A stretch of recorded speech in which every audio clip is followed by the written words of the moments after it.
Hey guys, so this is a live deal. This is my first time doing a live Google Hangout.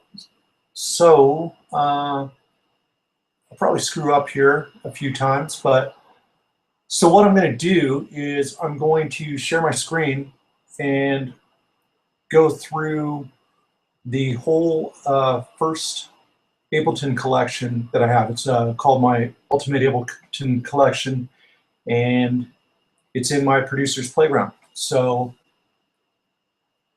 with that said, I will be over at my Facebook page answering any questions that you have. And here, just give me a second and I will make sure you have the link.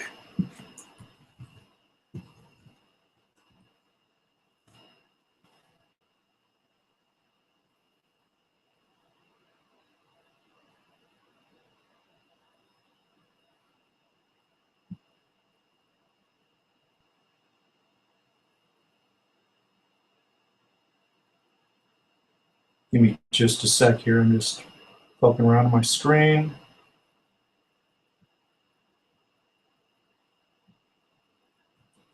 All right.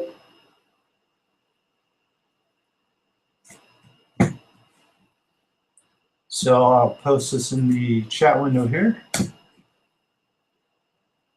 And you can make comments, or if you have any questions, just feel free to drop there and I'll try to answer while we're going through this. But what you're here for is to watch the videos. So let's go ahead and get started there. I'm going to share my screen.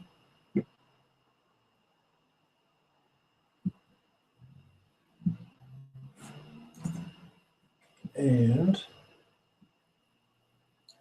here we are in my producer's playground. If you don't know much about it, it's a member site that has massive templates and ebooks and song files, and just check it all out. It's pretty cool stuff. I'm not going to try to sell you on that, but if you're really into producing, I think you'll get a lot out of it. So let's jump over to our streaming videos. And we are going to run through the Ultimate Collection #1.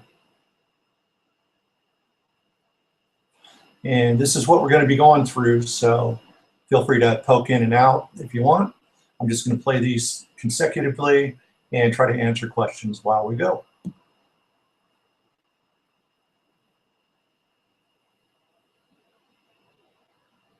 All right, so now let me show you a few differences between Ableton 8 in previous versions and Ableton 9. The first thing that you'll notice here is that the browser window is quite a bit different. And in other videos, I'll get a little deeper into this, but they've organized things in a way that I find much more intuitive. So you've got sounds, which you can immediately look for different sounds and presets, and it doesn't necessarily have to be instrument-based. So this will give you all the presets of all your bass sounds, regardless of instrument. You've got drums here, so this will give you all kinds of different kits. Next, you have your instruments. So this is all your internal instruments, all the instruments that Ableton comes with. And now audio effects and MIDI effects are separate from the instruments, where in Ableton 8, all three of these would be in the same location. Now they're separate. Next, you have Max for Live. And if you have Max for Live for version 8, I'm sure you've got an icon for that as well. But Max for Live comes inside of Ableton 9, so we'll get more into that as well. Then you've got your plugins. These are all your third-party plugins, so this will be all your third-party synths and effects and things like that. Clips, these are kind of starter clips that you could drag in, and I'll drag it into a MIDI track here. And so you can immediately get started on a certain kind of groove without having to set a bunch of things up. So this is very cool for speeding up your songwriting. Now you do have clips in your library in Ableton 8 as well. It just makes it much easier to find in Ableton 9. We also have a samples section, and this is Ableton's internal library of samples. And then you've got your different packs here, which gives you, core library some extra live stuff.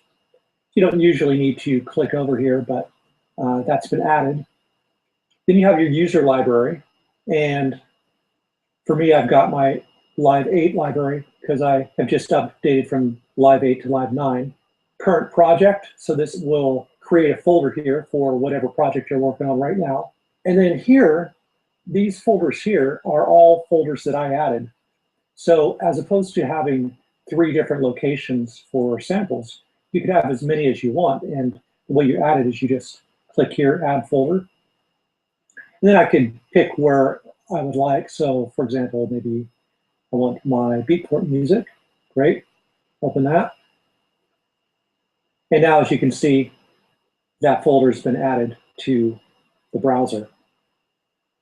Also, the browser is pretty quick. So if I wanted to search for kicks or snares or something, I can go into, click my sample folder, and then I could come up here and type in snare. And as you can see, it's almost immediate. Another very cool thing is if I come into instruments, for example, let's say I'm coming into my impulse, and I've got all these different presets here, right? When I turn this on for cueing, I can click these and it will give me a basic sample of the sounds.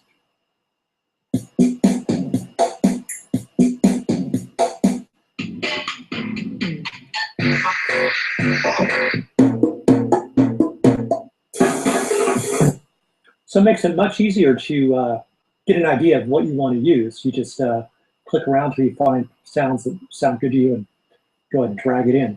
So that's a new feature in Ableton 9 as well. Now up here, you'll notice a couple of new things as well. So you've got your basic, play, stop, and record. But where in Ableton 8, you would just arm your track and then start a clip to start recording.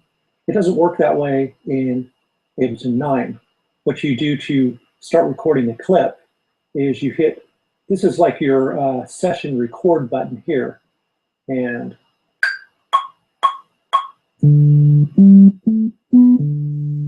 as you can see, we recorded that part. Now this right here is for recording automation. In Ableton 9, you can now record automation in your session window, where in Ableton 8, you can only do this in your arrangement window. So for example, I'd have this on, and I've got my controller set up, and I'll get into controllers in another video. But as you can see down here, when I twist a knob, I can make something move. So let's just move that real quick.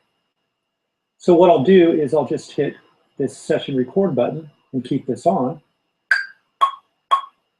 And I'll turn the sound off so it doesn't bug the crap out of both of us. So now if I play this back, as you can see, the automation has been recorded on that clip. Now once you've recorded your part here, when you click on this, this will allow you to overdub on top of what you've recorded. So if this is not on, then when I play,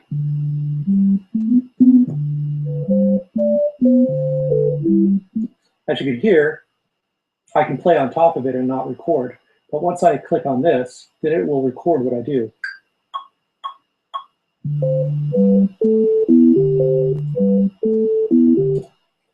Now this icon here is mainly used for the arrangement window. And what that does, here, I'm going to drag this over here real quick. And let me point out as well that this icon right here is exclusive to Ableton 9. When this is lit up like this, that means Ableton's going to play this clip in here instead of what is in here on the same track. When I turn this off, now you'll see this lights up. The icon, in Ableton 8, the icon's up here by your transport area. And it's like it's a few lines going across, which I described earlier. So when this is on here and you record, and let me just set a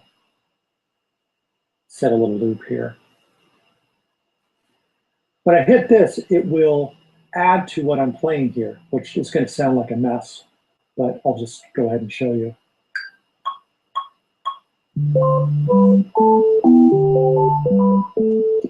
So as you can see, as I recorded, it added notes to this clip here. Now, if this is turned off, what's going to happen is, as I record, it will replace the notes.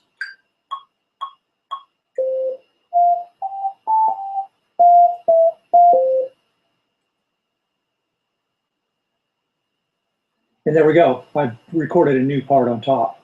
And the pencil tool, which in Ableton 8 was right here, is now located over here. And speaking of the pencil tool and the cursor, when you go to automate, in Ableton 9, all you got to do is single click instead of double click. And that will create or eliminate your markers. And those are some differences between Ableton 8 and Ableton 9.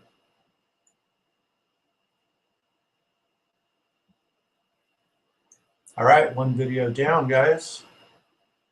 We're going to jump over to the next. And once again, feel free to ask me any questions in the Facebook page, and I will try to get to you.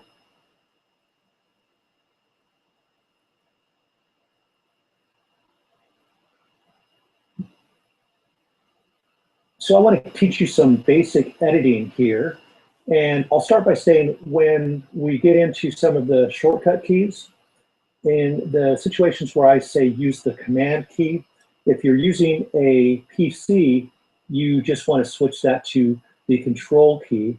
And 99% of the time, that's going to be the correct shortcut keys to do the same things that I'm doing on a Mac. Okay, so this is the browser in Ableton 9. And what you're able to do is you can create your own folder locations, okay? So if I hit the add folder, I could then add a location. You know, I could just browse for the area that I want. Maybe I want my music here. Open that. And now, as you can see, that's a new location that I've got in my browser. And I'll just go ahead and get rid of that for now.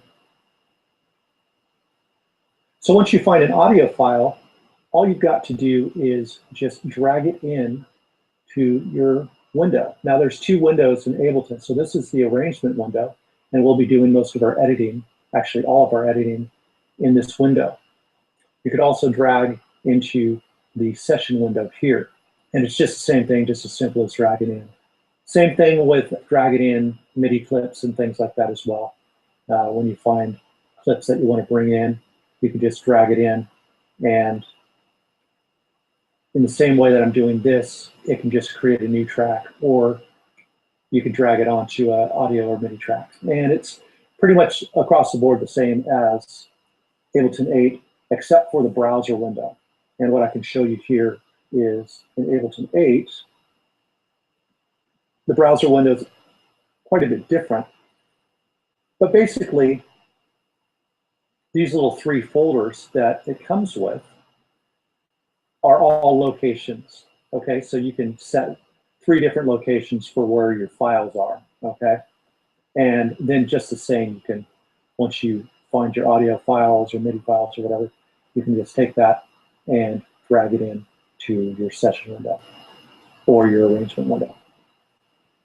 So there are a few ways to get files from the session window over to the arrangement window. And one way you can do it is by hitting Command C to copy. And if you don't recall your shortcut keys, you can always go to Edit. You can find all your basic edits there. And then next to it, it'll have the shortcut key. So that's a good way to help you remember. So once I copy, I can come over here and place my cursor wherever I want to copy to, and Command V. And that's one way to get a file into the arrange window from the session window. Another way is to grab the file, you can drag it over, and you can see these lines here. The lines going up and down are for the session window, and the lines going left to right are the arrange window. So you just drag to one of these circles, and then you can go ahead and pull your song in like that. Another way that you can get files into either the session or the arrangement view. And let me just let you know that I'm hitting the tab key in order to switch between the two. And that's going to work on both your Mac and PC. Okay, so if you want to get from one window to the other, this is how you do it. So another way that you can bring files in is, for example, I can grab iTunes, find a song that I want, and I can just simply drag it in. And it works just the same in the session window. You can just grab a file and drag it in. One other thing that I wanted to show you, let me get rid of this here, is another way to get an audio part from here into the arrangement window is to record that part. But I can hit the record button, and then I can also hit the play button. So here. Now, as you can see, it's recording that part over. Now, the one trick here is you don't really have to record the whole part, okay? As you can see how this is kind of faded here? What that is saying is Ableton is saying, I'm playing the sound from the session window, even though it's in the arrangement window. The way you can change that is, as you can see up in this corner, there's a little arrow with lines by it. By clicking on that and turning that off, that now means that this audio here takes precedent over the session window. So if there's audio in both places, this is what's going to play. Okay? Anyway, the trick is you don't even have to record very long. You could have just recorded this amount, okay, into this window. And then you could just take this, and you'll see the little right bracket here, and drag. And I'll just drag that file right in. So you don't need to take it the whole time to let it record all the way through. So next, let's get into some actual editing. So many of you, if you've worked with other digital audio workstations, may be looking for a scissors tool. And Ableton doesn't have a scissors tool, but it has a tool that'll work just the same, okay? So all you've got to do is, the first suggestion that I make is learn how to work your songs so they're in time. Now, this particular file here is not in time, but we're just going to assume that it is, just for this demonstration. And I got plenty of videos showing you how to warp if you're not sure how to do that. And the reason that you'd want your song warped before you do editing is because then it's going to be easier to cut it at a certain resolution. You could say, oh, I just want to grab one bar here, and you know that it's going to be accurate. As opposed to a scissors tool, what Ableton has is called splitting, okay? And if you go to your edit window, you'll see split. And when you hit split, what it's going to do is it'll actually put a cut wherever your cursor's at. So right here, as you can see, we've got a cut. I can put my cursor here, and if I hit Command E, that will also make a cut. Okay, so anywhere that I put the cursor and use Command E, I'll make the cuts. Okay. Another way that I can approach this is I can highlight a certain area, and then when I hit Command E, it will make cuts in both the locations on the outside of the highlighted area. Okay, so if I just wanted to cut this part out and move it, for example, or whatever. Although, if I wanted to just move it, I wouldn't even need to make the cut.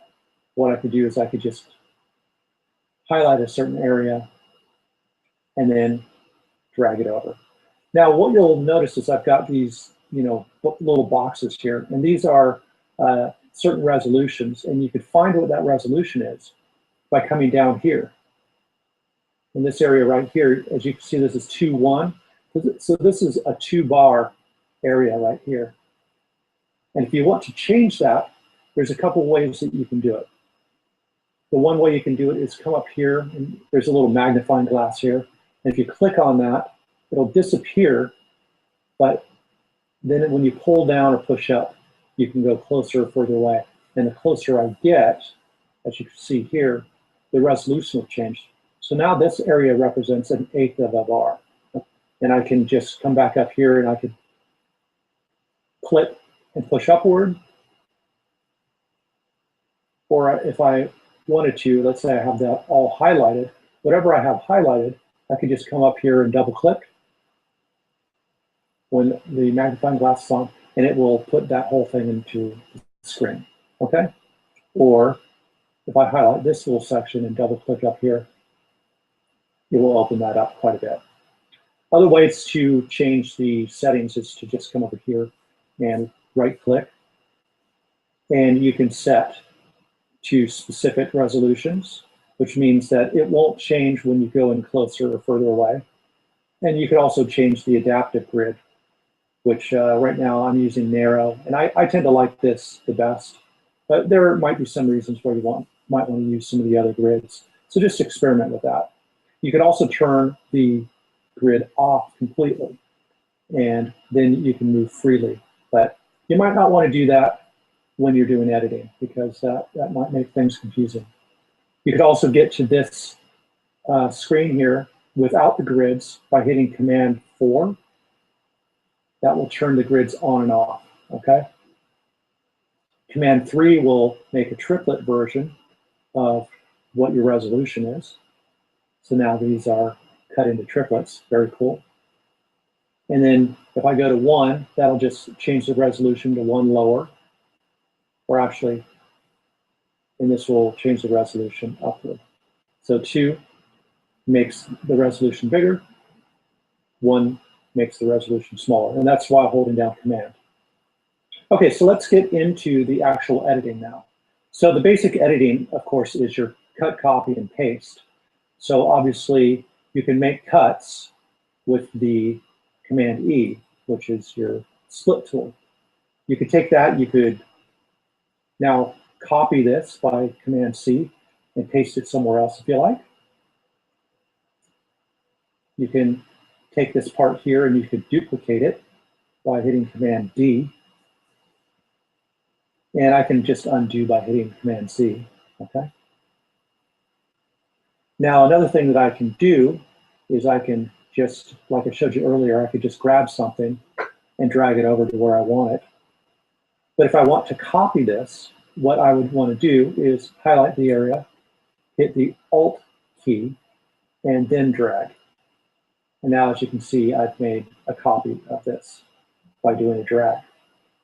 If I want to get rid of something, I could just hit Delete. If I want to get rid of something and copy it somewhere else, I can hit Command X, and that cuts it from there and then allows me to Command V, paste it somewhere else. So those are your basic editing tools in Ableton, and this is honestly going to be what you're going to be using most throughout most of your production. If you can learn cut, copy, and paste, and warping, of course, you could do a whole lot of things without knowing a whole lot more about Ableton. The cut, copy, and paste is going to be a very good friend. So you're going to want to learn that. So that's basic editing in Ableton.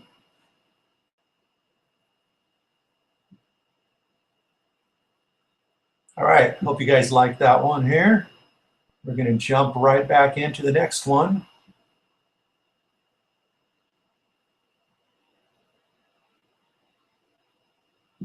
All right, so in this video, I'm going to show you some volume and parameter edits. I'm going to show you how to do it manually, and I'm going to show you how to draw automation in. So right now we're in the session window. Remember, this is a session window, and if you hit Tab, this here is the arrange window. So we have a song in here with no automation, so it's just at regular volume level here. And what I want to do is I want the volume to go from low to high. So that's real easy to do. And this also, you can do the same thing manually with your panning, turning your track on or off with your sends or whatever. Most of the time, you're going to want to draw in your automation, but I want to show you both ways. So the first thing that you want to do in Ableton 9 is make sure that you're clicking this here. This turns on the automation recording, okay? Now, if you're in Ableton 8, you don't need to turn this on. You just hit record and play and start your process. So I'm going to go ahead and start this, and it's going to give me a count in of 4, and here we go.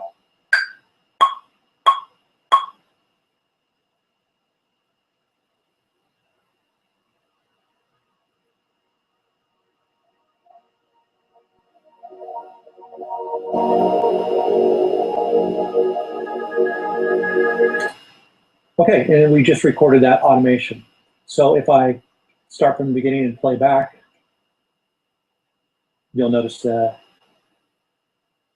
volume moving up.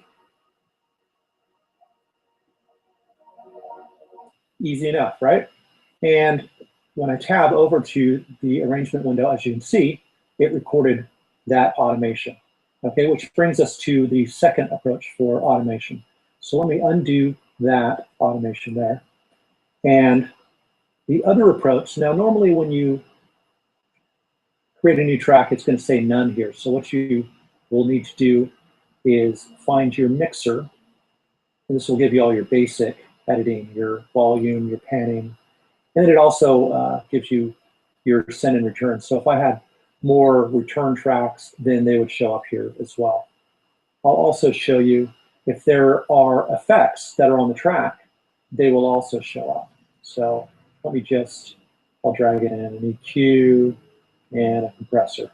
All right, now when I come here in the top, I see the EQ3 and the compressor. And if I click on the EQ3, you can see all the parameters.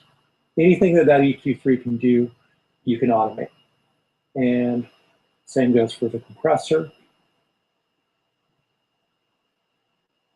And let's get back to the mixer now. And I'm going to get rid of these because we don't need them. So to edit the volume, all you have to do is single click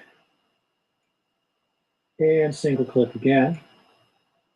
And you can make a very simple volume slope. So this is going to slope up over 8 bars. You can just listen to that come up.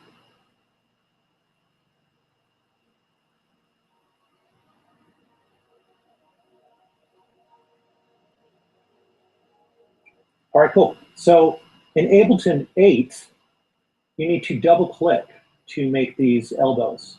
In Ableton 9, you only need to single click. One thing that Ableton 9 does that Ableton 8 does not do is you can actually make curved audio automation. So the way you do that is, see that where this turns blue, I'm just going to hold down my Alt Option key, and then I'm going to click and drag, and there we go. Now I can do kind of a bend up.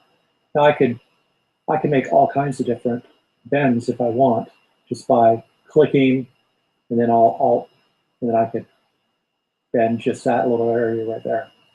So you can do all kinds of fun stuff with your automation. The easiest way, instead of trying to hunt your way down through all your options here, let's go ahead and bring back the EQ3, for example. The best way to get the automation that you want to edit in here is simply just to click on what you want to affect. So if I wanted to affect the low gain, I just click here, and now this is the low gain, ready to be edited. And as you can see down here, there's the low gain. I could go from full, bring it down, and you'll be able to hear.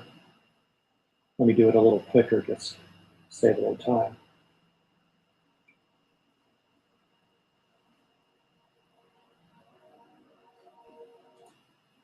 And I'll do that with the mid as well, just to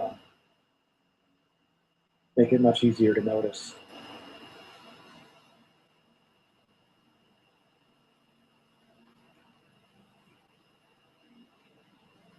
And you can see these moving down right here.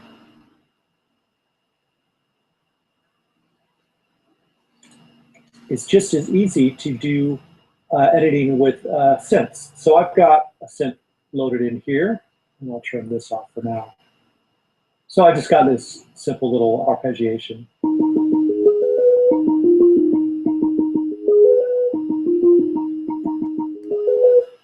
Okay, and let's say I want to affect the sound here. So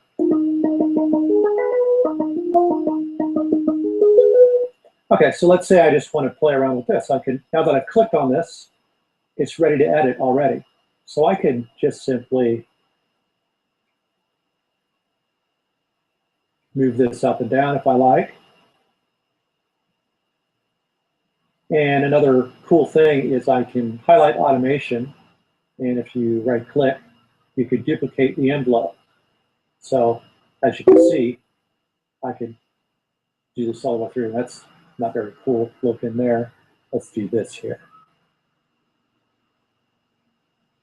And then I can duplicate that envelope again and again. Like so. So you could, if you want something repeating, you could go ahead and do that. And now when I play it, it's going to affect this parameter here.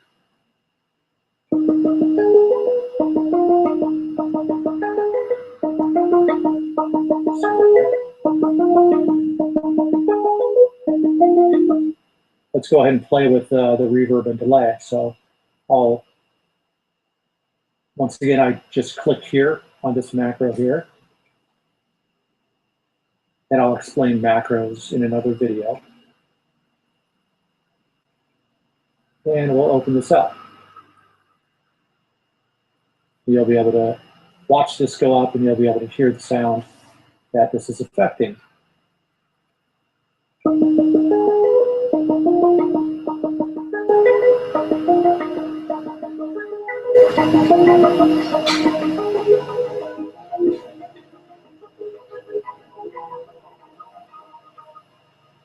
Another thing that you can do with automation is if you grab the pencil tool over here, you can grab a whole section. So let's say I want to create something choppy, okay? So I'm going to go to my 16th note here, and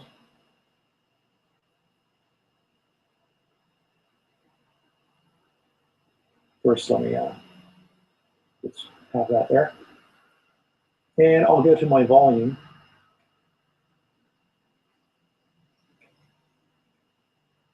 Getting a little closer. Once again, I'm just clicking up here where the magnifying glass is and dragging down, and that changes the resolution down here. So every one of these is 1/16. So let's say I wanted to make something choppy, so I can just click, and each little square here,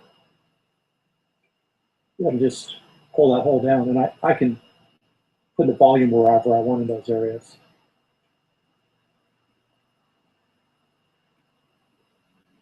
So this should be pretty noticeable here.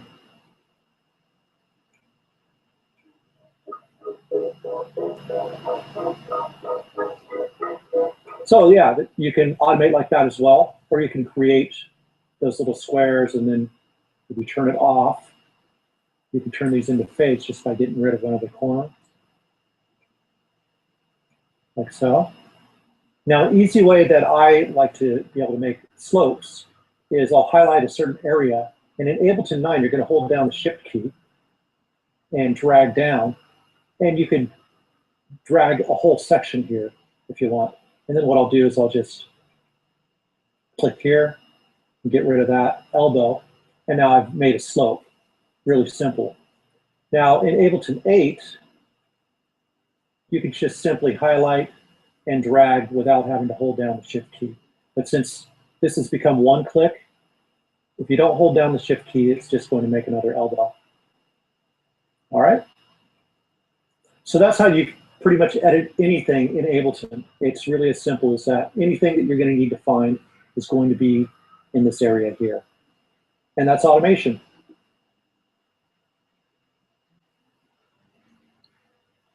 Sorry about the background noise, guys. Once again, I hope you're enjoying this. And get ready to jump into the clips in Ableton. So you should enjoy this.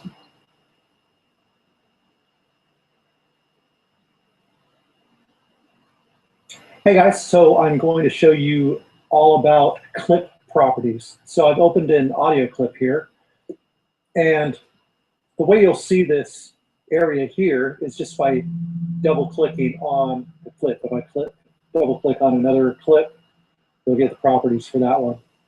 If you don't see that, if you see this instead, that's because you've clicked on the track name and not the clip. So seems obvious, but I figure I'd let you know that now you have all these 3 buttons here that can be opened up. And this opens all of the properties for your clip. So if you're not seeing all of these, you just need to click these buttons down at the bottom and it'll open everything up. So let's go ahead and get started. Here is simply the name of the clip. You could rename the clip from right here if you want to. Here is the color. You could change the color. So now we got yellow there. Time signature. What it really does is it just kind of moves the timeline in accordance. It doesn't really change much of anything as far as how it sounds, but time signature there. And you've got your groove, and you could choose, if you've got a groove, which I do here in the groove pool, you could choose from those here. So if I had more than one, let me just duplicate this. We'll see in the groove area, I've got all of those available. And what you can do is you could set to this, and then as you change this in the groove area, it will actually change the groove of the way it plays. If you hit the commit button, it will actually destructively change your audio, or it will change your MIDI here. It will actually change the notes. So let me show you what I mean by that. Let's I'll set random up here and velocity, quantize, whatever. And I'll choose, if I hit commit, now you see that it actually changed the place where these notes play. They're not right on the grid. I'll go ahead and undo that. But if you don't hit commit, it will still give you the sound of the groove. It's just when you hit commit, you actually change the clip itself. So that way, anytime that you drag that clip in for any type of use, it's going to have that particular groove on it. Whereas if you don't commit, it'll always just say however it was originally, and you could apply any groove to it at a later time. These arrows here, going left and right, these basically just skip ahead or behind. So if I'm playing this part here, it's going to skip ahead to the amount here that's indicated in our global quantized area, okay? So if I set it to quarter note, then it'll skip ahead or behind by quarter note, and I'll show you.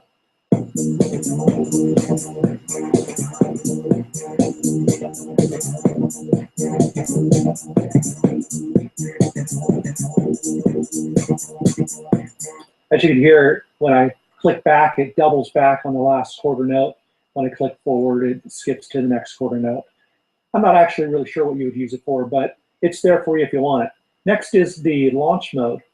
And you got several different modes here. You got trigger, gate, toggle, and repeat. So in trigger mode, that just means when I trigger this, it's going to start the clip. And if I trigger it again, it'll go back and restart the clip from the beginning again.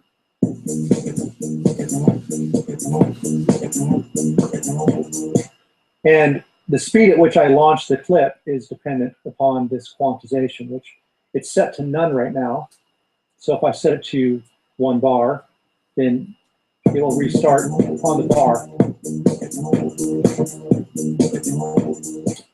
Now, gate mode means that as long as I hold down by clicking on this, it'll play. The second I let go, it will stop playing the clip. Let me just set this to none so you really get an idea what's happening here. So I'll start it.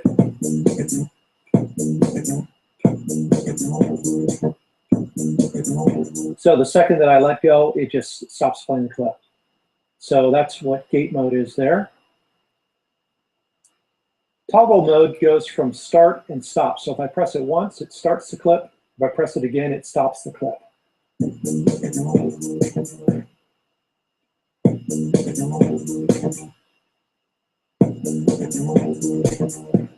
And repeat is a new feature for Ableton 9. When you play the clip, it will repeat at whatever the quantization is. So if I go quarter notes and hold that down, it's going to play the first quarter note.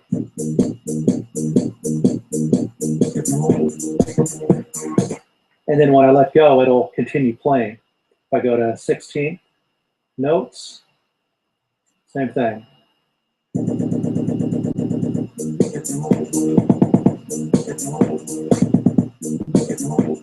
So I'll just go ahead and set that to trigger again. That's typically the most standard mode that you're going to be in. I'm going to highlight all of these clips here. And I'm going to set all these to trigger and quarter note and legato. So now I'll show you what legato does. So I've got all these separate parts here.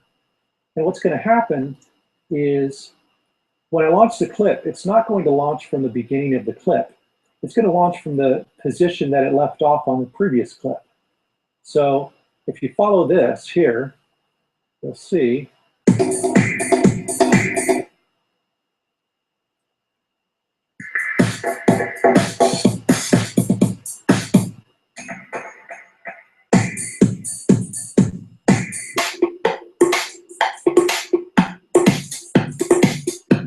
so as you can see, as I play, it just continues with the loop as opposed to starting from the beginning.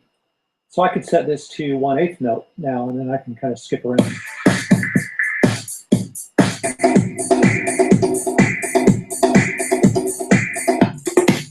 So there you go. So that's what legato mode does, is instead of triggering each clip at the beginning, it will kind of play as a continuation. So it's really good for beat juggling and things like that. And a real great way to use this would be to assign different keys or something to each of these clips. Here, I'll just show you real quickly. I'm just going to actually assign it to MIDI keys here.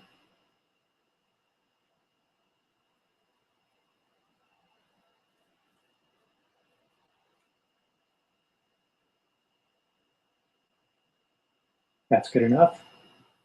And now I can just play through.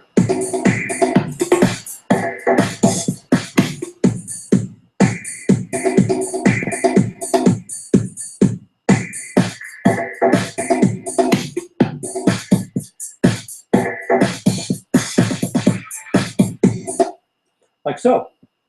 Follow actions basically mean that when you have clips in a group like this that are unseparated, you can actually tell it to play one clip and then randomly play another clip after a certain amount of time, or play the next clip after a certain amount of time. And I'll show you basically how that works. This is how long that it wants to play, or how long I want it to play before it does an action. So let me make it, I'll make it 1/4 note. If I set this to 1, that means that it's always going to do this. If I set it to a different amount, what I can do is I can set 2 different functions. So let's say this one will choose any, and this one will choose the next. Right now, it's not going to choose the second one because it's at 0. But if I wanted to, I can say, if I put 10 here and 1 here, that would mean for every 10 times that this plays, only 1 time it's going to jump over here, or at least that's the chances of it doing this action. And then once I've got that set up, when I click this first clip, it will automatically kind of jump randomly to different clips.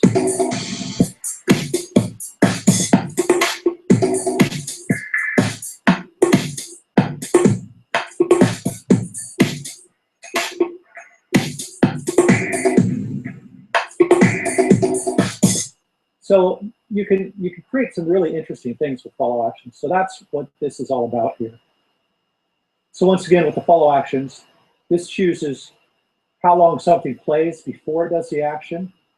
This here is your selection of what you want it to do, or where you want to go. It can go to any, it can go to other, next, previous, or play again.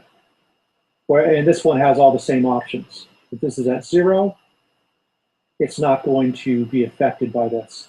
And if this is at 1, while this one's at 0, then that means that this will always play. So if this is set to any number besides 1, it's not really going to be affected until you get the second option involved. And then it's going to play percentages on how often it does one instead of the other. Now, velocity is pretty cool. As you saw, I triggered some of these clips here. I could actually set velocity, so if I hit the key more softly, it's actually going to be more quiet. Now put all the velocities to 100%, and now you can hear very quiet as I play a little harder.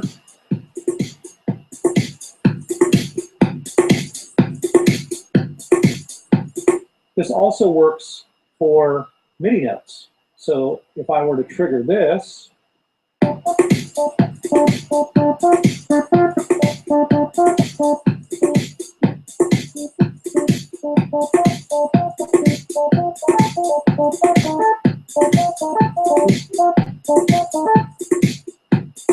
so it kind of triggers just like a sample does, and you can have 100% velocity.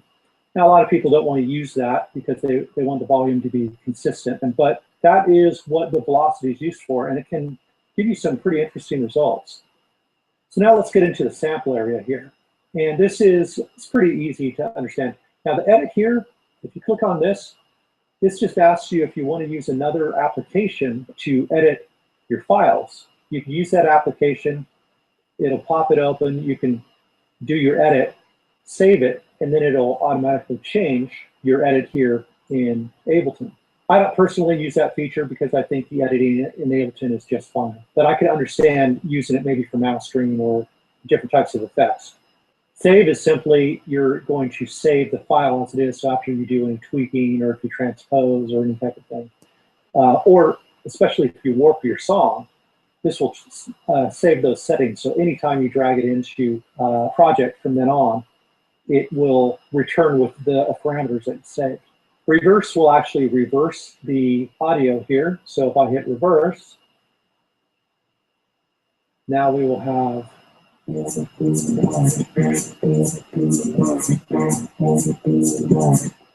go ahead and undo that. High Q is just high quality, so it takes up a little bit more CPU, but it's always good to use high quality if possible. Fades. Fades are pretty interesting, and let me get into fades to show you. Here, let me throw it in the arrange window real quick. Okay, so if I take a look at fades here, you can see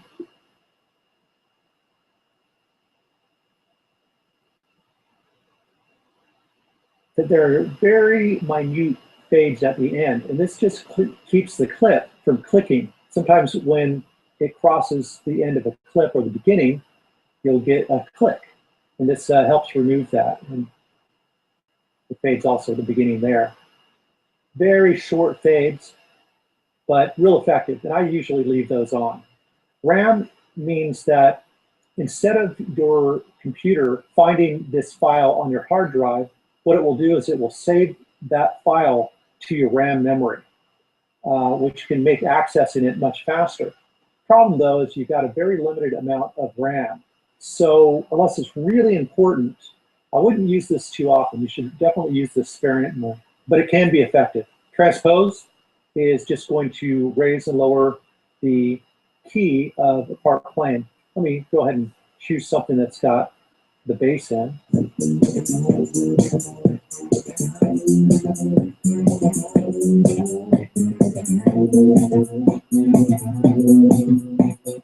So you can transpose up to 48 semitones or minus 48 semitones.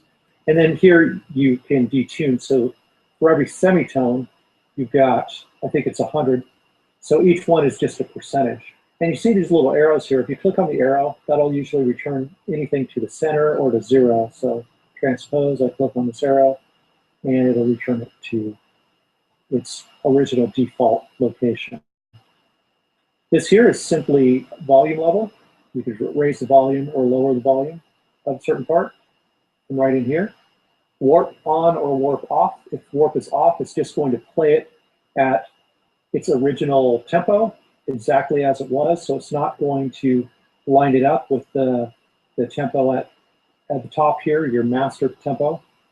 So it's a good idea to make sure your tracks are warped if you want them to match up with tempo. This here just tells you what Ableton believes the original BPM for this file is. And in this case, it's 120. So we're speeding it up by 4 BPM, playing it while it's warped. This here can double or half the time. So if I click here, it's going to play much faster.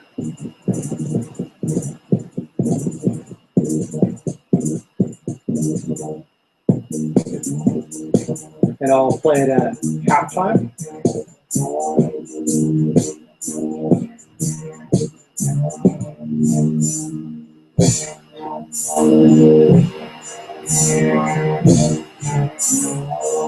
That's quarter speed and so forth. So you can do a lot of interesting time stretching and things using that. Now below that are your different warp options. And each of these has something that it's best at. So for example, beats mode is usually really good for electronic music or anything that's beat driven. Anything where the beat is kind of an overlying factor in the song, because it's really good at holding on to the transients of the beats and things like that. Tones is really good for monophonic instruments, so bass or anything that you're not playing chords and things like that. Vocals as well. This is going to be really good for that. And what this means is that when you set it to these, if you change or transpose or you change the tempo, slow it down quite a bit or speed it up, it's going to help keep the part sounding natural, unless you decide you want to do some type of effect with it, which you're capable of doing with some of the warp settings as well. Texture is good for polyphonic or chords or melodies and things like that. Things that are more complex, have more layers of notes and sounds, not just like a bass line playing one note at a time. And then you're able to kind of fine tune with the grain size and flux. And that can get really fun actually, which I get into with my warping videos. Repitch. Now repitch doesn't really do any type of manipulation at all. This actually just plays everything like the original as if it were being played on a record. So if you slow down the speed, it's going to actually slow down the pitch as well. And when you raise the speeds, it's going to change the pitch upward, just like you would with a turntable. But if you're playing real close to its original tempo, repitch is typically the cleanest sounding that you can use. Next is complex mode, and complex basically takes up a little more CPU, but it's good for a variety of things all together. You know, if it's got tones and textures and beats, complex might do a better job than beats, for example. And then complex pro is kind of complex on steroids, and it makes almost anything sound great, but once again, it takes up more CPU in using it.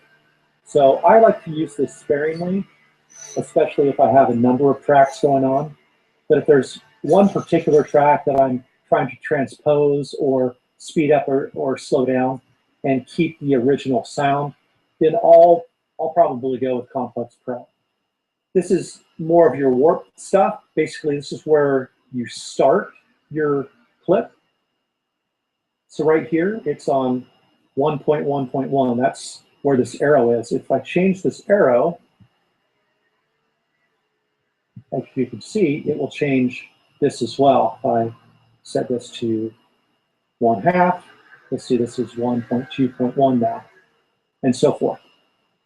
The end is the arrow over here at the very end of the clip. And as I bring that back, you'll see this changing as well. When you're in loop mode, that means this section here is where it loops. So if this is off, what's going to happen is it's going to play through but it's going to stop at the end.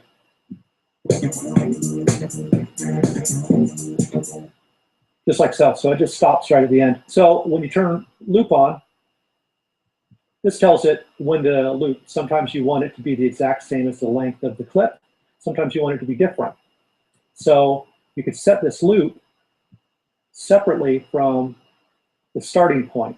So let's say you want it to start here, but you want it to loop just at this section here. Then it'll start.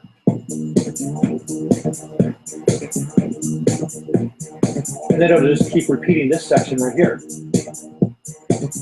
Like so. So that's what the loop is. And down here, if you see length, you can easily set the length that you want it to be. So I could say, oh, I want this to be a 4-bar loop. And it will go from wherever the beginning marker is to the end of 4 bars. So that's a looping section there. And envelopes, this is the area where you can choose whatever parameter you want to affect. So I'm on my mixer. Now I can affect the volume, or I can go here and affect the panning and mess around with this. I could affect reverb or delay, which I have here as my sends, reverb and delay. Of course, I don't have them set in here yet, but assuming I did, I could set those. Now you're linked or unlinked. Linked means that your automation is happening within the same time frame as the length of your loop. So if I set an automation here,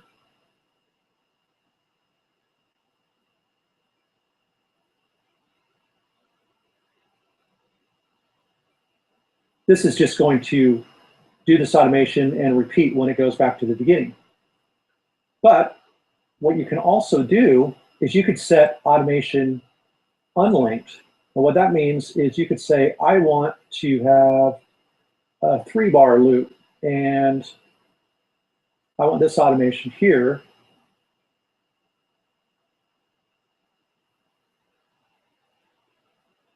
to happen over this amount of time and then repeat.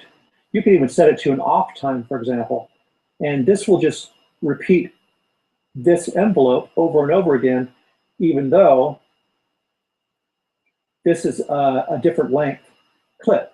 So every 3 bars, it's going to repeat this envelope of this particular part. In this case, it would have been reverb or something like that. So let me go into volume here, and I'm just going to create an unlinked volume slope.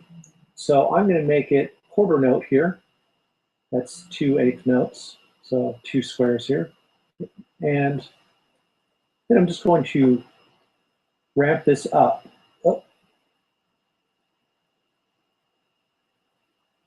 Like so. I just want that to repeat. So now, when I play this, every quarter note, it's going to have a volume ramp.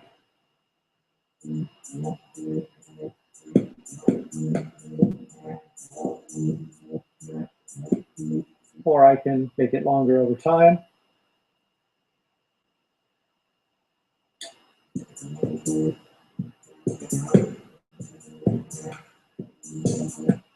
So that's what unlinked allows you to do, is set a different length time, and you can just have that repeat over and over.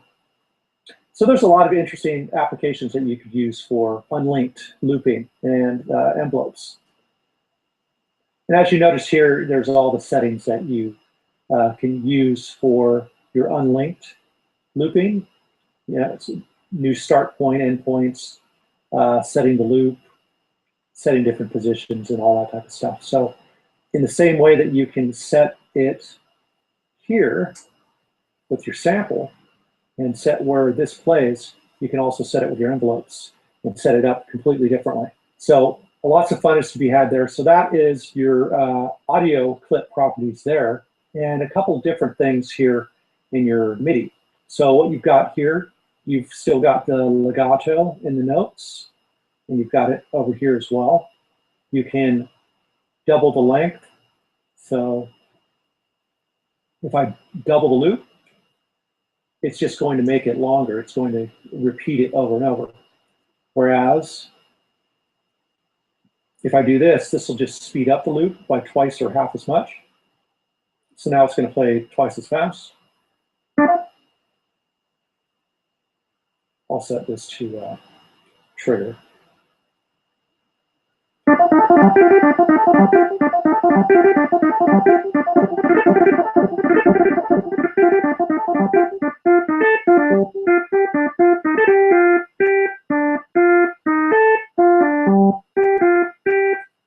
So you can continue increasing or decreasing. Another thing that's a really cool feature is you can reverse the notes. So the notes that are here will end up in the beginning, and the notes that are over here will end up at the end, like this. So now this is the exact reverse of what was being played.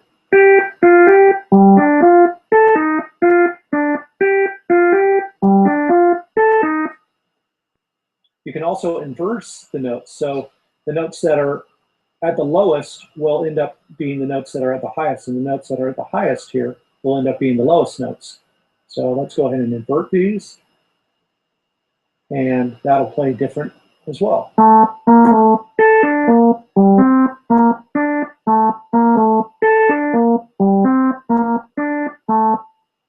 So lots of experimentation can be had just by using this here. So that's something you can have quite a bit of fun with. And then this here is for external instruments.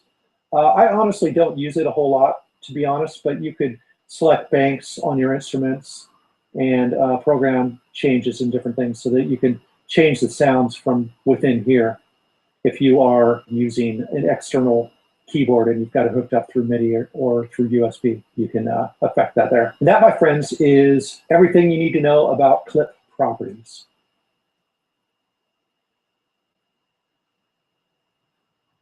All right, guys, so we're still live here. I hope you really enjoyed that last video.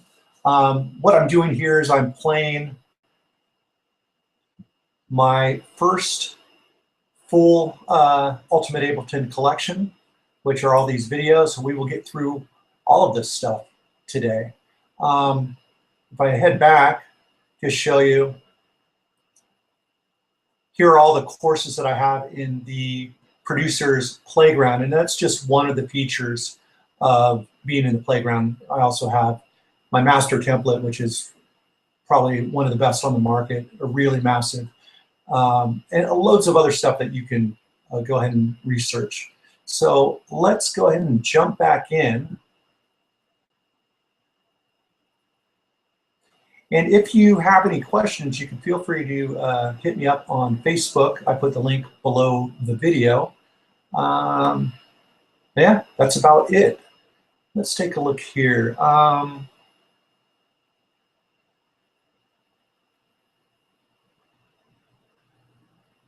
We actually have more warping videos, but I don't seem to see them here. So, in fact, what I'm going to do for you,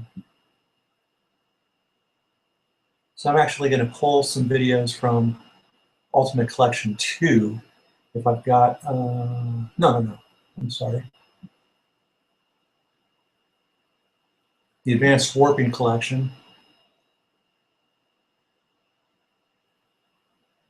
And we've got right here,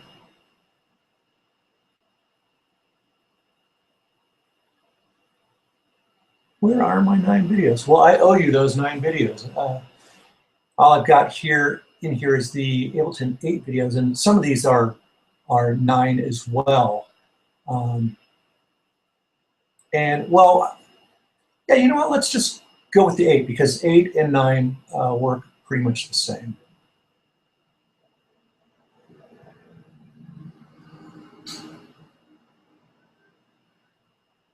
So let's go ahead and play right here.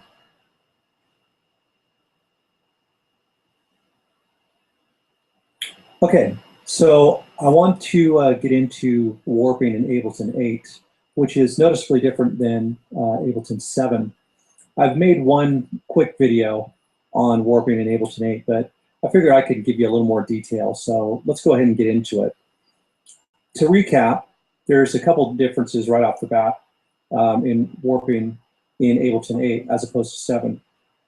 One, your magnifying glass is up at the top by the beat markers. So right up here, this is where you're going to scan in and out of your track. The speaker remains the same.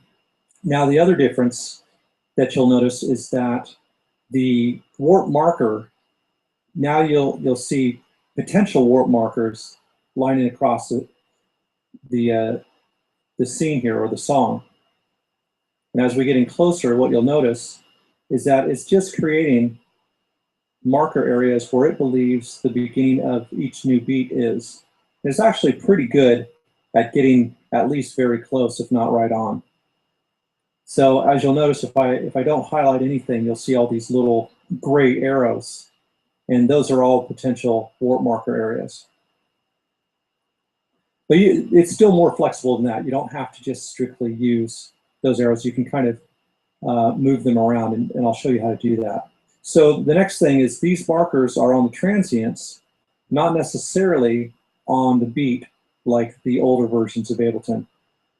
So for example, I already know that my warp marker is already good in the very beginning of the song. That's already been set. So what I'm going to do is I'll set a little loop here, which I've already done, which is 8 bars. And I'll just play the track and see where the track starts to get off.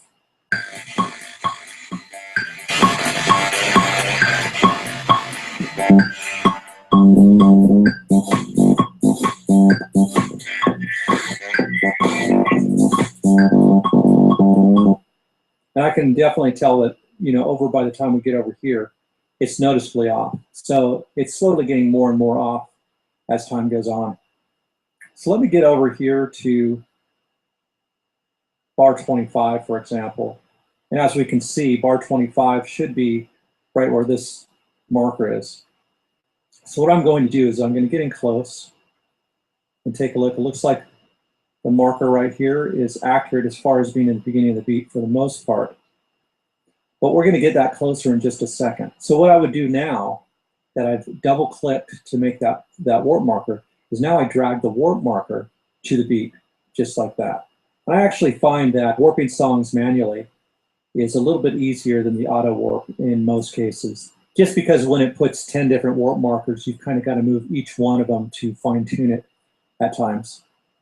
So this might be a little easier. So now I'm going to come in close, and now, as you notice, okay, great. We've got our marker, and it's on the right beat, but our transient is still off from the marker. So Ableton has made a way to solve that problem as well. What you would do is you're going to hold down the Shift key, click on your mouse, and then you're just going to drag. As you drag, as you can see, now I'm moving the mark, or the actual wave, right where I want it, which is great. So now that beat is on, and then I'll just continue.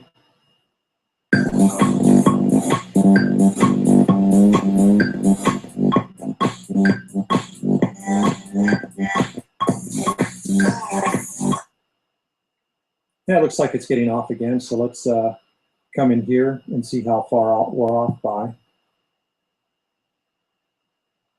It looks like we're off quite a bit. I'm going to actually move over here because we might be off so much I don't want us to be off a full beat and have me mistake. Yeah, that's okay. So we're off by about yay much. So I'm going to do the same thing, double click and drag. And get it right on the beat. And then I'm going to shift, click, and then drag just to set it. So it's kind of a two-step process now, but it lends to being more accurate in the long run. And we'll just go through the track.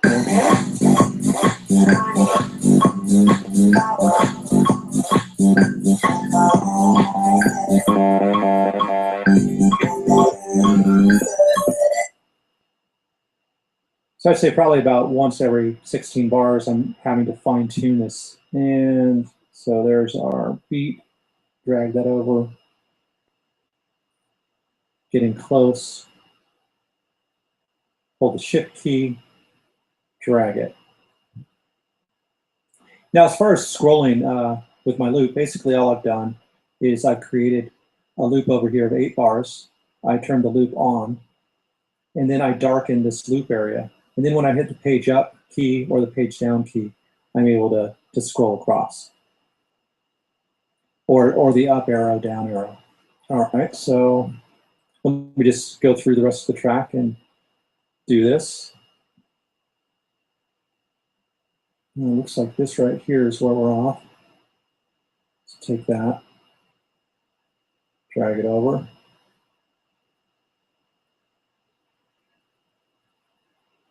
Shift key.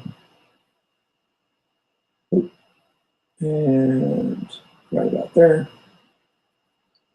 Check here, make sure that we're still on.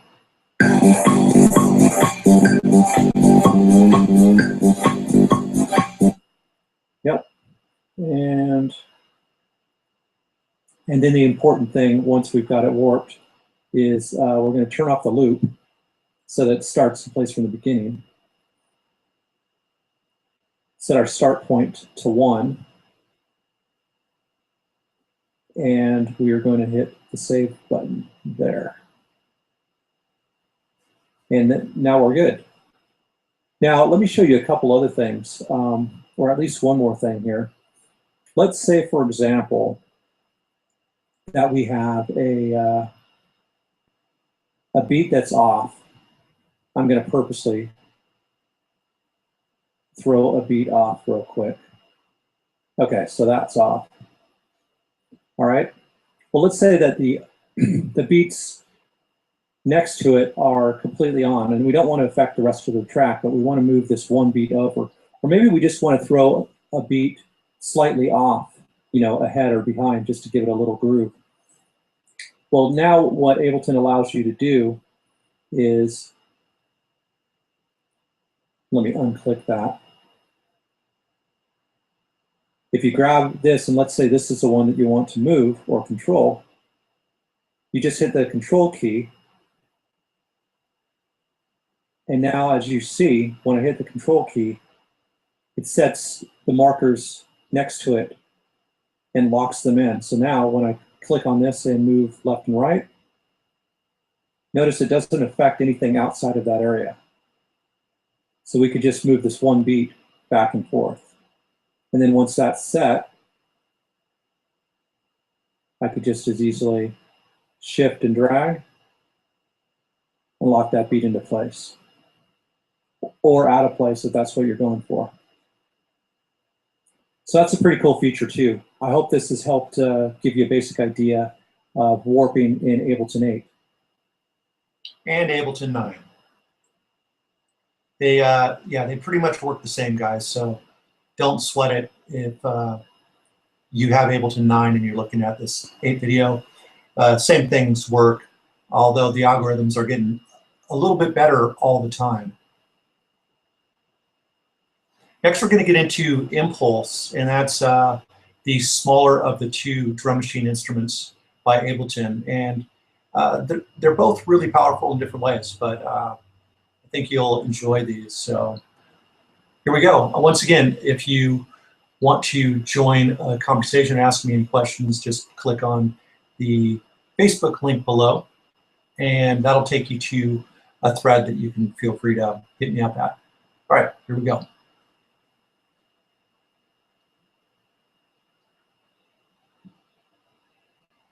All right, in this video, I'm going to show you Impulse, and it's one of the 2 instruments that Ableton has for drums. This is the simpler of the 2, but it's still really powerful and really easy to use. So the first thing you notice when you drag in, you're going to find your Impulse instrument in the Instruments section here. And under Impulse here, you can drag this in, and that will give you an empty slate, which means there's no sounds in it already. Or you can go with a preset. So you can choose between the different presets here. And this is a great new feature with Ableton 9, is that it will preview the sounds for you.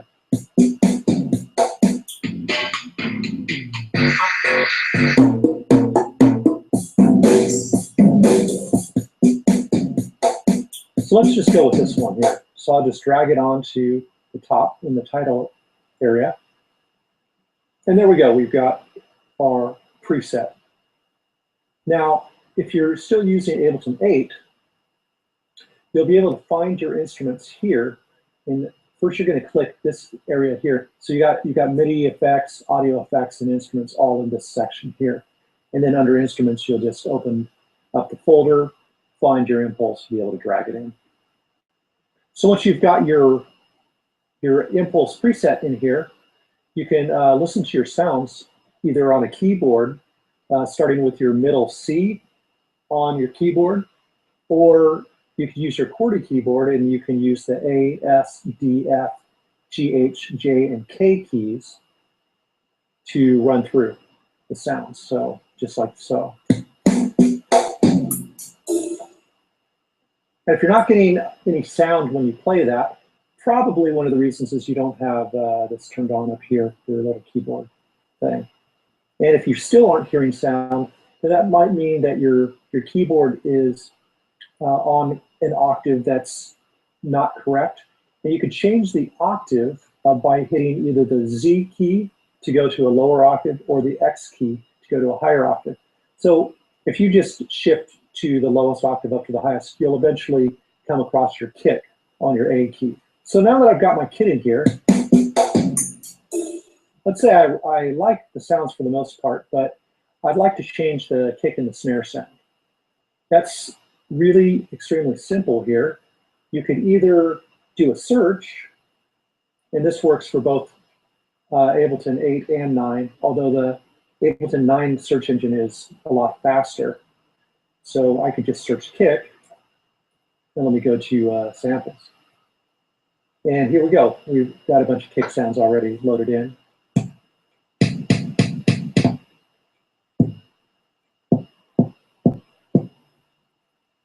Like that. So I'll grab this 606 kick, and then I'm going to go into my samples folder here. Now in Ableton 9, you can create multiple folder areas by just hitting Add Folder, and then choosing the location that you want to add. Or if you're in Ableton 8, you got 3 folder locations here, and you can browse through any of those. And wherever you put them will be saved for the next time you use them. So let's go ahead and find a snare now. So I'm just going to go over, let's get rid of the kick here, and I will find in my samples folder, I've got some snares here.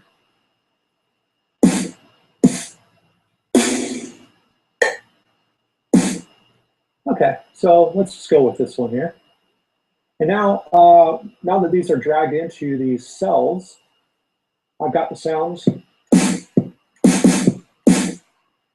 So now that the sounds are in here, we can do quite a bit of editing to the sounds still. We can affect the start point here. But let me try on the snare here. So here's our snare. Whoops. You can hear it take some of the bite out of the beginning when I use the start.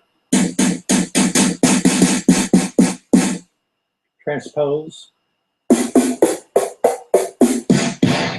And here's a stretch. So if I go all the way backwards, it's going to make that sample shorter. If I stretch it, it's going to obviously stretch it and make it longer. So you can drastically change the sound of your snare. Cool. Now another thing that you can do is you could affect the velocity.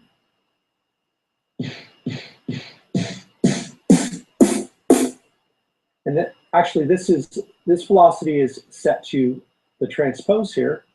So the louder, the harder you hit the note, it's going to transpose to a different key. So a higher key, lower key, depending on where you're setting the level. You can set this to random, to where no matter how you play, where you play, it'll just slightly vary the key.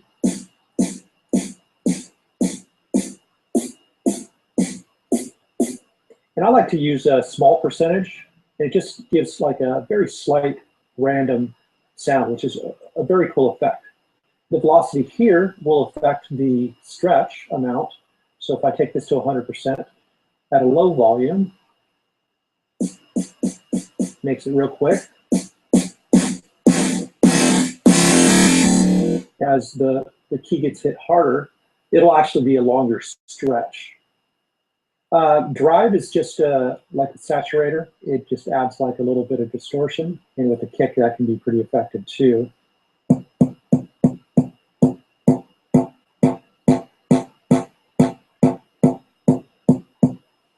Filter is great. You've got 3 different types of filters. You got a low pass, high pass, and band pass. Oh, actually, we've got the notch as well.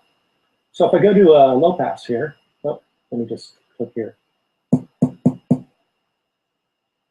So I'll set it to low pass. Now you'll only hear the real super low. And then as you open it up,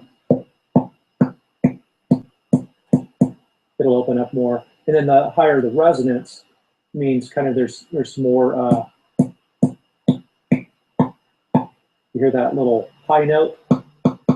That's the resonance point. So at that point, it's pushing the volume of that frequency up louder.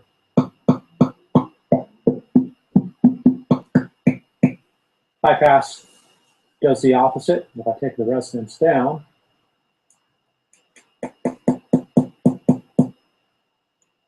let's go ahead and try that on the snare.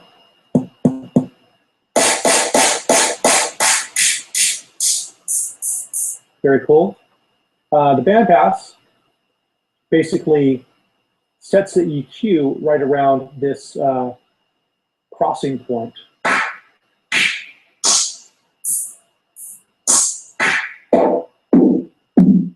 So a lot of different sound design options here. Things can be controlled by the velocity. So, for example, if I set to a high pass and then play with the velocity, the lower velocity is less intense. And the higher velocity brings the frequency up. And then, of course, your random will randomize what's being played, either slightly or drastically, depending on the percentage. Now, the decay is just the amount of time that the sample will play. Let's set it to trigger. As you can hear, it's not playing anything. And as I open it up,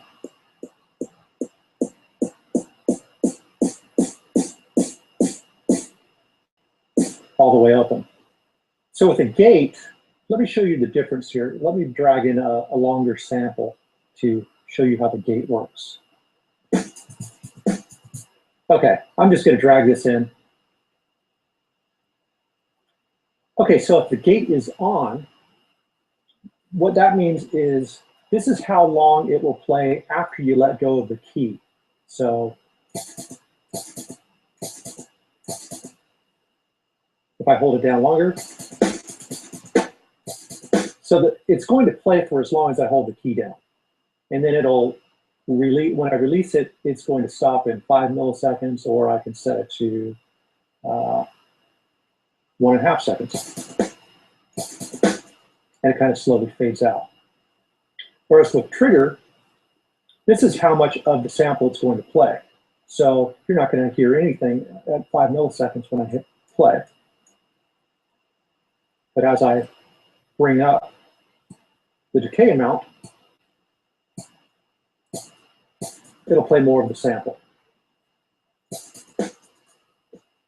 So that's how the trigger and the gate work.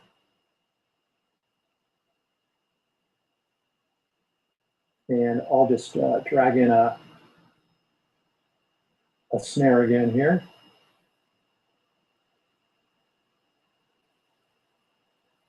Panning, obviously, you know, just left and right panning. No mystery about that.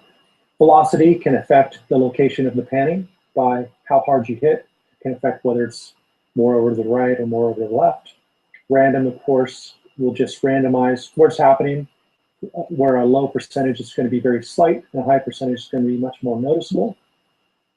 And volume velocity is obviously related here to the volume. So if you set your velocity high, how hard you hit the key will be how loud the sound is.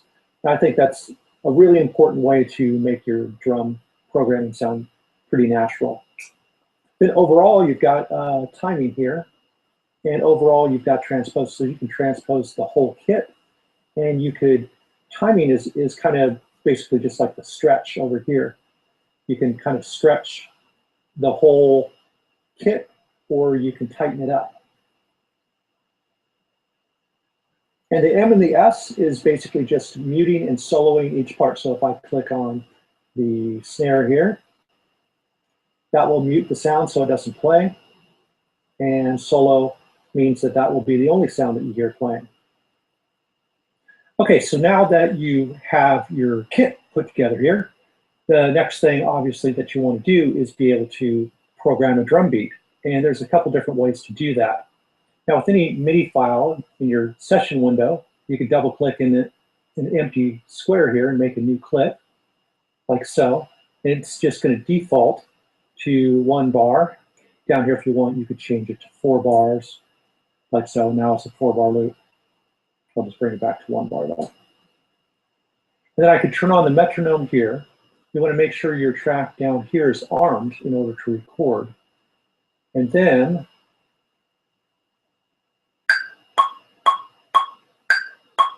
it's ready to record. So I'm just going to play right on the keyboard.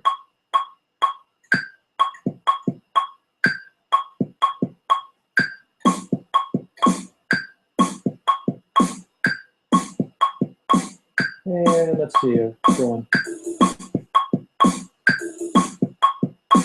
I didn't like that, so I'm just going to highlight these and just hit delete.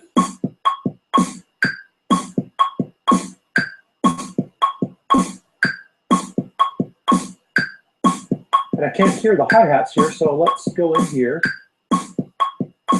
and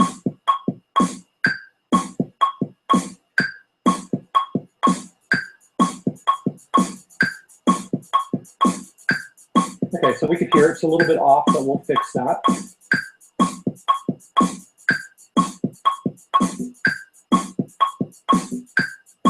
And I can turn off the metronome now and kind of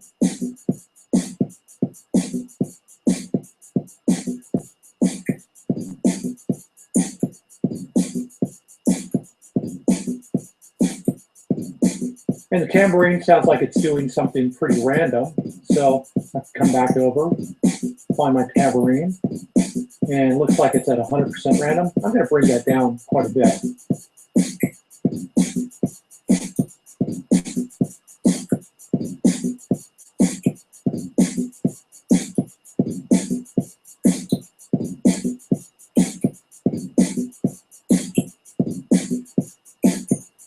And bring this down as well.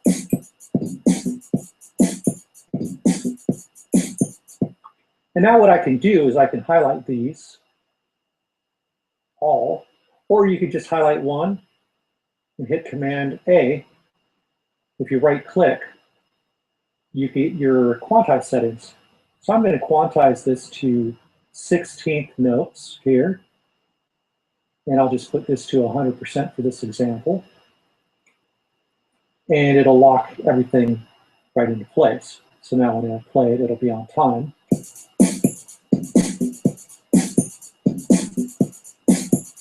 Great. So next thing I want to do is, I recorded this on my QWERTY keyboard, so it was set to a low velocity. So I'm going to set this to a higher velocity so that I can edit each of the parts and get more dynamics out of the sound.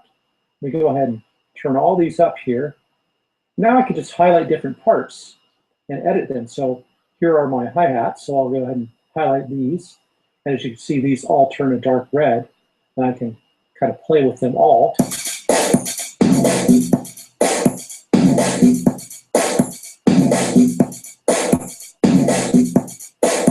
Okay, this tom here seems loud, so I'll go ahead and control that here.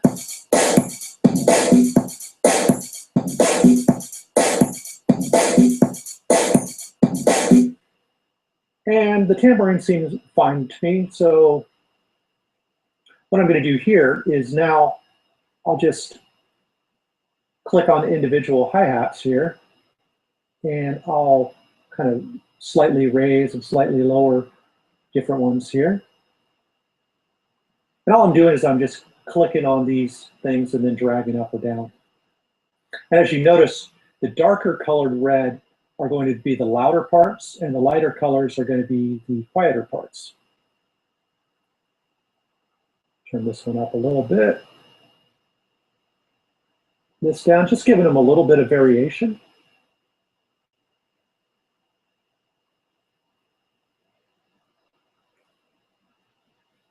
Which helps with the dynamics.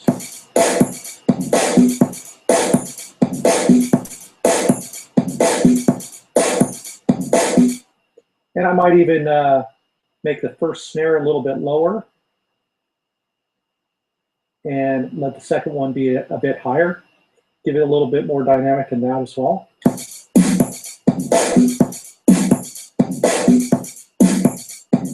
Great. So now the next thing that we might want to do is create a groove here, because everything's now locked right on the beat since we quantized it. So one trick that I do is, I've already done this, but let's do it again. What I'll do is I'll take this MIDI part here and I'll just drag it in as it is into the groove window. And then what I'll do is I'll take this, now that it's analyzed the groove, and I'll drag it back on to the clip. So now everything's still going to be the same until I change some of these parameters here. So all that I want to change here is just the random, and that will set things more humanistic. So let me go ahead and show you. As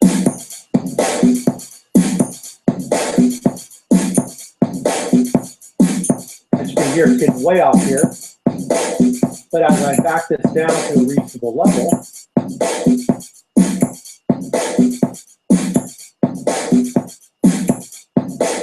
has a little bit more of a groove to it now, because everything's not playing right on time. So that's a little trick that I do to kind of add a little random variation. So that's your one way of recording, just recording directly in. Now, if you're in Ableton 8, you're not going to click up here to start your recording. What you'll do is you'll just hit arm your track and click on this, and it will either be in overdub mode or it'll be in record mode. And let me show you that right here. So right here, this is overdub mode, meaning as you're recording, it will continue to overdub, so you can continue to add layers as you go. And when this is turned off, you're able to audition different parts that you want to add, but it won't record. So that's how you shift between the two in Ableton 8. Now in Ableton 9, the way it works is, let me just start a new clip here. I'm not going to play anything, but just as an example, we'll go ahead and hit the record to start. And as you can see, this icon is turned red. If I come up here and I click this again, it'll turn this off, and now I can audition sounds. But as you can see, they will not record in here. So you could kind of be making a beat, then you could turn this off, audition the sounds that you want to play, and then turn it back on. And that's how you would record things live. Now the next approach is to just enter it in with a double click. So by double clicking in any of these areas, you can actually just draw in your drum parts. And over time, you'll get familiar with how everything is. Each one of these shades here represents a quarter note. So that's a good way to know where to put your kick drums if you're going for just a straight 4/4 rhythm. But it also gives you, just for any drum part that you make, it gives you an easier way to see where you're at. So if I were to just draw in, I could just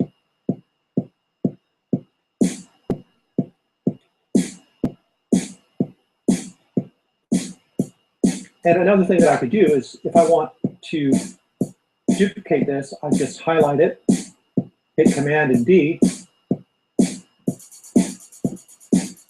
So now that these are in, I can go in and I can adjust these.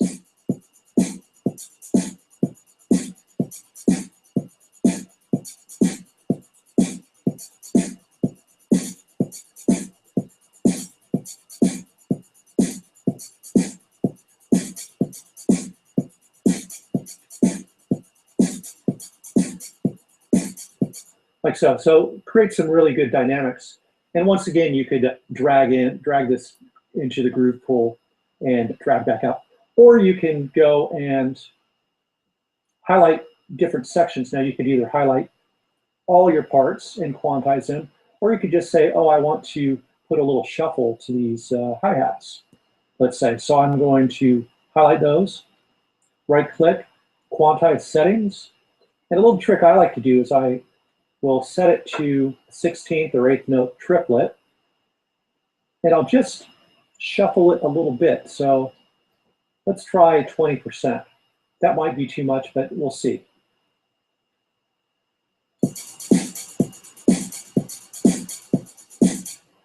I kind of like that.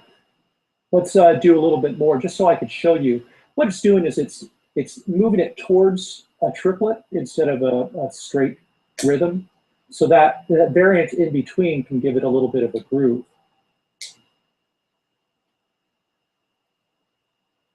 So let's go to 35% or 34%.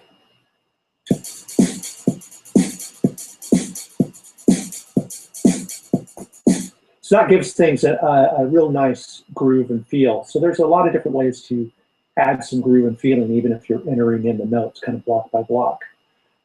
Another approach to entering in notes, I just don't use it very often, is the pencil tool. Now with the pencil tool, you just single click to enter a note, single click to get rid of it. So if that's faster for you, then you can grab the pencil tool and go ahead and do that. So that's Ableton's Impulse.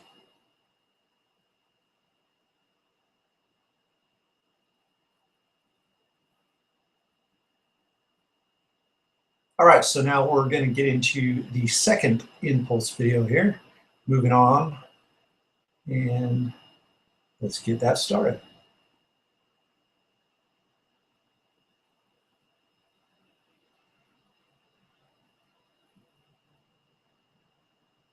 A question many of you might have about using the Impulse is trying to get more control over your individual sounds.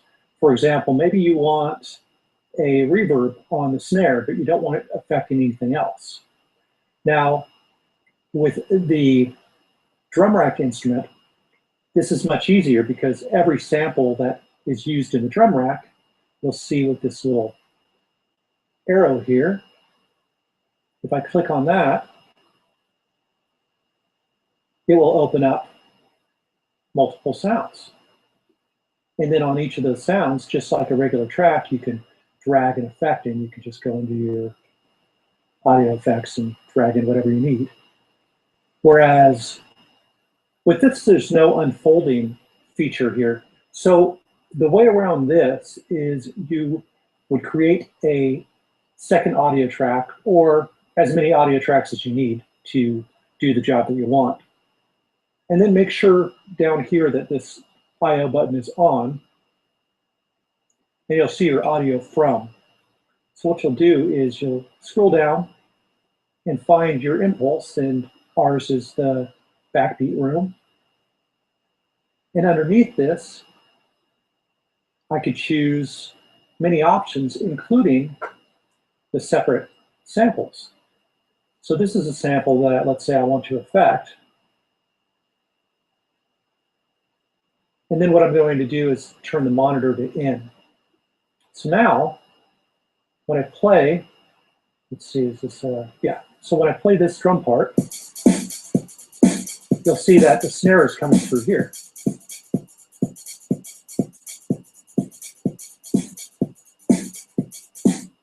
Great, and then I can go ahead and just drag in an effect if I'd like.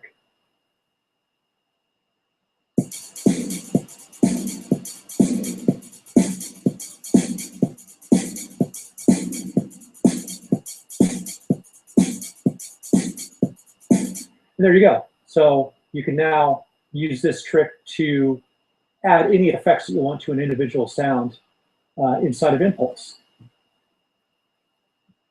How cool is that? When I discovered that trick, I was totally happy that I could do that, because Impulse does some really cool things that the other drum program doesn't do. So even though it seems like a kind of a light version, there's still a couple of very cool tricks that it can do really easily. Our next video on freezing tracks. All right, so in this video, I'm going to show you how to freeze a track. It's very simple, but more importantly, why you would want to freeze a track. And in this case, what I did was I loaded up a track with a whole lot of effects here, as you can see. And this is usually not going to be the case, but when you have several tracks running just a few effects each, it's going to start taking up a lot of CPU. So as I hit play here, you're going to notice this jump up probably around 30–40% just on this one track. There you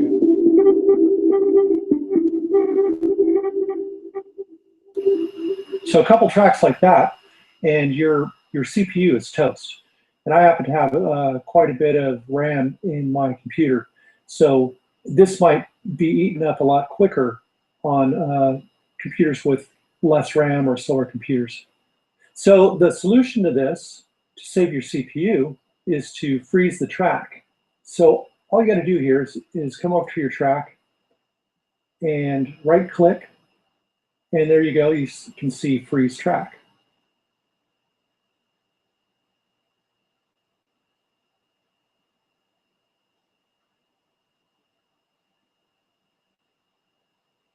And here you go. So now your track is frozen, okay?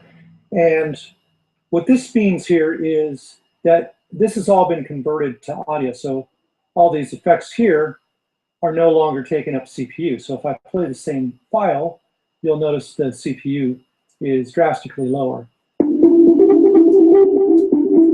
Just 1%. So that's much more CPU friendly and efficient. So once you have a track frozen, what's really cool is you can still, if I go into the mixer area, I could still affect my volume and panning and different things, just like I would if it wasn't frozen. And I could also delete, duplicate, copy files, and so forth on this track. The only thing that I can't do is I can't change the effect once it's frozen. So if I wanted to change or tweak how the effects were, I'd have to go and unfreeze the track, then tweak the effect that I want until I'm happy with it, and then refreeze the track.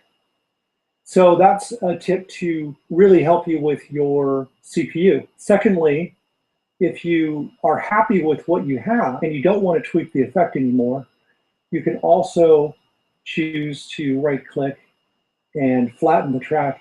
That will just convert this to an audio track. Here, I'll go ahead and do it for you.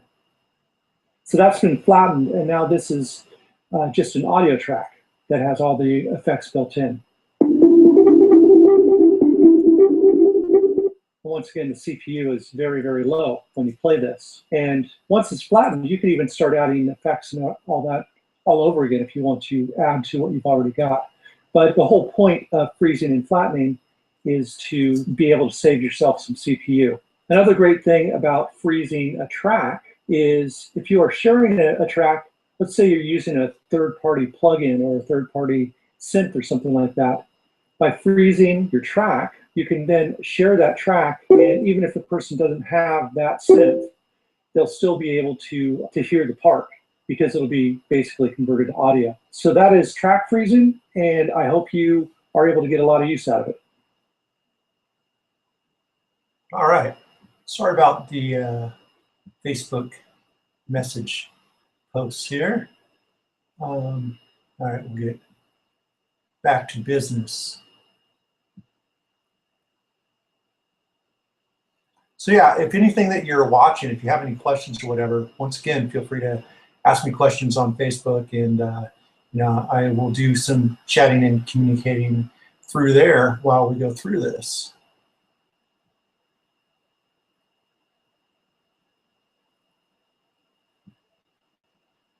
All right, so in the last video, I showed you how to freeze a track in order to save CPU on an audio track.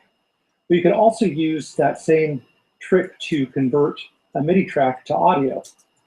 So in this case, I've got my MIDI tracks here with the drum parts, and I can just simply right-click, freeze the track, right-click again, and flatten the track.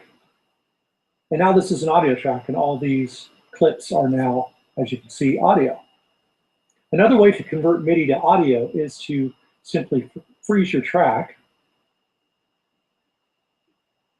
and then you can drag the MIDI file, or actually what I prefer to do is copy the MIDI file and then paste it into an audio file. And there you've got your audio there, and then you can unfreeze your track, and now you have the options of both your MIDI and audio versions.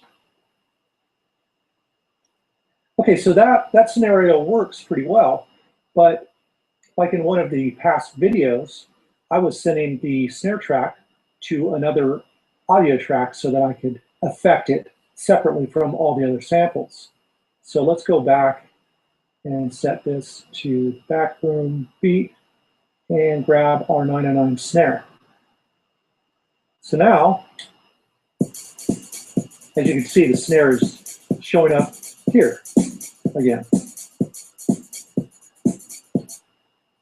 And if I go to freeze this track, you'll see that this arrow will jump up and let me know that I can't freeze the track because of the routing. So this is the other way that you can convert your MIDI to audio. And it's pretty simple. So you're going to create a new audio track here. And in the audio from, it's probably going to be set to external or external in, yeah. And you just want to switch that to resampling, okay? And what resampling does is it's going to record anything that's playing onto this track. So in this case, I only want to record the drums. So what I'm going to do is I'll solo this and solo this track here. And I'm holding the command key. You'll want to hold the control key if you're using a PC. And that will solo these tracks. And then you want to set your monitor here on your resample. Let's just rename this so you don't get confused.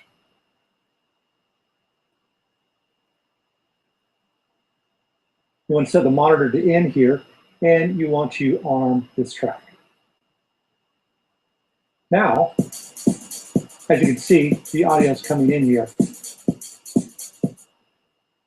So now all we got to do is hit record.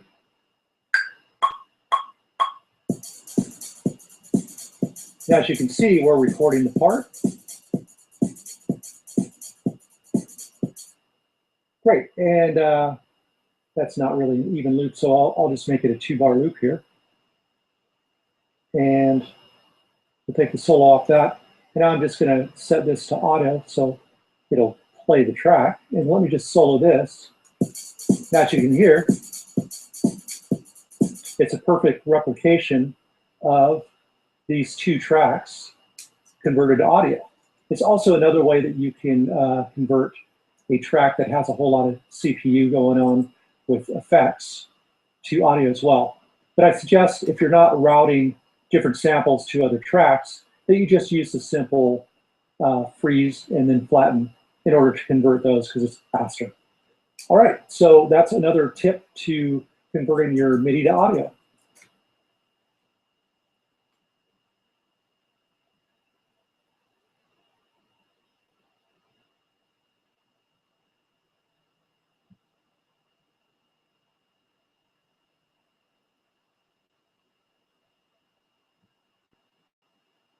Hey guys, so I'm going to show you how to export audio from the session window. Normally, if you have an audio part here, you would have to copy it and paste it over in the arrange window. Then you would have to highlight the section, come over to File, Export Audio, and then name your file. And then it would save that audio file. The way you want to approach it with the session window is simply if you have your parts, and the reason I would want to do this is if I'm doing sound design and I'm tweaking with a bunch of different parts from a synth and effects rack that I've created. Usually what I'm going to do is send the MIDI to route out into an audio track and then kind of record myself tweaking around with things. And then I want to keep the cool bits. So that's what I got to do. Let's just think of this as a cool bit that I want to save. I'd like to be able to save this in my sample library to go through later. So all you got to do is just make yourself a folder here in you know, whatever area, whatever hard drive you want. Drag the clip inside the folder. And then it's going to make a project file. And what that's going to do is create a whole package here. And the sample is going to be inside the samples folder and the recorded folder. So here's your part right here. So all you got to do is just come in here, rename it. So I'll call this Alien Liquid. I'm going to grab this and pull it outside of the project folder. Close and delete the project folder. And now you're left with just the raw sample. And there you go. Okay, another approach that you can use to export audio from the session window in Ableton is simply, as long as you've got it into audio, and that is either by recording audio in, recording audio from a MIDI track, or freezing and flattening your MIDI track so it becomes audio. You can just simply right-click on the clip and go to Show in Browser. And that's going to show the temporary file. You can just drag this file into your folder, name it, and you're done.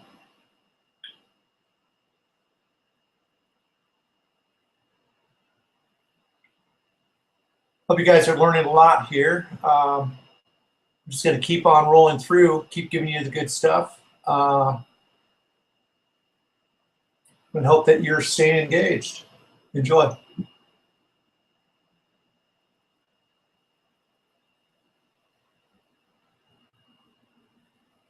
All right, so in this video, I'm going to show you how to make a DJ mix in the arrangement window. And I just want to kind of show you some of the basics. Obviously, you could get more complex than this, but this should get you started on understanding how to make mixes in Ableton.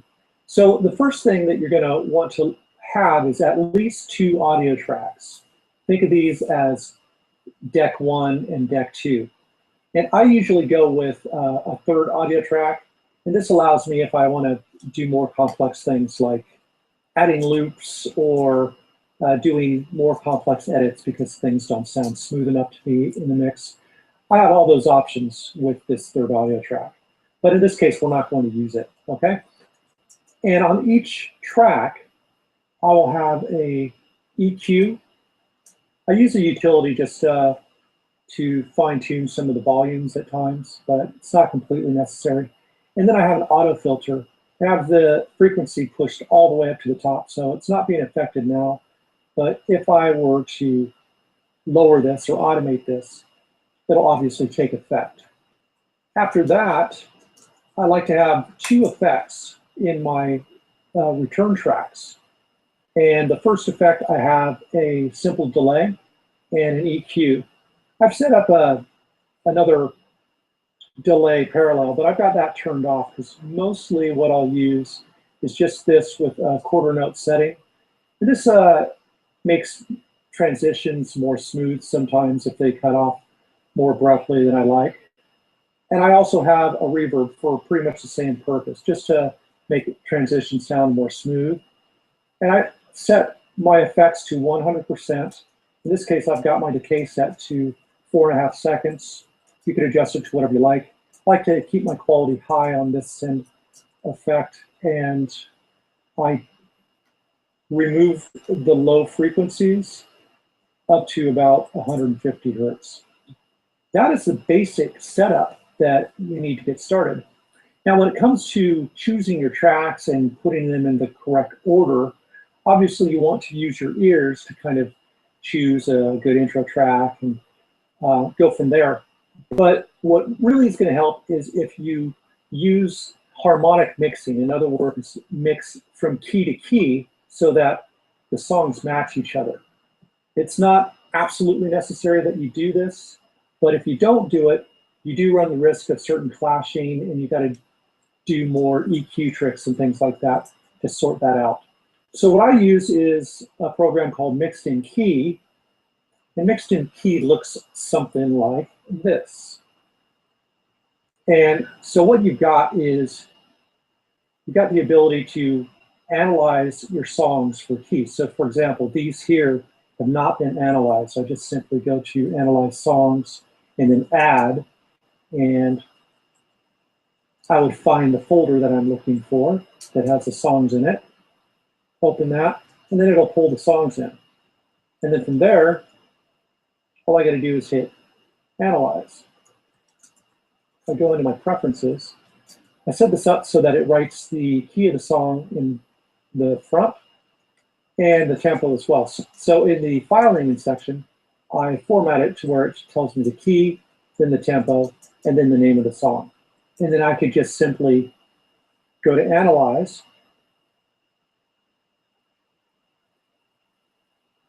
and I'll go ahead and cancel that. As you can see, it gives me the key of the track. If I find that folder, as you can see, this has now been labeled with the key, the tempo, and then the name of the track. So that's how I get the keys of the songs. All right, so these two tracks were in question. I wasn't sure if they were A or B, so I reanalyzed them, and they ended up being B, which makes these not necessarily in key with each other, so I may need to do some different arrangement, which is good because you get to see how I approach this.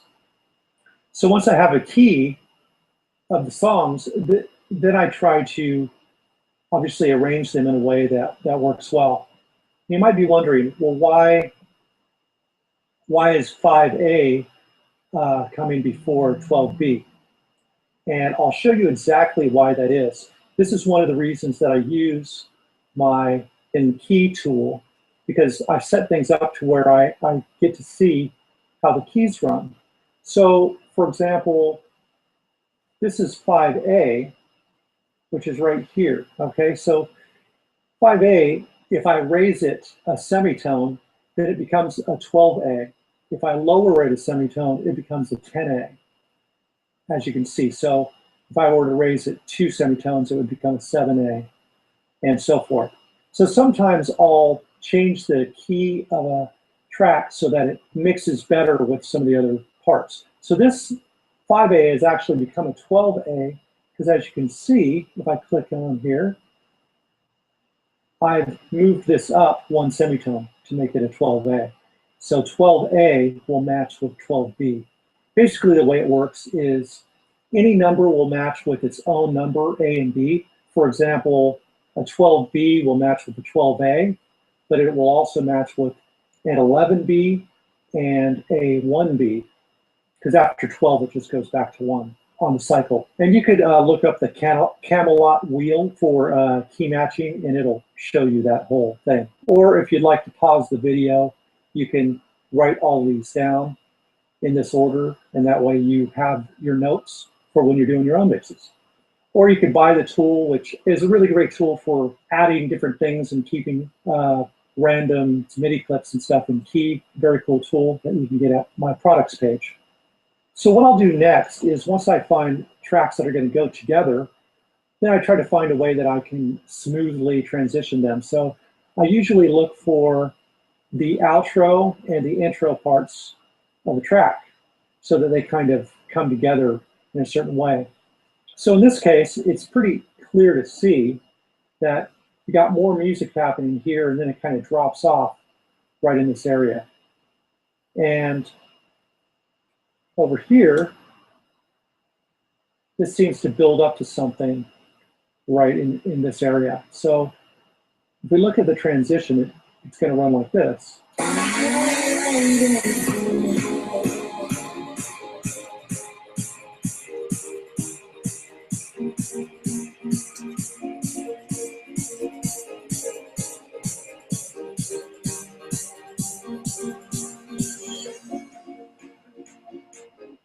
Okay, so that's fairly smooth without doing much volume editing or any volume editing, but there is a bit of EQ here on the mids, so that kind of takes that away. But what I want to do is I want to draw in just a little bit of volume fade, just to give this an even smoother transition.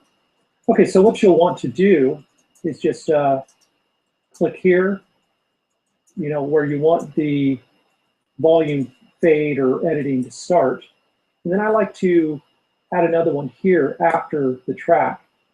And that way, when I click here and lower this part, it doesn't affect the volume of the next tracks. So that's really important. And let's see, if you hover over the little elbow that you make, you can actually see how much the volume is changing. And I don't need it to be that drastic. I'll change it by about 14 dB and see how that sounds.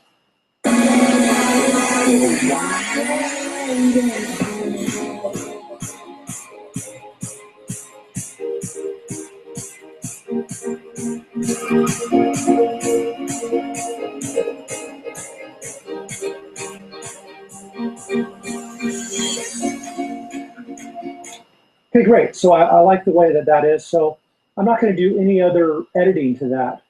Basically, I use EQ, filter, or volume to solve problems, not because I feel it necessary to do every time. It's just a matter of listening and finding out what needs to be done. Obviously, you can add your own effects and tweak things and, you know, do things for personal taste reasons. But a great way to learn is to figure out when something is necessary and when it's not necessary. And then as you get more comfortable with that, then you could start tweaking things in a more personalized way.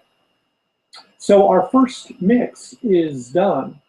And now this is 12B, and this next track is 7A. So these don't necessarily match each other unless the key is changed, and I'm not even certain that it will work nicely. So let me go back over and I'll check, what is it? It is 7A.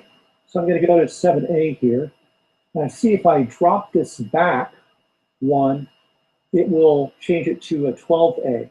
That's great. So what I'm going to do is I'm going to back that up one semitone there. And when I change the transpose, I'm just going to use Complex Pro. And I'm going to do that over here as well as my warp style, which seems to work really well. Beats actually works pretty darn well also. But I think Complex Pro just has a little bit of an advantage, even though it takes up a little more CPU. So now this is a 12A, which matches great with the 12B.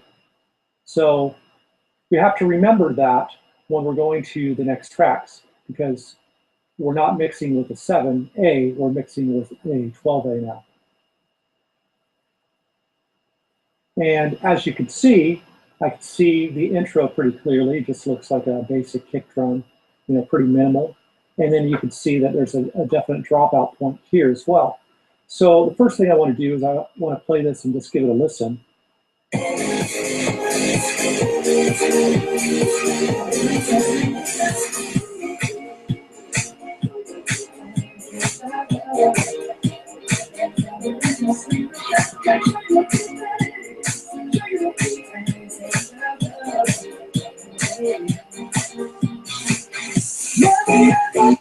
Okay, so This sounds fairly abrupt here.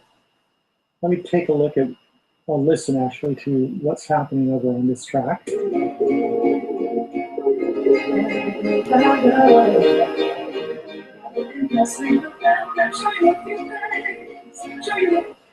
Okay, so this like goes from one vocal right into another vocal. I don't really always like it. Doesn't sound all that smooth.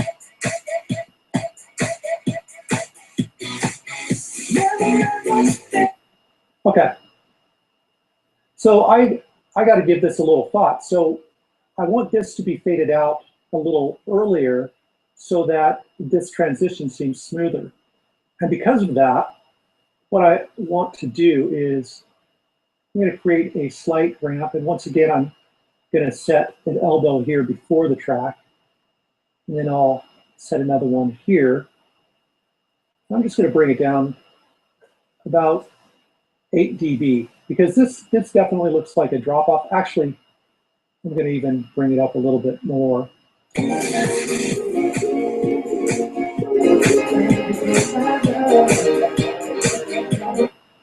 You know what? Actually, I'm going to leave this the same volume-wise because I think because the kick drops off here, this takes right over. I think that's a good transition.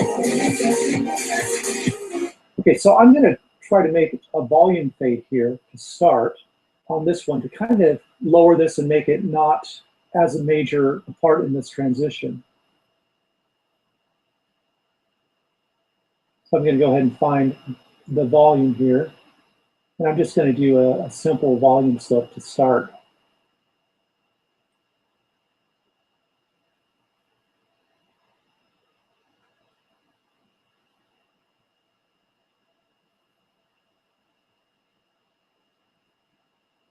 Let me try that. Kind of drastic, but I want to hear what that sounds like.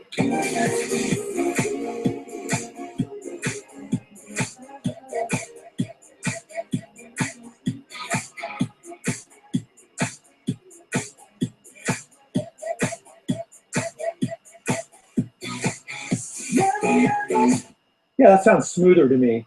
In fact, I think I can drop the volume just a little bit more towards the end.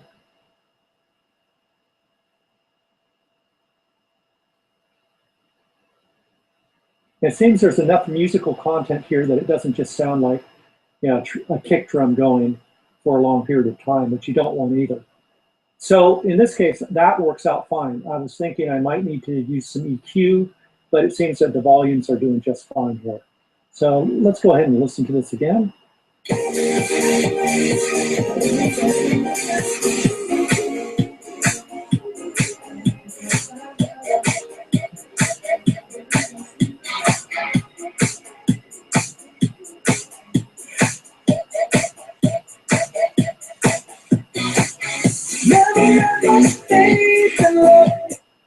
So of course this comes down to personal taste and things like that. So I'm not telling you there's only one way to do things, but for my personal taste, that sounds good to me. Now we're in a predicament here where I've got a 12A. Let me actually just rename this so I don't get confused here. This is now a 12A. And we've got these other parts here. And none of these seem like they're going to match with a 12A, which might be okay, but we just need to figure out what the best way to make a transition is because the keys are not going to match. So the first thing that I want to do is kind of notice that although some of these are close, they don't really match keys. So what might make sense is for me to, once again, see if one of these can be changed to match with the 12A. So we got 8B, 9A, and 10B. So 8B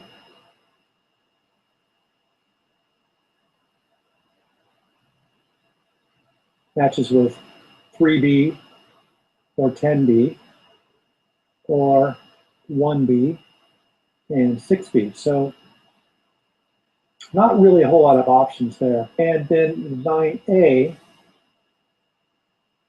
I can transpose it up to 11A, and that will match with the 12A here. So I think that's what I'll do. I'm going to move this.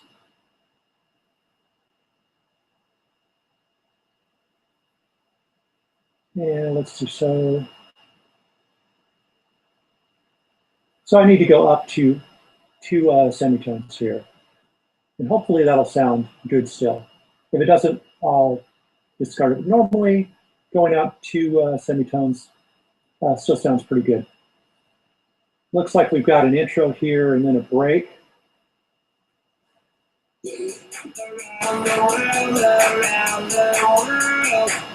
And it looks like we've got an outro here.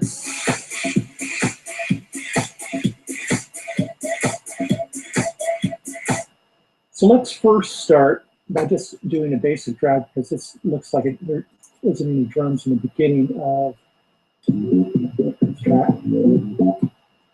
And let's see what we have here.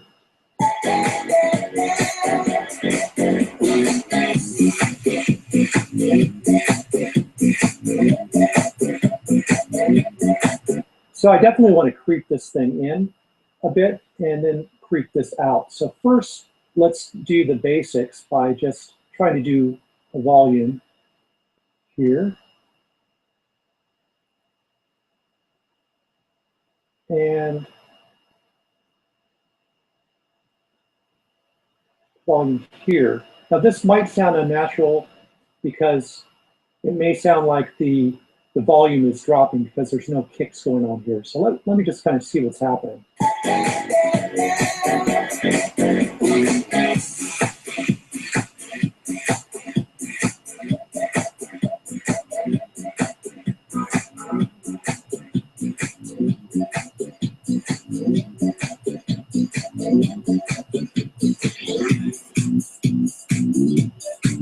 Okay, so it doesn't sound bad if I don't pull it down too much, but what I'm going to do is just to try to make it sound a little smoother, is I'm going to add some of the delay effect to the end of this. So what I'm going to do is just grab just a section here. So I'm just clicking right here. That's my first audio effect, which is this here. And then I can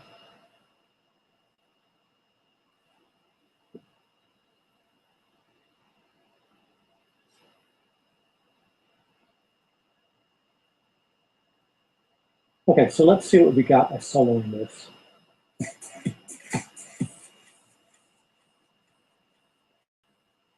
Great, so we've got this nice little tail off, so it doesn't sound so abrupt. Let's hear how that sounds all together.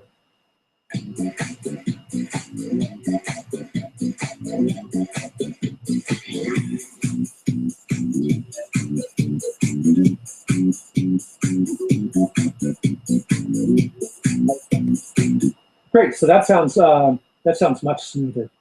And that's a reason why I would use a delay, just to kind of keep content happening and it slowly fades over time. So let's rename this to 11A.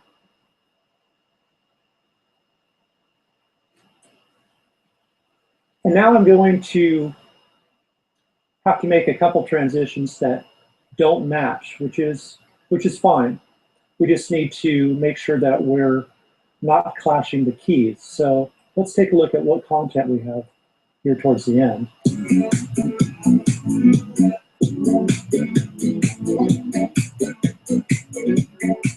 Okay, so there's definitely some note action going on here. Let's hear what we've got going on with this track.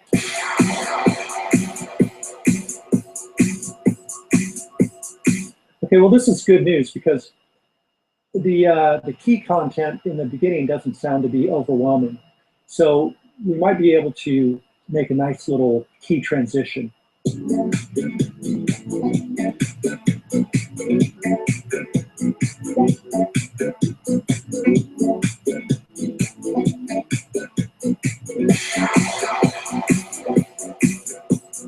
Obviously, that's much too fierce. So we'll need to definitely fade this in. I'm going to go back to the volume. You know what? I'm going to try to line it up with this break right here. So I'm just going to solo this for now.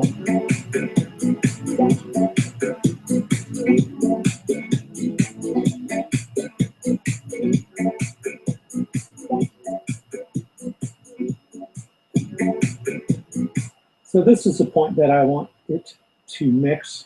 I'm just going to hit Command E. That'll just make an edit point there. Just make it easier for me to line this up. I'm pretty sure this will do the trick. So now what I'm going to do, I'm actually going to remove some of this content here, so we don't need too much. And then I'm going to kind of fade this in over time. And that doesn't need to be too loud because we're moving right up to a transition. So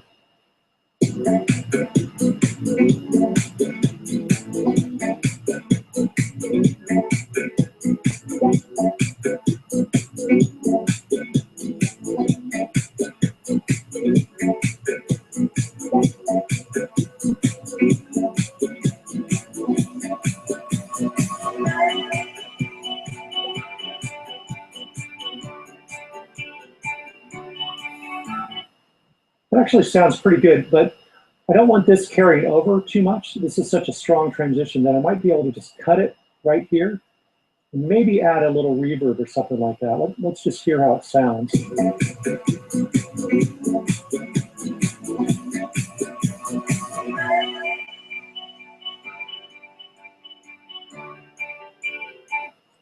Yeah, I think that sounds pretty good. What I'm going to do, though, just to make it a little smoother, is I'm going to do a couple things.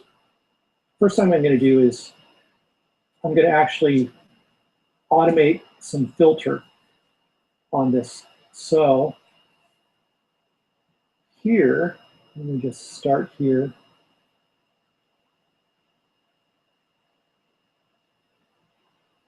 Just kind of bring that down.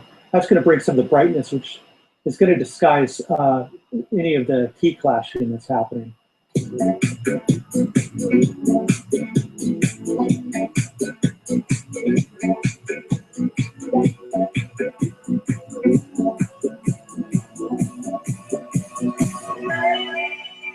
Great, so I like what has happened there. I'm going to just raise that a little bit more. And then I'm going to go to the reverb, which is the second send effect. And I'm just going to draw in a reverb slope here at the end.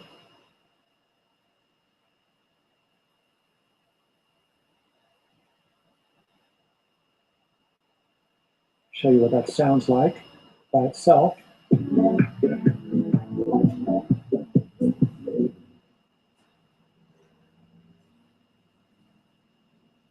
Yeah, I could probably even bring it up a little bit more.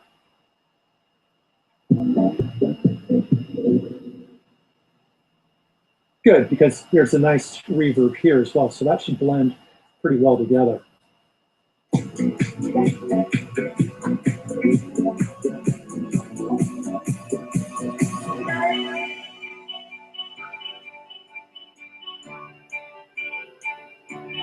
Great. So we just made a transition there, even though the keys weren't matching. And another thing here, going from a 10B to an 8B, although the keys clash if they're playing together, the transition from moving 2 numbers down or 2 numbers up actually seems to give some really nice results. By going down 2 keys, it'll actually darken the mix a little bit, which is kind of great because we're trying to finish off the mix. Or you could also go and leave on a high note, and you could go to like a 12B or something like that. And that'll still sound good as long as you make the transition smooth. So that's what we're going to do here. So once again, I'm looking and I'm thinking that this right here is probably the cutoff point. Sounds like it.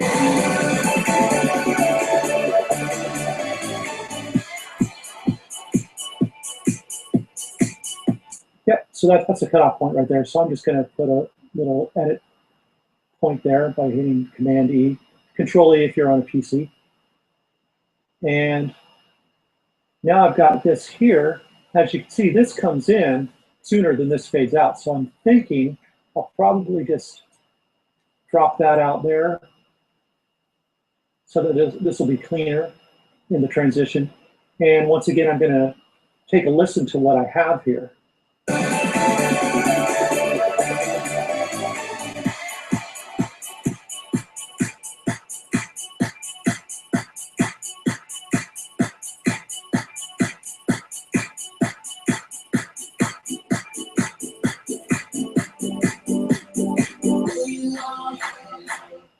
Okay, and obviously that's a pretty harsh transition, you know, if you don't do any editing. So what I'm going to do here is we're going to start with, you know, as usual, a volume slope.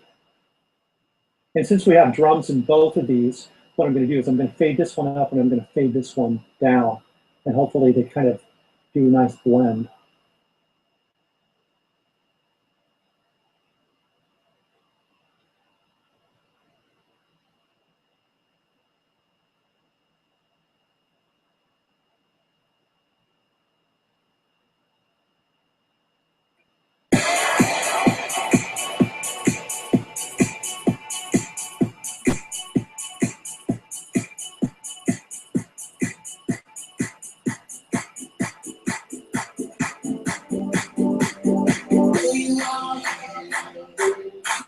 That sounds smoother to me already, but I still want a little bit of carryover there because actually these two parts, even though they're not perfectly in key, don't sound too bad together. And that's sometimes where you got to use your ear and use your own judgment. So I'm going to go ahead with the delay again on this.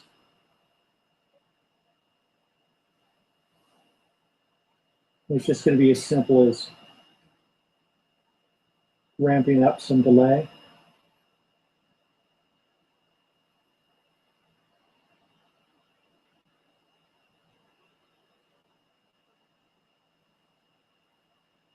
And the reason I can drop this back down is because all this is doing is raising the effect, but the effect on the return will continue even if the volume on this is turned down. So this just kind of activates it at a certain volume. So, oops. Here, I'll just show you solo.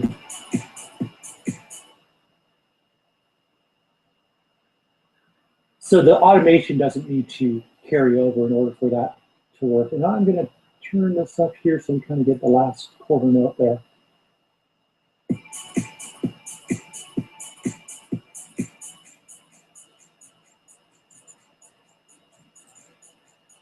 Cool.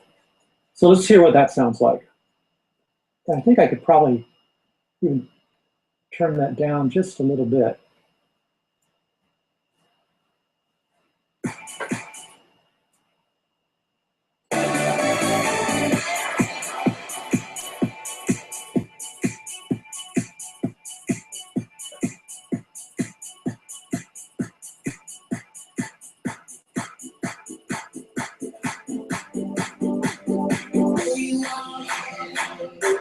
Tonight I wanna show you off.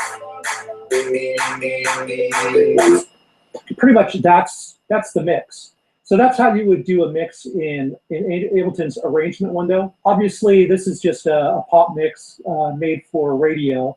So this isn't necessarily the same way that I would approach an underground mix, where I would probably tend to have much less vocals and it wouldn't kind of be going from one pop song to the next type of thing. I'm helping a friend out with this mix, and I just thought that I would use this as a little example to get you started on making you know, radio mixes, or as a way to kind of see how mixing can work for whatever style you're doing. So I hope you got a lot out of this. All right, guys, I hope you enjoyed that.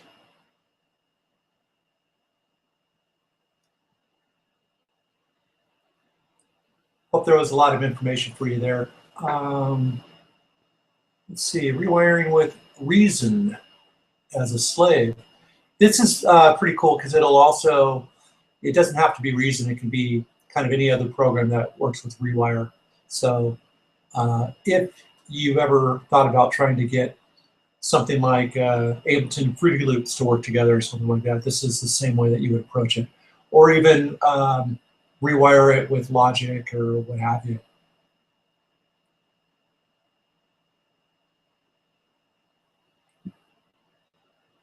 All right, so in this video, I'm going to show you how to set up Reason to rewire inside of Ableton so that you get the power of both programs.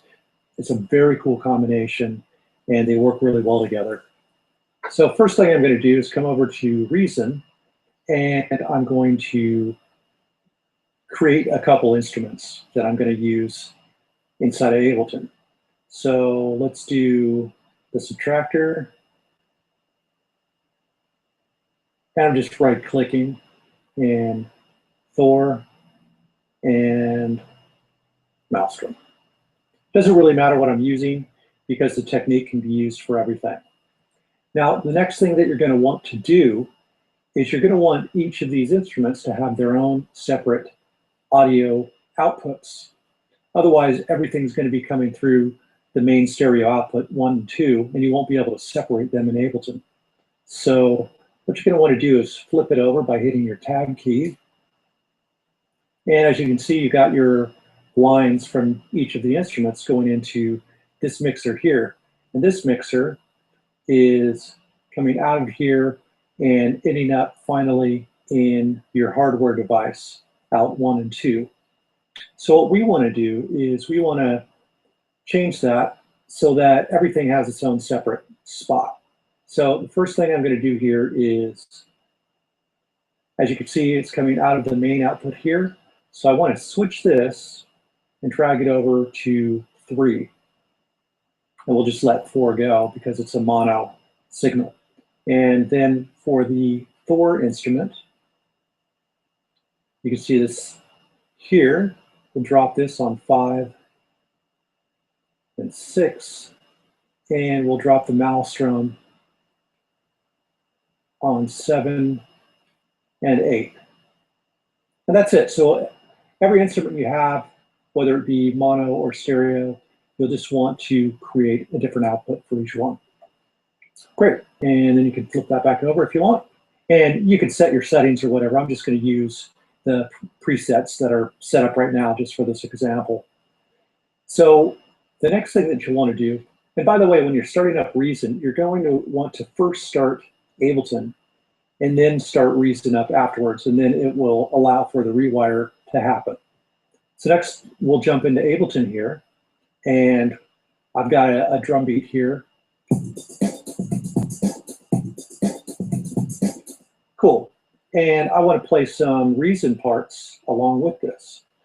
So what I want to do is create 2 MIDI tracks, actually 3 MIDI tracks.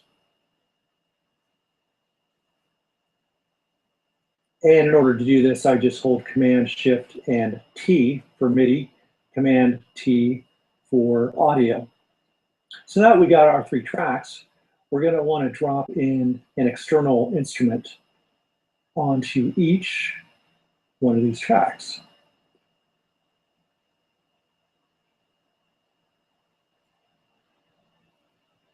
Cool.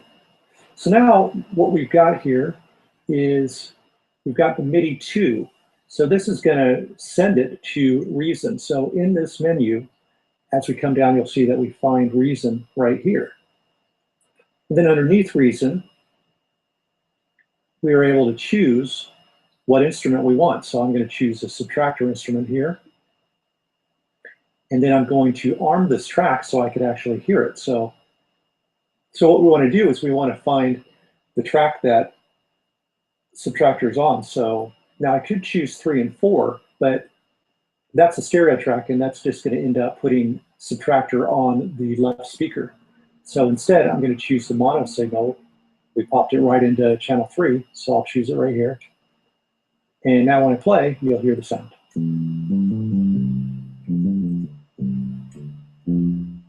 Cool. And then we'll go ahead and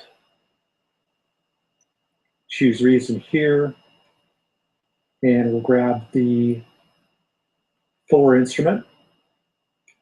And as I recall, we set that to 5 and 6. And then I'll just test it here. Cool. And then on this one, we'll select Reason and the Maelstrom. Audio from 7 and 8.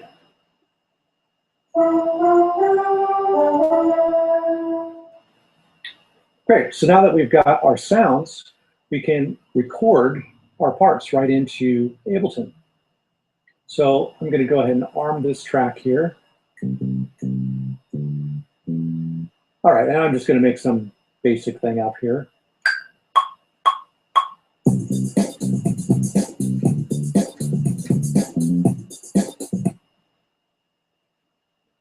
We'll just make this 2 bars even.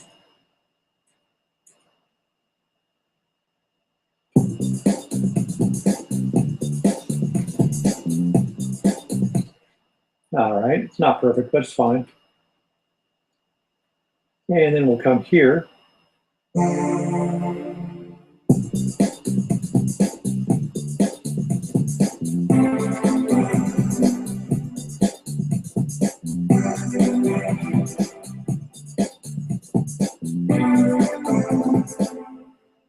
All right, so I'll just record that part.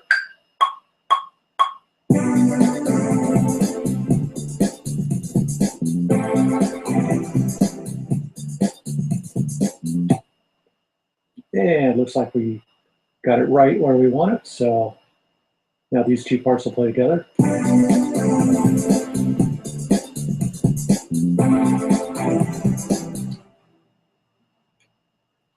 And now let's see what's on this track here.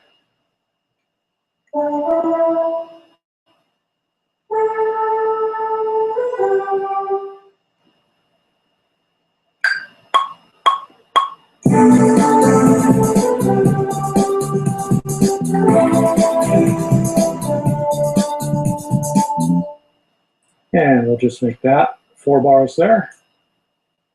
There we go. We've got our audio track inside of Ableton, and we've got 3 Reason instruments all playing.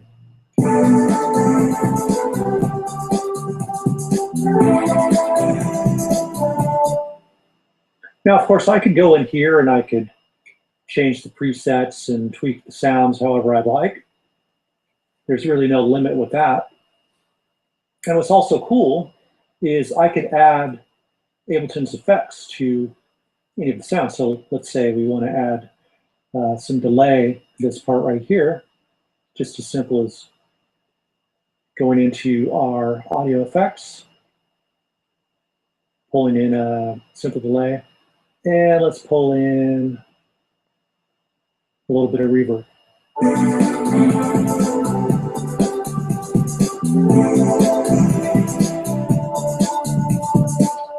So now what I would suggest that you do is, after you tweak your sounds, I would record these to audio as quickly as possible. That way you don't have to save all your settings in Reason and then save all your settings in Ableton in order to reopen the part. And in order to do that, you just create a audio track here and select audio from, grab one of your tracks here, and we'll set the monitor to off and record. Now this track right here will record right into here.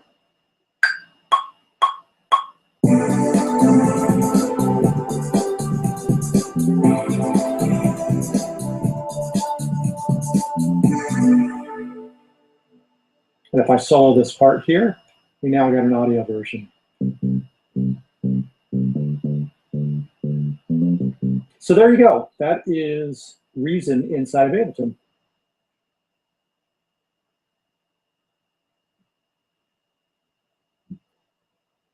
All right, let's jump to the next video here. It's going to be on controller knobs and keys. So if you want to know how to set that up, keep on watching.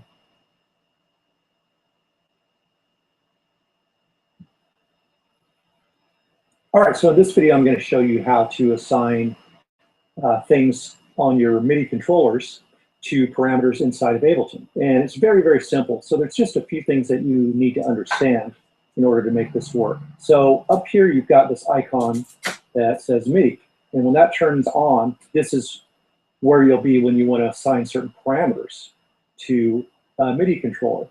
Now, anything that you see in blue, you could click on, and you'll see little brackets will show up around it. And that means that it's assignable. So almost everything in Ableton is assignable. Now, the key button here when that's on, that relates to your QWERTY keyboard.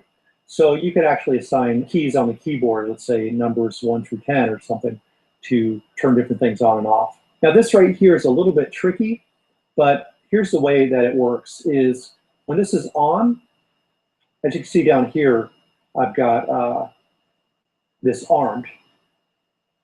So when that's on, when I play certain notes on my QWERTY keyboard, the A, S, D, F, G, and there's also W, E, T, Y, U, and O, all those are actually going to play notes just like a keyboard.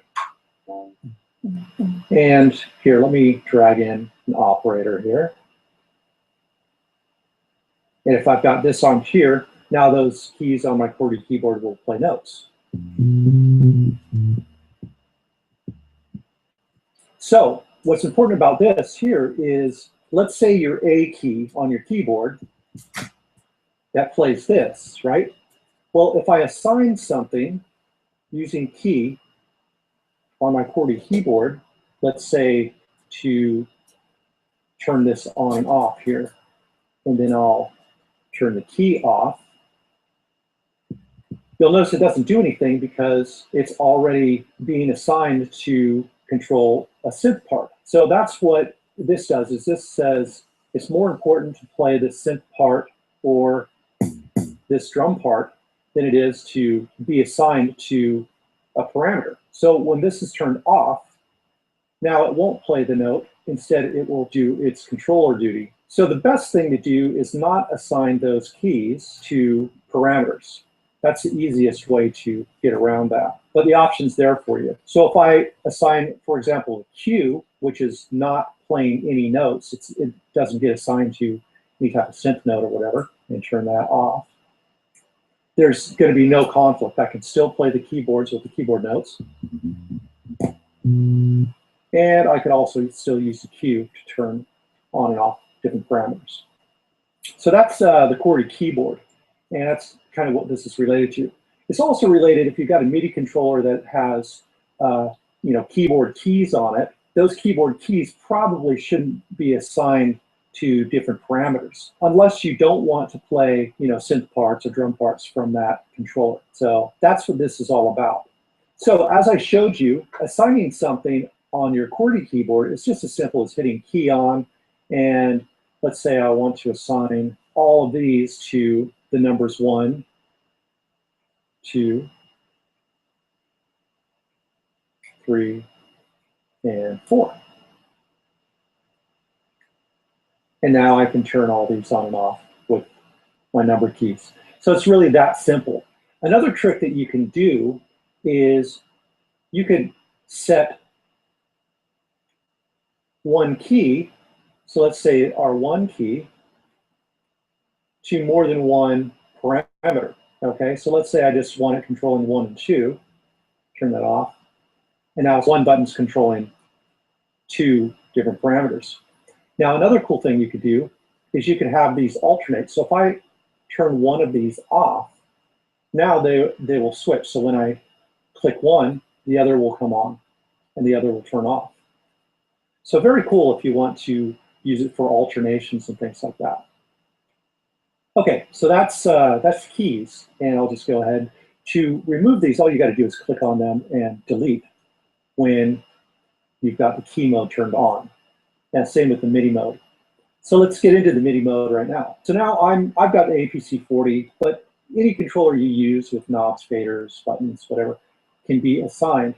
So for example, if I would like, I could assign a button to play a clip, for example.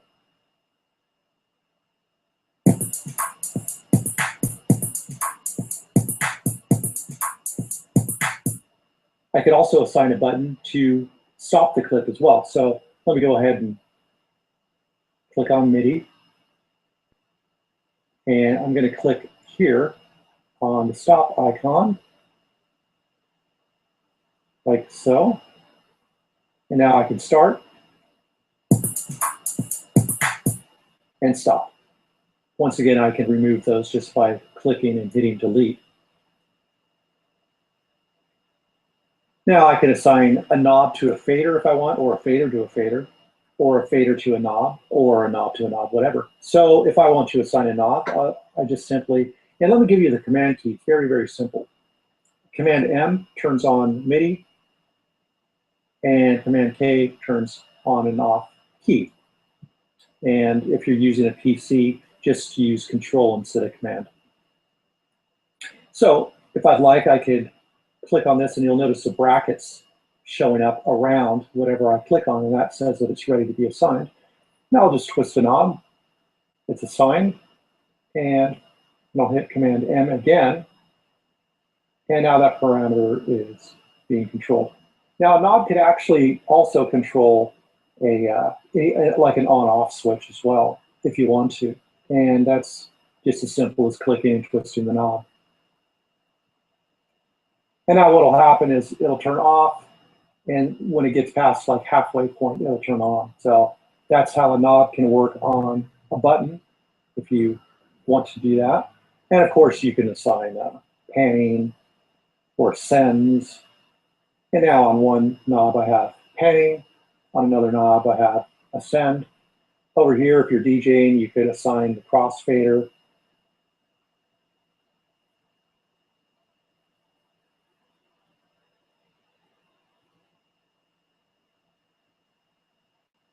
And so forth. So simply, the way that you approach this is just simply to, if you're using a MIDI controller, you just hit MIDI, and you click on what you want to assign, and then you twist the knob or the fader, push the fader, until you see a number show up, like so, and then you turn it back off.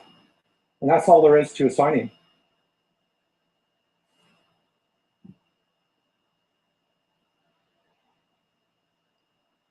All right, let me just stop sharing the screen for a second, jump over, and say hello. So if you're just tuning in, this is Jason Timothy, musicsoftwaretraining.com. I'm just showing you one of the courses inside the Producer's Playground. They're also sold separately on the products page if you want to check that out. But I just wanted to kind of live stream the whole thing for you so you get the big picture of what my training is like and what kind of information I like to share. So this is one of about 8 or 9 courses that I've got on the site, and I've also got templates and song files and all kinds of stuff. So you can check that out later. But let's go ahead and jump back in to our video stream.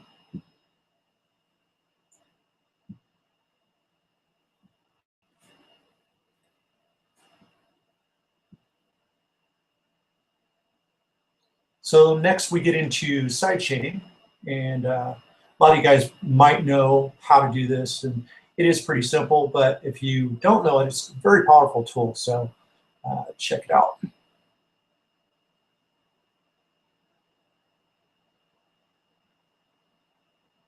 Hi guys, so in this video I'm going to show you sidechain compression. So what we've got here is, I'll just solo this real quick. I just made this simple little string part.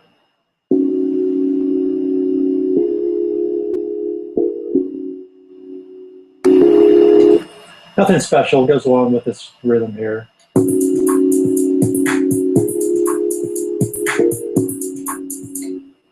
Okay, so what I want to do is I want to kind of give that pumping sound to this instead of just a straight pad-ish synth sound. Kind of want to give it some movement. So what we're going to do is we're going to drag in a compressor. And this is Ableton's compressor right here. And you might not notice anything here, but if you click right here, this little upside down triangle, you'll see a sidechain section. So I'm going to click on sidechain. Now I'm going to do the standard kind of sidechaining just to a basic 4/4 kick. And I have that silenced right here.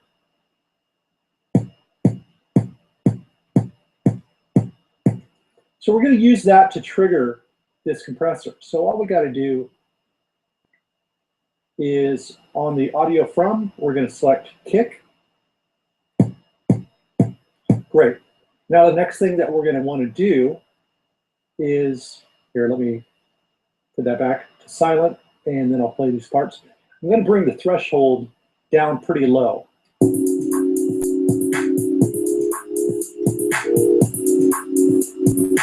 And you can already hear it pumping just from bringing the threshold down.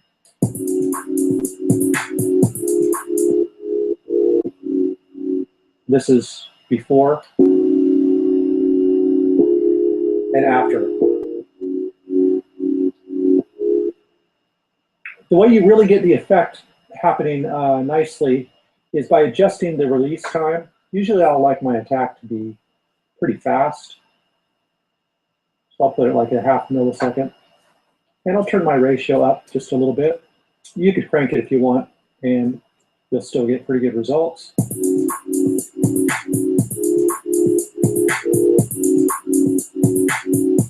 And now I'm going to adjust the release time so that it ramps up more slowly.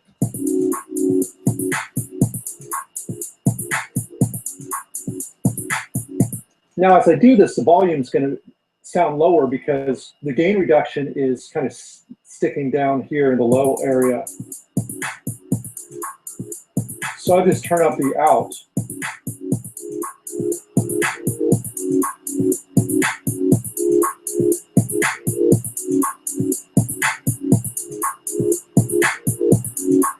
And you just adjust it until you're happy with the way that it's ramping back up. And usually you want to kind of get something that's rhythmic that's happening. That's kind of what the sidechain effect is all about, is keeping something rhythmic going on in the song. Now I'm going to show you how to sidechain just a little bit differently. And we're going to sidechain to this drum part here.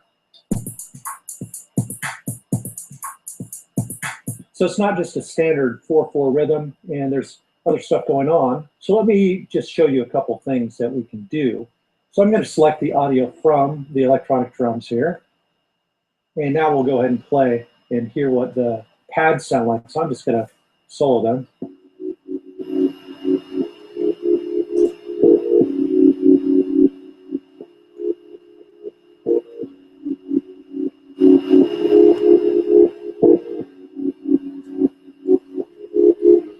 So what that's doing is it's triggering off of the whole drum part. So if I play those together,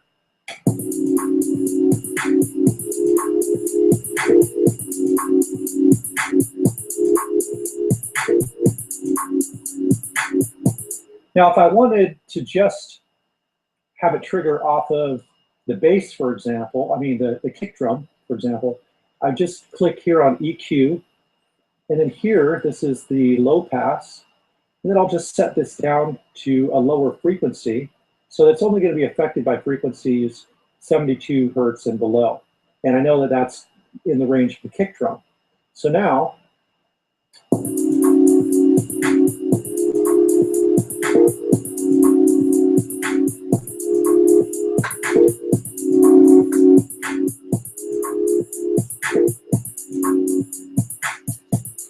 it's reacting just to those kick drums.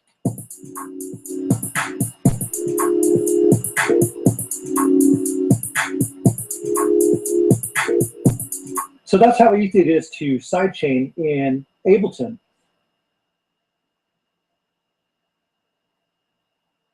All right. While you were watching the video, I just ordered some pizza, so I'll be able to eat while I'm hanging out with you guys. Next video is the beat repeat. And this is a pretty damn cool effect.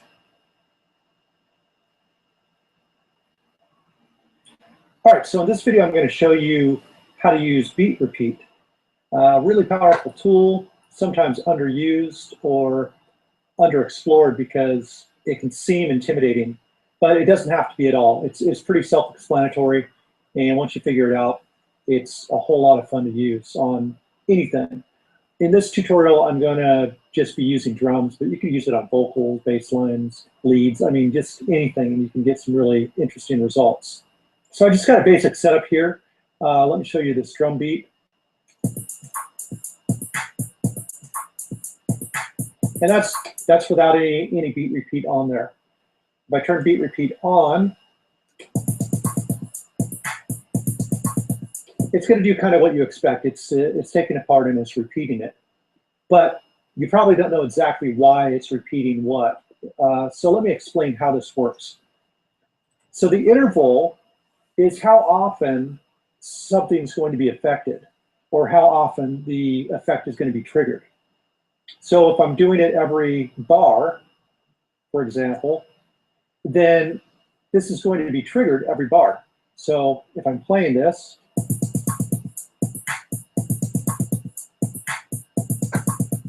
and as you can hear, every single bar is doing this thing one time.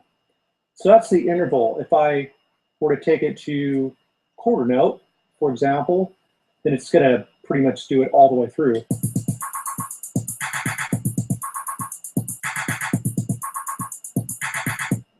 So the next thing is offset. So offset basically is where it begins. So if it's at 0, it's going to start right at the beginning of the beat to do the effect.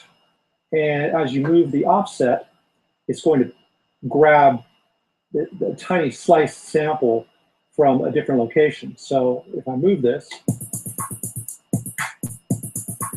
it's grabbing the second 16th.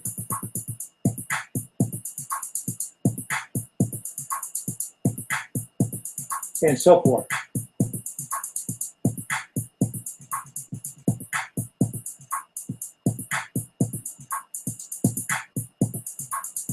So that's what offset does. Now grid this is the resolution that it's going to repeat at. So right now it's repeating 16th notes. And if I change this to 32nd,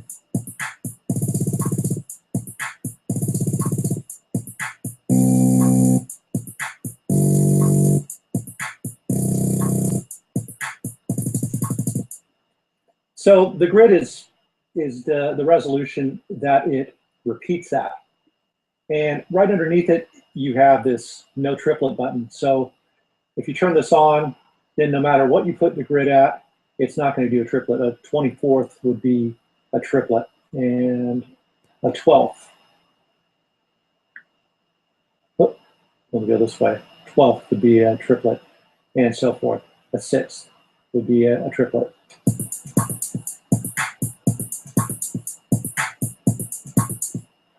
And so forth. But I like leaving triplets on in a lot of cases just because it creates more interesting results. So the next parameter is variation. Variation is basically going to change the grid setting. So that means if I have the variations up high, then it's not always going to be at what the grid's set at. It's going to change quite a bit. So let me just set this at 16th note, and I'll put the variation all the way up high so that you can kind of hear it do a lot of different things.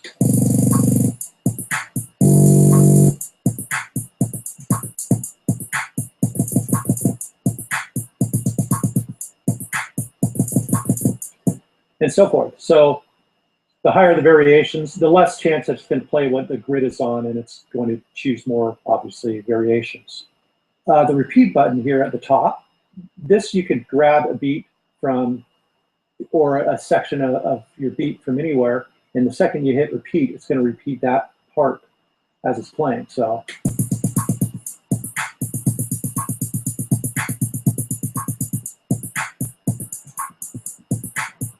anywhere I hit,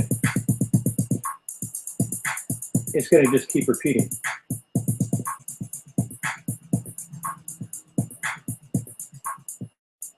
And if I put it on variation, I'm not sure if that'll change or not.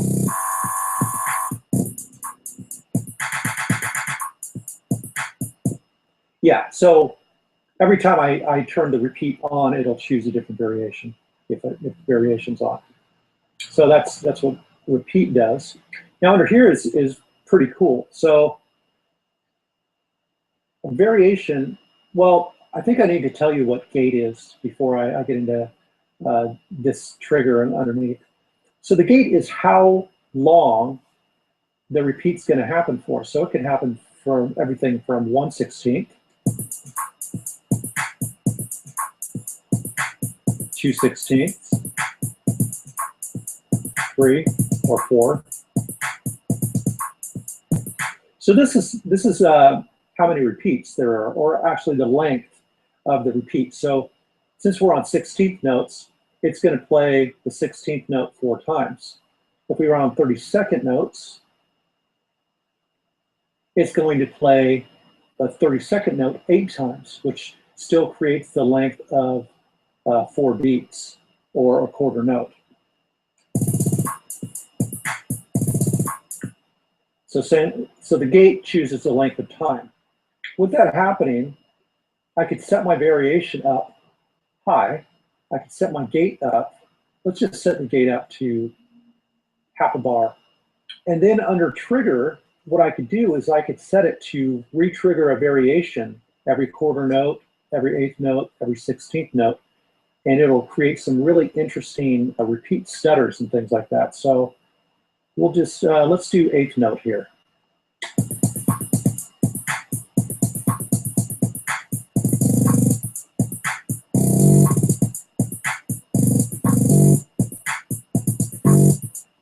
Or I can even do 16th note.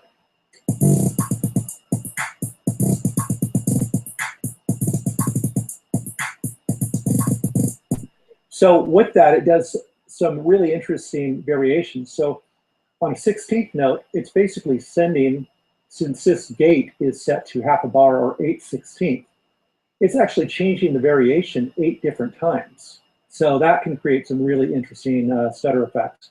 You know, if I set the grid down here, let's go to the fastest, and the variation high, and set this to 16th note.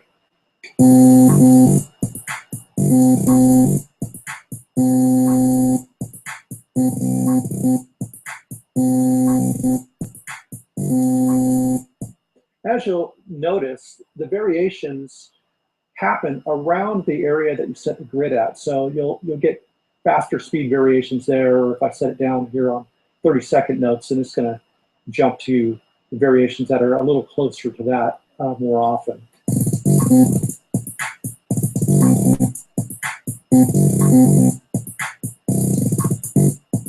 Like so. So the next is the chance here.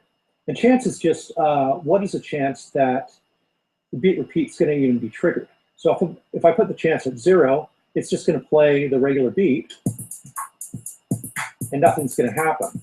If I set it to 50%, then every bar has got a 50% chance of happening at this interval. If I set it to 8th note, then it's a 50% chance each 8th note that something's going to happen. I'll just keep it on bar for now.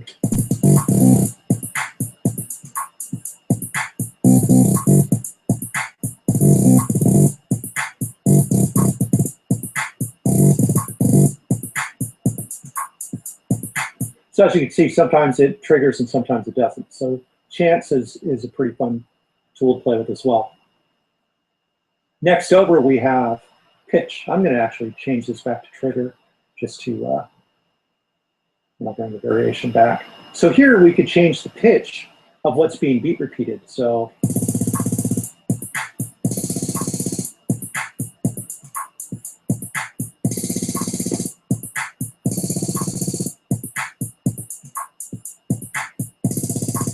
I'm going to put chance up to 100%.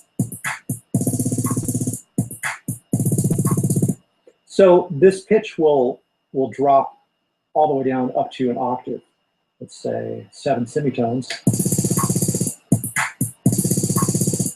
And here's the volume over here. I know I'm skipping ahead, but this is the volume of the effect.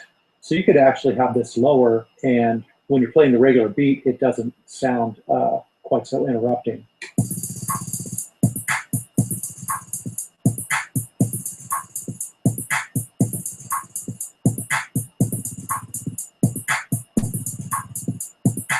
And so forth. So that's what pitch does. Pitch decay actually does something more interesting, which basically creates like a pitch bend for the length of the gate. So this is like going to be a half bar pitch bend.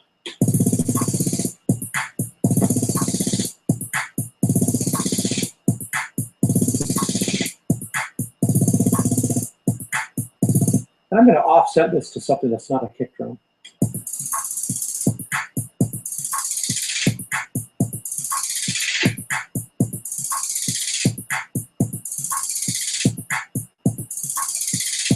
Very cool effect. And if you set variations and set the bar interval, you can get some really interesting effects happening here.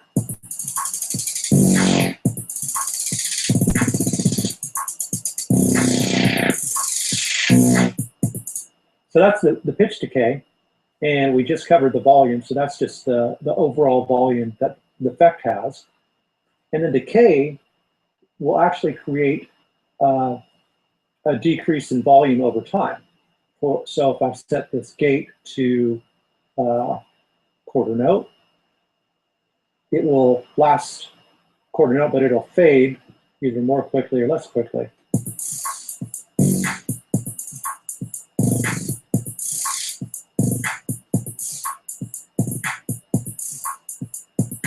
I'll make the gate longer to make it more noticeable here, so I'm just going to make it a full bar here.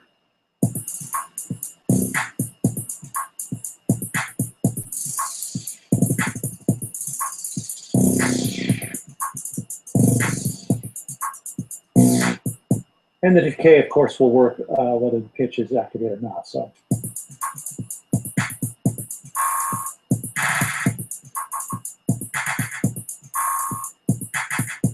And now up here, you've got mix, insert, and gate.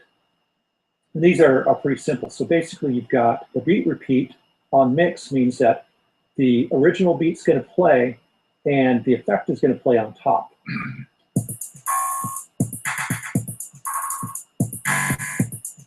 Like so. Insert means that when the effect triggers, it's going to stop playing the original beat, and then it'll come back up when the beat repeat stops being triggered, like so.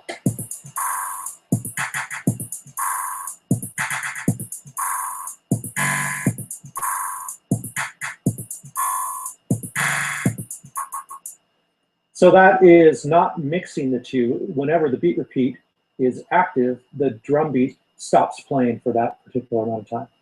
And then the gate is just the beat repeat effect on its own, and no beat is playing. So you're only hearing the affected part.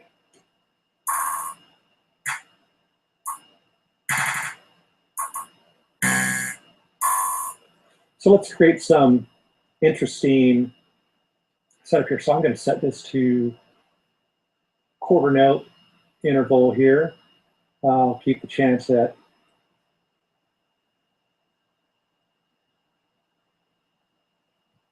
85%, sounds good. Set the gate for 8. Variation up high. Set the trigger to 16th, so that's just triggering many different grid selections. We'll play with the pitch decay, and I'll leave the pitch alone. And the filter should be pretty obvious. So the filter only affects the beat repeat effect part. It's not going to affect the filtering of the original drum loop or whatever part you're using. And let's go ahead and just play this.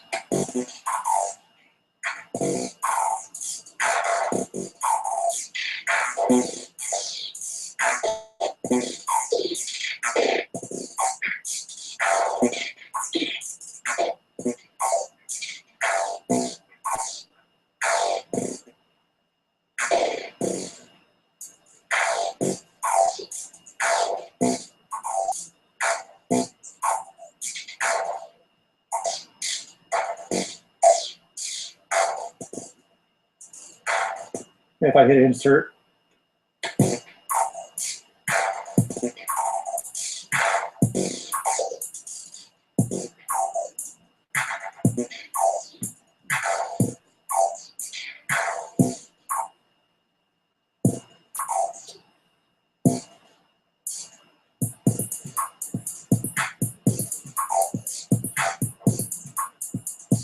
so that is beat repeat. So you can do really simple things, and you can take it to extremes. I like the idea of using beat repeat for both purposes. It's also really a great tool to use for DJing and things like that. You could basically set things up for 1 bar.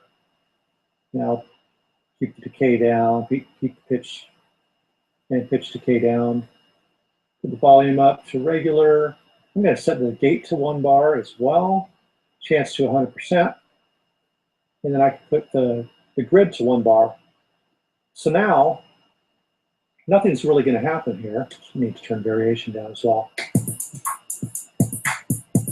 So beat repeat is on right now, but it's not being affected because it's only being told that when you're triggered, just sample the bar and play it back. And since this part is only a bar long, it's just staying the same. So what you would do is you would set a controller knob to this grid, and then you can, a lot of times you'd want to set this to no triplet for DJing. And then anytime in a track or something, you could just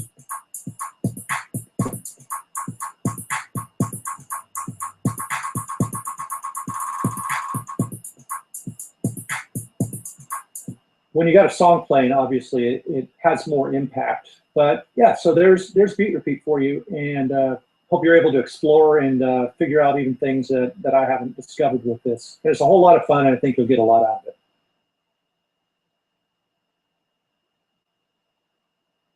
All right, Jason Timothy back here, musicsoftwaretraining.com, and we're jumping into our next video here.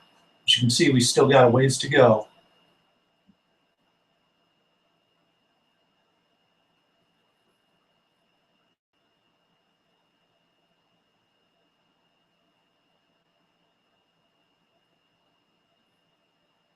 Okay, so now let's get into Ableton's preferences. So I'm just going to go to Live and Preferences. And if you're on a PC, it'd be Edit Preferences, which is usually down at the bottom. And I'll go ahead and kind of highlight some of the stuff in here. So the first tab that we have here is Look and Feel. This basically affects the way your screen's going to look and some of the behavior that you see as well. Most notably, you could change the skin to different settings, however you want. I happen to like the default, change the brightness and color intensity and what have you. But up here, you've got your language that you can choose. Follow behavior is interesting, and you've got 2 choices. You've got scroll and page, and basically what that means is if you got scroll set up, when you have this icon moving here, one other thing you have to do, you've got to make sure to hit this icon up here. I can just play, and as you can see, the audio will scroll by and the cursor will stay right in the middle. This takes a little bit more CPU, but I like having this feature. If you turn it to page, then when you play this, it's just going to go all the way to the end, and then it will start over on the next page. Hide labels, that's just things like audio to, things like that. You can just turn some of that off in the in-out section. Permanent scrub areas, that is, when that's turned on, that means if I click in a certain section, like here, and I've got my speaker icon, it will start from that section. Zoom, you can do some pretty interesting things with the zoom, but it's most practical for me to just leave it at 100%. All right, so this plugin windows area, a couple important ones here is the auto open plugin, custom editor, and the auto plugin windows. So when this is turned on, what that's going to mean, let me just drag in a couple third-party effects. And I'll pull in another one here. And I'll have an effect there. And then on this one, I will have another effect. So what this means is, let's go back to our preferences. If auto hide plugin window is turned off, then that's going to mean everything from every track will show up until you unclick it, remove it. If I want something back, then I can click on the wrench icon. And even when I switch tracks and stuff, it doesn't disappear. I personally don't like that, so I keep this on, and then that way only the effects that you've got from a certain track will pop up as you switch. Now the auto open plugin custom editor, what that does is when you drag in a plugin, it automatically pops open like so, if it's a third-party plugin with the little wrench tool here. And if that's not turned on,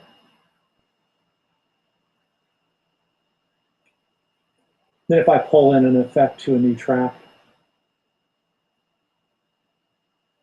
it doesn't automatically pop open unless I hit the wrench. So that's look and feel. Audio here, you've basically got your driver type. You've got your audio inputs. So these are the different sound cards that I have. I'm obviously using the internal sound card to do this video.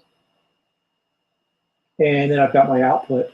So I could actually have different settings. In other words, I could use different sound cards for the output and for the input.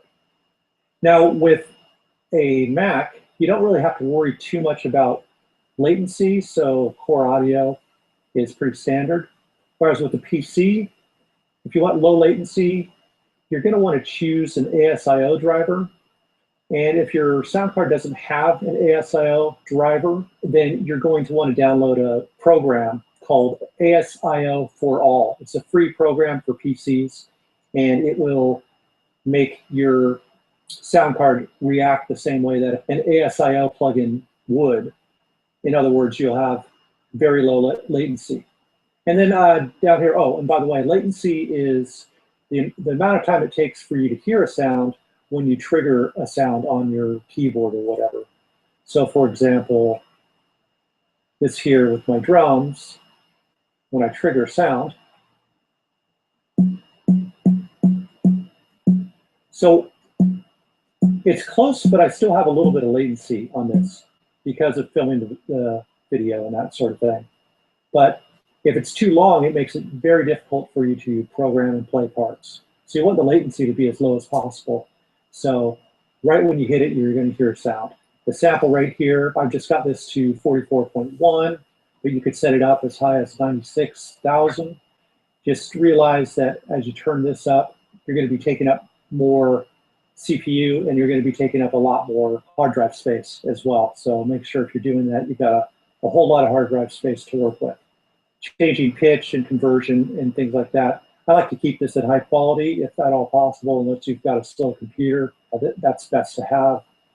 Buffer size, this is related to latency, but it's also related to if you're getting playback glitches and clicks and things like that, it usually has to do with your buffer size. By raising your buffer sample size, you're not going to have as many clicks, but at the same time, what that means is that you're going to have playback latency. So that's just something that you need to know. And then you got a test tone here. If you want to just kind of test your speakers or sound, you just, in the MIDI sync area, up here is where you would choose your control surfaces. And Ableton has a bunch set in by default. And this is where you would choose your inputs and outputs for different tools or controllers. So in your MIDI port section, you've got ins, you've got outs, and then each of these has track, sync, and remote. And basically what this means, even though I've got a video that explains a little further, is, for example, track, that's going to be MIDI that's coming into the computer or going out of the computer. So if I've got a keyboard and I'm accessing the drums from that keyboard or whatever, I would want my track on for the input. If I've got a MIDI part playing and I want to send MIDI notes out to a hardware synthesizer, I'd want the track set to on my MIDI output. So for example, in this case, I've got a USB MIDI cable. So my input is set to on, and the output here is also set to on, so I could send signal to my hardware keyboards as well. Sync basically is just syncing up with another MIDI instrument. You could sync Ableton to a drum machine. You could sync Ableton to another version of Ableton on another laptop. You could sync with a number of different things. And if you want Ableton to be a master, then you're going to want to set the sync to out. And if you want it to be the slave, you're going to want to set the sync on your in to sync. And then that's how they will sync up. And if you're using this as a slave, then you'll want to come over here and turn on this EXT, which means that it's being controlled by an external MIDI source. And remote is anything that you're going to do on a MIDI controller. It basically sends CC notes. So anything that's coming from my APC 40 or any other type of controller, I'm going to want the remote on, and that way Ableton will receive the nods and fader movements and stuff like that. So that's the basics for your MIDI ports and track sync and remote. If we get into the file folder, you've got some settings here.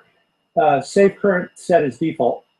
If this were a template, this song file right here that I'm on, and I wanted Ableton to open with this setup, I would just hit save, and every time it opened, it would open up with this.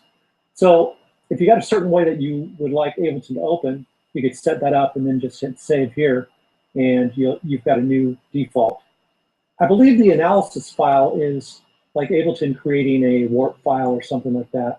It will automatically create that file for you. Not 100% sure there, but I leave that on either way. Sample editor, this would be if I had another program that I wanted to do my editing on. I browse over that program, and then it would automatically go and open up another program. So in Mac, let's say I wanted to do my editing in Peak instead of inside of Ableton, I would just go to this browser and choose Peak. And then for my editing, like for example, if I'm in this file here, if I go to edit here, this would open up the new program, and then I'd be able to do the editing, save, and then it would actually change this file automatically. So that's a pretty cool feature, but I don't use it because I'm pretty happy with Ableton's ability to edit. Temporary folder, this is just a folder location. Usually when I'm DJing or whatever, I like my temporary folder to be set to an external drive. And the same thing with the cache folder here. I like to set that. They need to be separate folders. The temporary and the cache folder need to be separate. But I like to set those both to an external drive. That way it doesn't take up internal hard drive space. Minimum free space. This is real important when it comes to DJing because a lot of times you'll drag a ton of files and songs and stuff inside your project folder.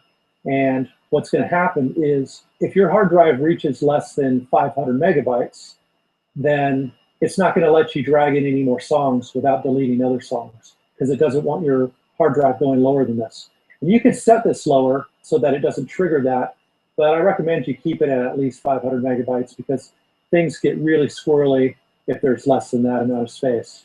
And then maximum cache size, I just set this to off. I don't put a limitation on that, but if you wanted to set a limit, you could set how many gigabytes or megabytes that you want that to have, which is basically, you know, it's like another temporary files folder. So a lot of the things that Ableton does, it's saving a lot of temporary files in certain locations that take up storage space. Another important thing for you to understand as well is if you're using MP3s, which most people do, what Ableton's doing is actually converting those MP3s to WAV and putting the WAV files in the temporary folder. So if you've got 100 MP3s, it's going to actually take up the temporary folder space of 100 WAV files. So just understand that. Otherwise, you're going to be loading up your hard drives with a lot of space. So this here is, if you install a new plugin, Ableton's not going to find it right away unless you come in here and hit rescan. If you don't hit rescan, then you need to close the program and reopen it, and then Ableton will recognize the new plugins. But this is the shortcut. And then just leave all three of these on. It just makes sense to do that. It just means that Ableton will find all the different types of plugins that you have available. And then this here is just choosing a custom plugin folder. So if you don't like the default location, or if you want to set your plugins in an external hard drive or whatever, you can just browse to a new location, and Ableton will start putting all the files in the plugin files and stuff into that folder instead. And this is just all your library stuff here, location of your library, installation folder for your packs, location for user library. I just like to leave these at their default, unless there's a really good reason for me not to. For DJing, I like to use an internal library, even though I'll usually keep a more complicated, larger size library on an external hard drive, just so it's able to take up a lot more space. Over here, your record, warp, and launch. You can set the file type. You can either do WAV or AIF. And bit depth. So you can go from 16-bit up to 32-bit. Just realize that it's going to be taking up more hard drive space, and it will be using more CPU for playback. Count in when you're recording. This is one bar will give you a 4 count. 2 bars will give you an 8 count. Exclusive, ARM, and solo. What that means is when these are on, as you can see here, if I ARM these different tracks, it only lets me ARM one at a time, unless I hit the command key, and then I can do multiple. And I'm fine with that. And on PCs, it's the control key to be able to do that. And same with solo. You're only going to be able to solo one at a time. If you turn these off, then you could hit multiple record buttons, multiple solo buttons all at the same time. I personally like to leave these on. Okay, so the clip update rate is by default set to 1/16th note. You can set it to as fast as 1/32nd, but I'm going to set it to a bar just to help you understand what it's doing, okay? So what this means is anytime I make a movement from here to here and let go, it's going to take that amount of time to refresh, or it's going to refresh every bar. So it doesn't necessarily mean from the time I let go it's going to take that time, but it's going to refresh on every bar. If I set it to 30-second notes, it'll refresh on every 30-second note. So if I use this clip as an example, I could just come over to, let's say, the transpose.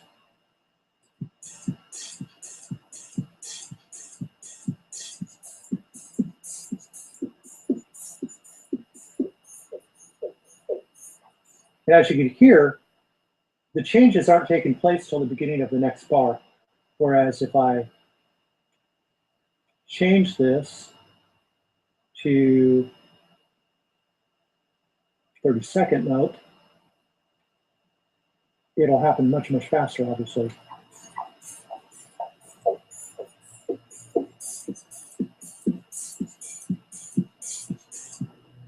But if you're someone that wants to be able to kind of set something and then let go at a certain point, then having it at one bar could be a cool effect. It's all up to you. Okay, this here record session automation in ARM tracks or all tracks. That's just saying when you're recording, you're only going to be able to record automation on the tracks that are armed, which is usually what I would normally want to do. This gives you the ability to record on any track, whether it's armed or not. Okay, so this here, short samples, so loops and things like that you drag in. This will auto warp those. This will auto warp long samples, but I prefer to keep this off oftentimes because I like to do my warping of full songs myself.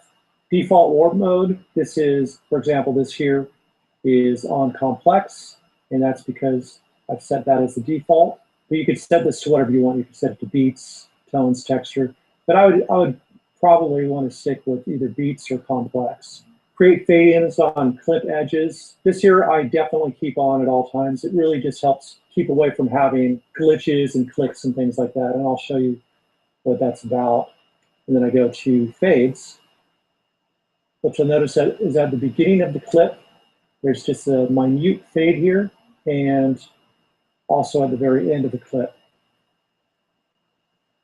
This just keeps, when you're going from one clip to another, it keeps them from creating clicks and different things like that. So I always leave that on. Launch mode, I like to leave on trigger, and I explained in the clip properties the difference between trigger, gate, toggle, and repeat. Most typically, you're going to want to leave it on trigger. The default launch quantization, I like to keep this at global. This right here is your global setting, so it's set to 1 bar, but you can set it to whatever you like. Let me jump over to here, because this has to do with the session window. So as you can see, launching here is set to the global. So anytime you drag in a new clip, it will automatically set to whatever you put in the preferences here.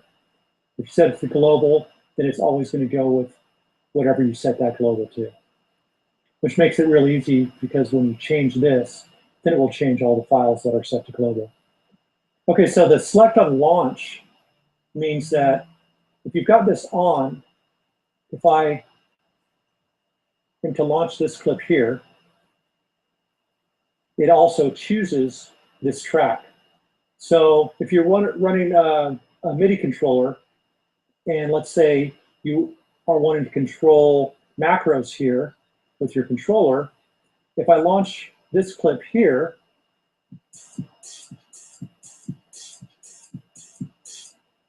now, as you can see, you're not going to be in control of your macros on your drum part, on your auto mapping on your controller. So you could set the preferences to not select the new track on launch. And then if I launch this new clip, as you can see, it still keeps the last instrument I had open in the window. So this is important if you've got certain effects or whatever that you want to stay on while you're launching clips. Select next scene on launch. This is pretty cool. Over here, if I hit enter on my keyboard, what it'll do is it will play the scene that it's on, and then, as you notice, it jumps and highlights the next scene. So that way, all I have to do is hit enter, and it'll go to the next scene and then prepare for the third scene, and so forth. So every time I hit enter, it jumps to the next scene automatically. You could also map this to a CC control and be able to do that from your controller, but it's a little trickier. Start recording on scene launch. That basically means that if I have this on, anything that I set here that's armed, let's say I arm all these tracks here, all right? When I launch this clip here, it will start recording all of these tracks at the same time. And there we go. As you can see, we're recording 4 clips at the same time. Next, CPU. I like to keep this on the multi-core processor support. This is for if you're rewiring something else. This will help things run a little bit more smoothly in rewire mode. So if you're rewiring Reason or another program, even Fruity Loops or something like that, you most likely want to turn this on as well. It'll help that run more smoothly if you've got a multi-core processor. And then finally, this is just your licensing section. This is where you can authorize your licenses and things like that. And that is your Ableton preferences.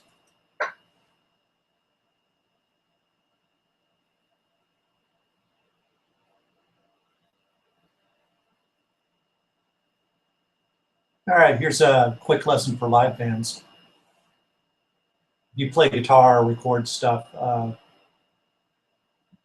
that's not in the box. All right, so this video is for live bands and live artists that are playing more regular instruments like drums, bass, guitar, as opposed to doing everything in the box electronically.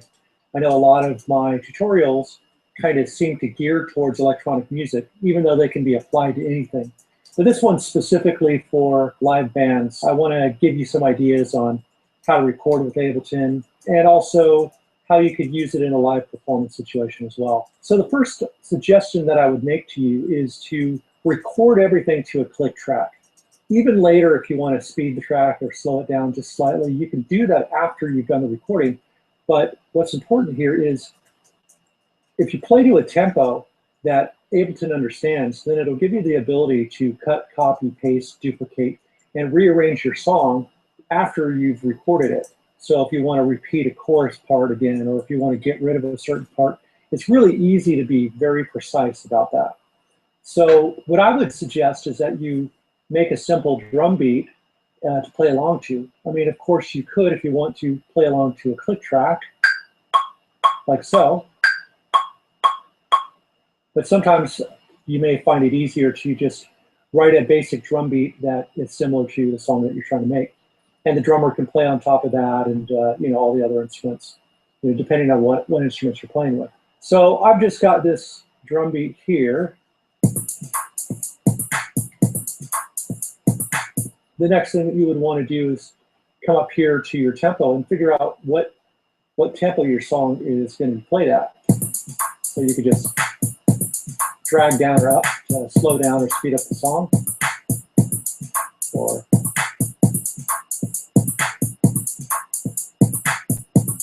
so let's say we want it at 124. Now what I'm going to do is I'm going to take this clip here, and I can either copy and paste it in, or I could just take this and I can drag it up to the lines running left to right, and then drag that into the arrange window. And if I come in closely, I could drag this out to however long the track is. So the song is 3 minutes. There we go, we've got that. The next thing that you'll want to do is, in Ableton 9, you've got this icon here, and by clicking on that, that means that it's going to respond to this clip. So if I have, let's say, volume automation here,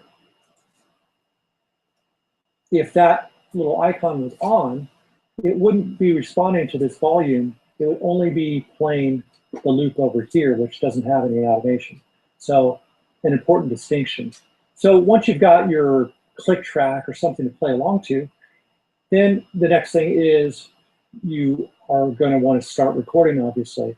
And the first thing that you want to do is come down here and set your I/O, or your ins and outs. And if you're recording several instruments at the same time, then you'll need a sound card that has several inputs. So in this case, I don't have any input options because I haven't yet set my input device. So the only devices that I have here right now are 2 input devices. And because I'm recording this video, I can't really record what's happening with another sound card. So you would choose your input. In this case, I've only got 2 inputs here. So once that's chosen, I have the option down here to now choose 1 and 2, or 1 or 2 separately. And if you had 8 inputs, then you would be able to choose 1, 2, or 3, and 4, 5, and 6. And then you have all the individuals as well. So if you're recording a guitar or a bass or vocals, and it's not running through a stereo processor, you're not going to want to choose a stereo input like 1 and 2, because what's going to happen is that vocal or bass part is only going to be plugged into one side or the other. So if you're recording a stereo part, you'll notice that after you record it, it's only going to come out of your left or right speaker. So what you want to do is choose the individual channel that you're actually on. And that way you'll record mono, which you'll be able to hear it in both speakers. And if you're recording a part that has stereo involved, obviously you're going to want to use stereo tracks. Now, once you've chosen that, recording is very simple. So let's say you're wanting to record a bass part. Let's just set this to bass. And all I did was hit Command R to rename the track. And then I need to arm this track. And by arming it, let's click this record button over here. And then you're going to hit record at the top. You'll get a count in of a certain amount of time. And then you're off and recording. Let me just undo what I just did. And you hear that I got a 4 count. Now, if I want an 8 count or a different count, I can go to my preferences, and go to record, warp, and launch. And here's your count in right here. So you could just simply say you want a 2-bar count in, 4-bar. I usually like 1 bar or 2 bar as a count in. So I'm just using 1 bar here. And then that'll give you a 4 count to start playing. So you just hit record. And now you're playing along to the drum part. And when you're done, you just hit stop. Now, if you're recording multiple instruments at the same time, all that means is that you're going to need to plug each instrument into a different input and then choose those inputs from each track. You may notice here that you're only able to arm 1 track at a time. If you hold down your command or control key if you're using a PC, you'll be able to get multiple tracks at the same time. And then when you hit record,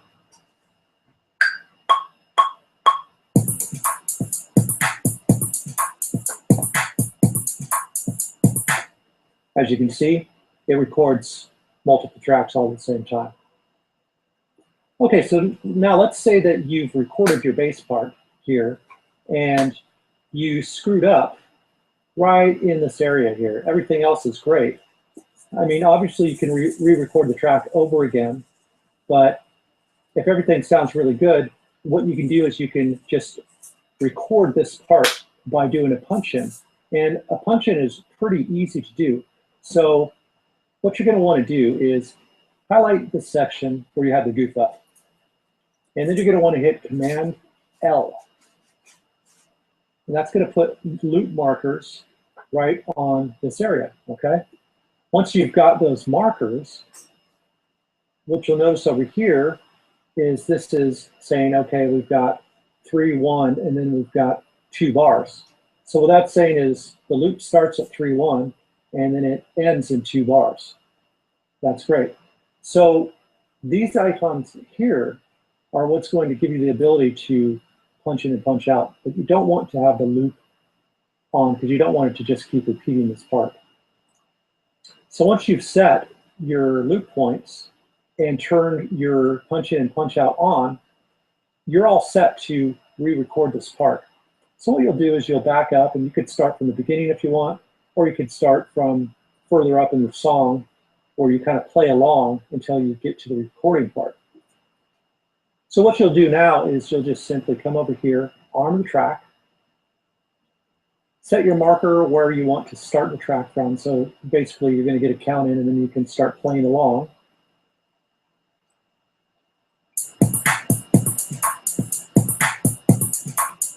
And as you can see, obviously that wasn't much time, but I just am using a short clip to give you an example.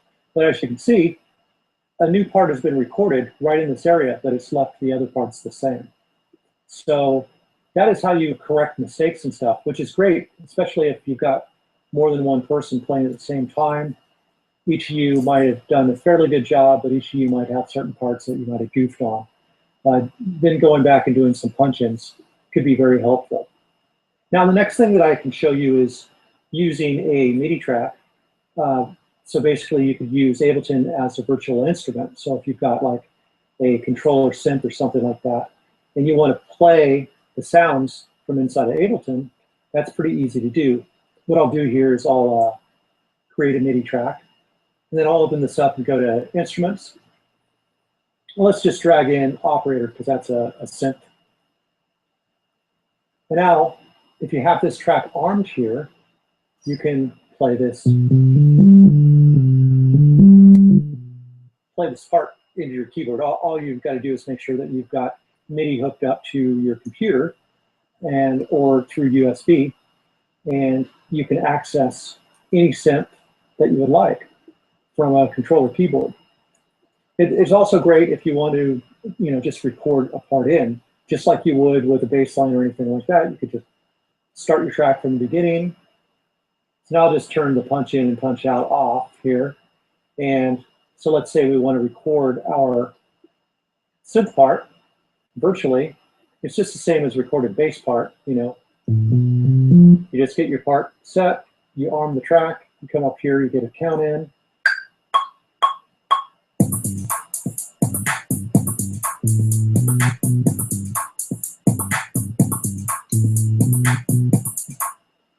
And there you go. You're playing your parts with the virtual synths. So you're not limited to just live instruments, obviously, with Ableton. Let me kind of switch things up just a little bit and give you some pointers for performing live. So if you guys are willing to perform live with the click track, there's a lot of interesting things that you can do. Obviously, you can use Ableton as a synth, like so, but you could even take it to the next level. Let's say that you've got your songs loaded up, okay? So let's say you're playing 6 songs in a concert or something like that. So you can line your songs up here. Down here in the master, you see there's mixer and song tempo. You could actually choose the song tempo for each song. So let's say I've got one song that's this long at 124, and let's say the next song is 108, and the next song is 157, so forth. This will change the tempo automatically for you for each song. While that's happening as well, you could have your synth that is set up with different sounds. And let me come down here, I'll open up this track. You could actually create what's called a chain instrument. And in this case, the way that it works is basically what you do is you can drag in any synth that you want, and then you hit Command G to group that synth, and it creates a group. Now, if you come over here and click right here, you'll see, okay, this is the operator instrument.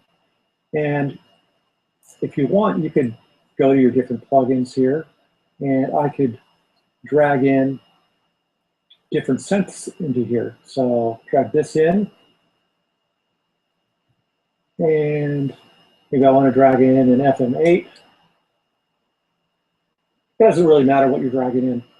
In other words, you can have all your synths all set up on one track. And then you could actually have Ableton change the sounds for you. So in each song, you know, even if you're changing a couple sounds within a song, you can have Ableton do that for you. And the way that you would do that is once you've got this lined up here, you just click here on chain, and then this little deal here, once you get the bracket, you're just going to drag it all the way across in your chain, right click, hit distribute ranges equally. So now you've got your chain, and this is selecting the first synth. This here will select the second synth. This will select the third, and so forth. And you could have up to 127, 128 different synths. Don't recommend that for your CPU, but it's totally possible to do some pretty crazy stuff. And then what I'll do is I'll right-click on this little deal and map it to my macro. So now we've got a chain selector. I'll just give it a color just for the heck of it. So now, as you can see, I'm scrolling from one place to the next. And as you look up here, you'll see that the automation line is moving up and down. So now what I can do is I can select, I can say, okay, well, the first song I'm going to use the operator, so that's good. And the second song comes in here. So I'll move this up to somewhere between, let's say, 48 and 80. Great. And then the next song, I'm using the third synth.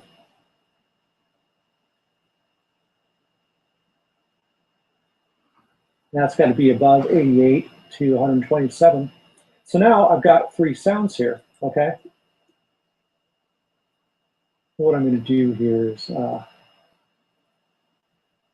just so I can make this a little quicker, I'll bring this over here. So let's say I'm playing the songs. I can play one synth part.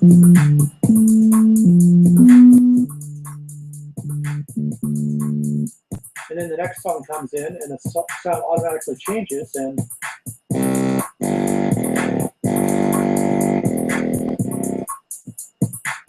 then I play along to that, and then the next song comes up automatically.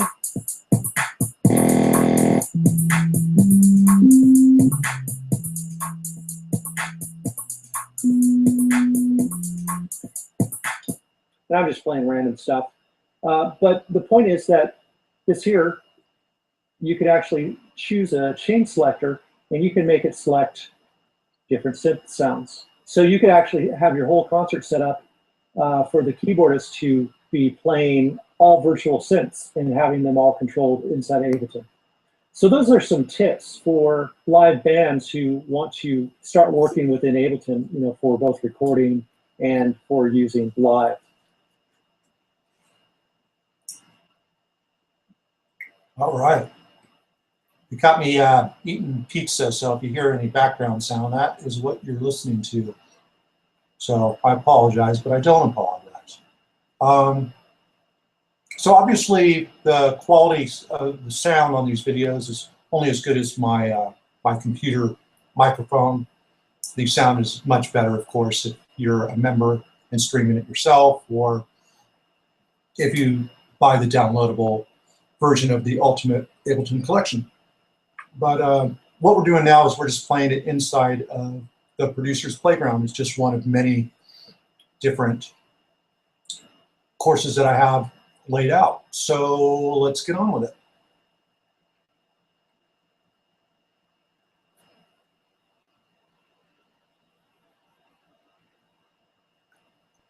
All right, guys, so this is just a short and simple video, but it's very important. In fact, this should have been one of the first videos that I made. And this is just simply about saving your work and different strategies to saving properly. So what I do is, if I've got a project that I'm working on, for example, every time I make a change, as you can see here, I've got version 3, 4, 5, 6, 7. We're on this song right here.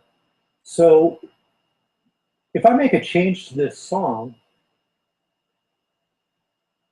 what I like to do is create another version. So I call this Ableton 9 demo because it's a demo song that comes with Ableton 9. And then I'll just save it into the same folder, okay? And each time that I do another tweak or whatever, I will create a new number. So that way I can always go back to the original part if I want, if I start taking myself in the wrong direction. Now that doesn't normally happen, but it's always good to have that backup. Another thing that I'll do oftentimes is, even if I haven't made changes, I'll make an A and B, so I've got demo 2, and then I'll make demo 2B, which are both exactly the same, okay? And the reason I do that is just to ensure that if one of the files were to go corrupt, I'd still have the other one as a backup. Okay, so the next thing with saving is doing a collect all and save. So basically the way this will work, and what I'm going to do is I'll save this as a new song just to give you an example. So I'll do a save live set as, let's just save something onto the desktop. And I'll just put that. So when I save onto the desktop, it will actually create a folder for me, where previously you would have to create a folder. And it never hurts to create a folder and then put it inside, but Ableton kind of does that for you. So when I hit save, if I take a look here, it creates this folder for me, all right? So basically, any other versions I want to save in the same area, okay? Now the next thing that's important is, if you're using samples and things like that, for example, this has a few samples here, and what the song's doing is it's finding these samples in the library. But if I were to share this or use it, put it on another computer that didn't have the samples, these samples wouldn't show up. So what you want to do is, after you save your song into a folder, then you want to do a collect all and save. And I always say yes to all of these so that it drags every file that I'm using. It doesn't assume that I've got the user library. So after I say yes to all this, I'll hit OK. And it's going to save all the samples into the folder. So if I come into the folder now, as you can see, there's a sample folder imported.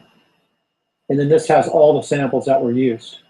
So no matter what happens to the samples where they originally were, I've always got the samples in the song inside my project folder. So I'll usually do this with every song that I have is save a copy of all the samples that I used. So at any time, if I back this file up and come back to it years later, I don't have to worry about whether my original library of samples has changed, because all the files will be saved inside of here. So that is my little tutorial on just saving songs in Ableton. So to recap, just save different versions of the same song so that you can always go back to an older version. If you're worried about a song becoming corrupt or something like that, then save the same song and make like an A and a B version. And third, if you're using any kind of samples or any presets from drum samples or sampler or whatever, then do a collect all and save. And only do this after you've saved the song. That way it puts everything inside the folder that was created. And that's it.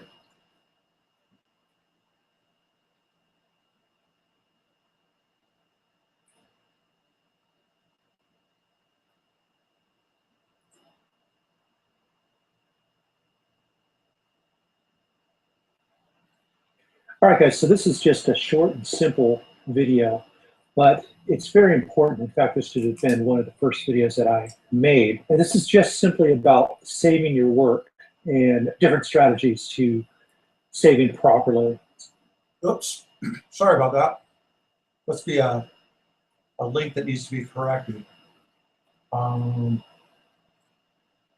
what I'm going to do is I'll skip that and we'll just go into the DJing in Ableton series of videos. So there's 5 videos total, and this will go into depth in different approaches for DJing.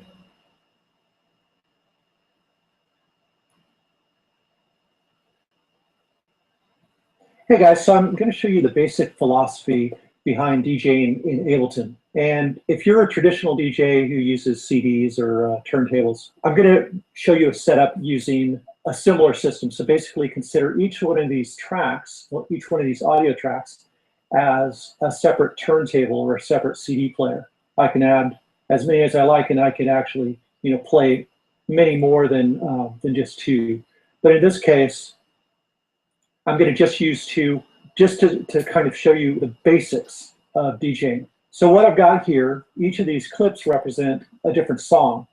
And then I have my song library over here. And this is just basically a browser. And I found my window that has my songs. What you would do is you would drag your song in that you want to play into here. And that's how you would load a track into Ableton to play.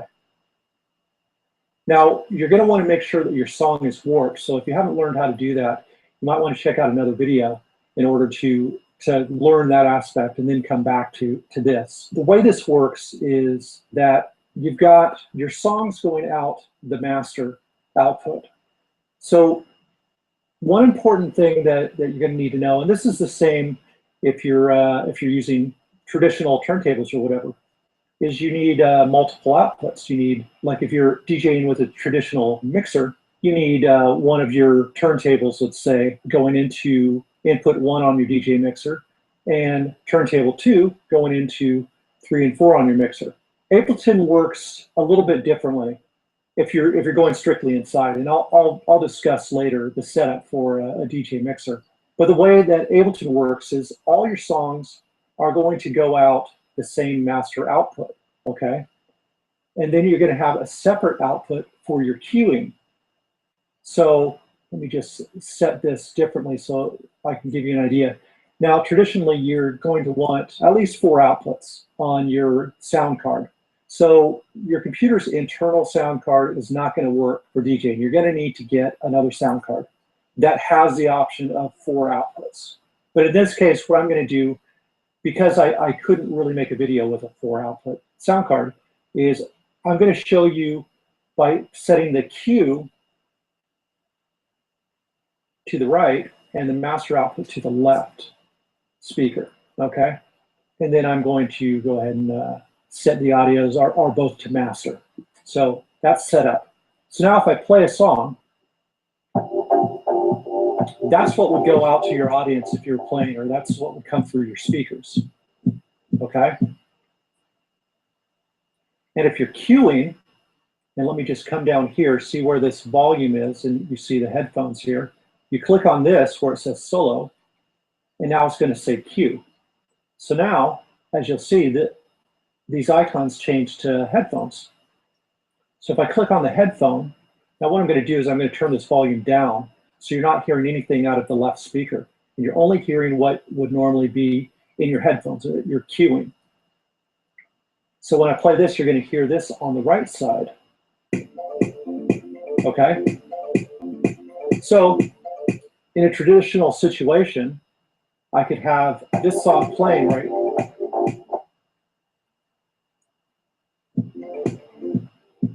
Okay, so I've got this song, and this song is, you know, is playing to your audience, let's say.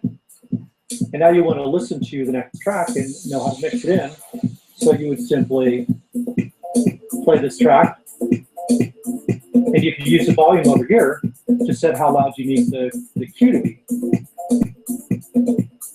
And then when you want to mix that song in, you'll notice it coming in onto the left speaker. And then I can turn the cue off. And now you got both songs playing at the same time. And then if you wanted to, you can mix the other song out. And now you've made a transition. So that's essentially how DJing in Ableton works. Now the other approach that you can take is like the traditional DJ likes to crossfade songs. And Ableton has that ability as well. So if you come down here, follow my mouse, we've got our crossfader right down here, okay? And the way that's going to work is you have an A side and a B side. And if you have several tracks, you can set as many tracks as you want to the A side and as many tracks as you want to the B side. And the A side is going to be when the crossfader's on the left, and the B side is going to be when it's on the right. If I wanted to do traditional mixing with a crossfader, I'd just go ahead and leave both of my volumes up, full volume. And so let's say both these tracks are playing.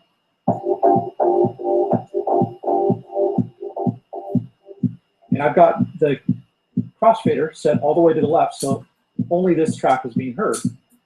But as I move it over to the right, you'll hear it start to fade the next track in.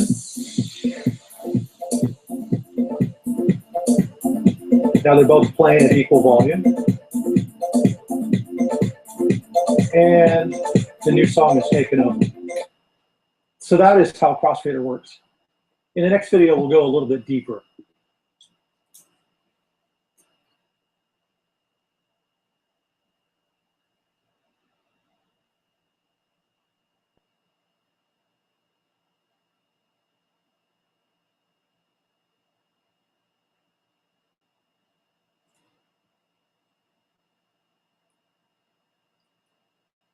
Okay, in this video, I want to get a little bit into EQ and effects, a little bit of looping, and assigning things to your MIDI controller. So let's go ahead and get started. What we're going to try to do is we're going to stay on the path of the traditional DJing style. And in a traditional DJ setup, each track. Sorry, guys. This is live. Sometimes this happens.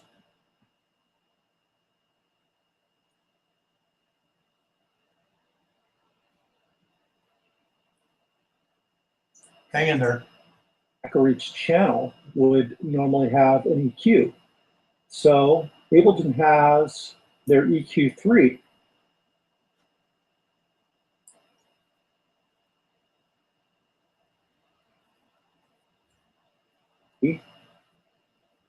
Which gives you the low, mid, and high gain.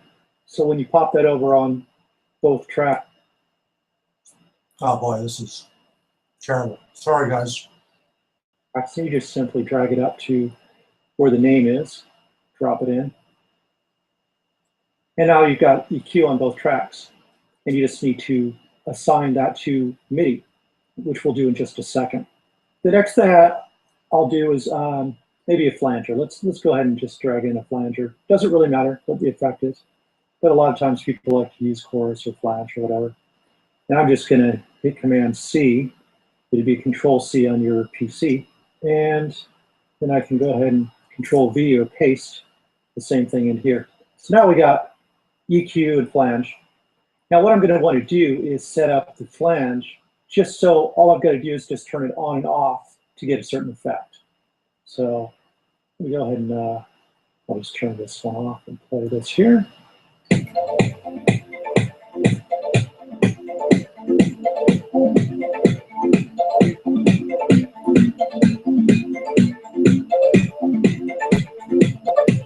Okay, that's good.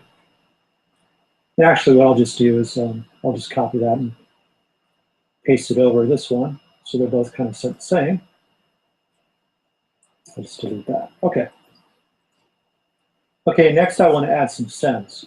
So what I'm going to do is we've got two send returns here. As you can see over here, these are our sends that correspond to whatever effects are in here. So I'm going to drag in a simple delay, and I'll drag in a reverb. And let me tell you, the reason why you want to use return effects in some cases instead of just dropping the effect or the delays in here is because if I were to drop a delay onto this track, all right, let's say I have a long delay, all right? Okay, so there's a long delay going on, okay? But the second I turn the volume down, that delay is gone. So if I'm mixing a track and I want to do a quick little carryover where I add an effect, mix this out real quick, and then that effect carries over while the next song's playing, it's not going to happen inside the track because this volume controls the volume of all the effects. Whereas if you have the effect set to the return track, let me set the feedback high, and I'm going to set the wet all the way up. And I'll just put that on the quarter note. So if I have a delay here, I could turn this down, and it still carries over when I go into the next song.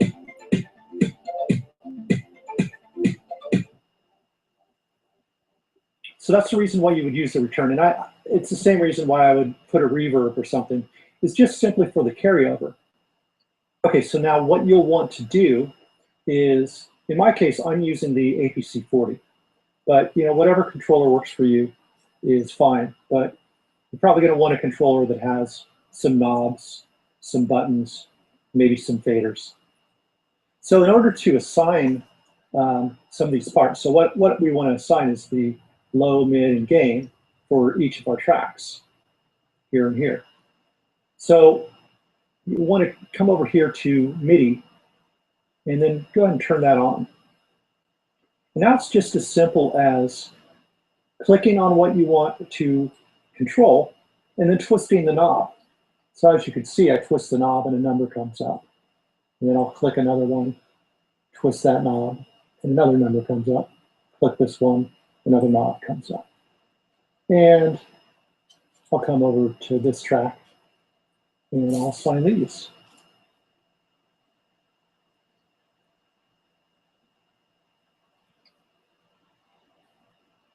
And now what I want to do is find a button, and I'm just going to assign this to an on or off. That looks like I accidentally assigned something which I didn't want to. So I'll click there and assign this button here.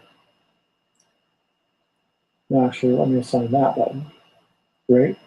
Then I'll come over back to here, and I'll assign there. Okay.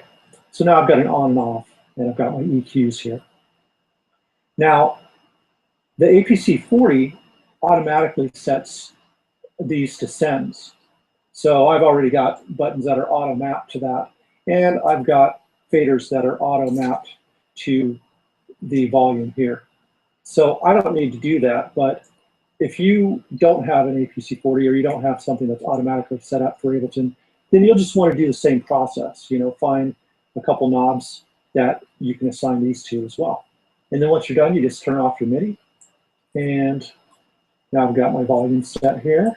Great.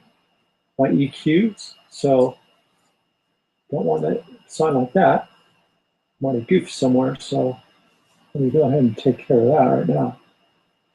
Looks like that one's going a little out of control. No problem. We got that, that, and that's good. Okay, now we're good. So that's a good thing too.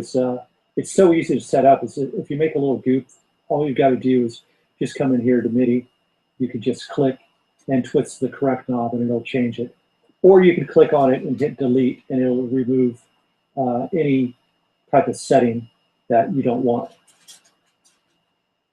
All right, so the next thing that we're going to want to do is I like to set my gains to a maximum of 0, okay? Now you can set them all the way up to 6 dB if you want. And that just means that it's going to be 6 dB louder when you're mixing. So you just want to make sure that you're not going to over peak your tracks when you mix them in. But what I will do is I'll come into MIDI here, and as you can see, this shows our settings here. And I'm going to set the top setting here. See, this is the minimum, and here's the maximum. And I'm going to set all of these to 0. And I'll tell you why I do that in just a second.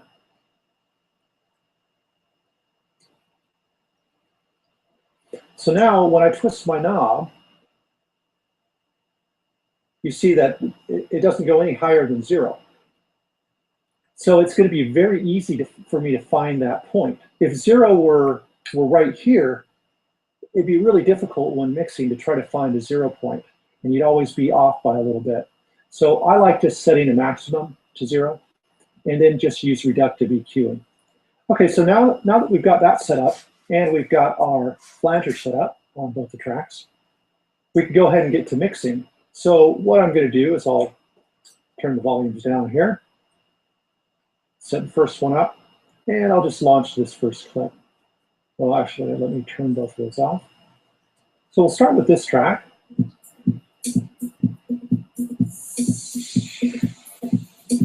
And on this track, I'm going to go ahead and just turn all the EQs down, okay? I'll bring the volume up, and then I will hit start. So this track is playing, but you can't yet hear it because all the EQs are down. So now I'll start bringing in the EQ here. And at the same time, I'm bringing down the EQ on the other track.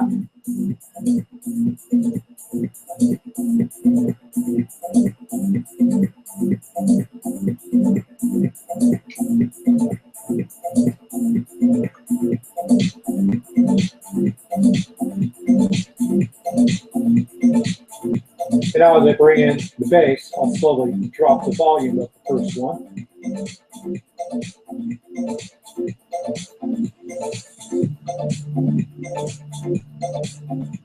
there we go, we've done a mix. And over here, even though you can't see it, you can see the changes in the MIDI. With the flange, it's just a matter of, I've got a little on and off switch. So if I want to use flange or something like that, I just do that. If I want to use delay into another track, and I'll just do something really simple here. I'm not going to use any EQ, just for this example.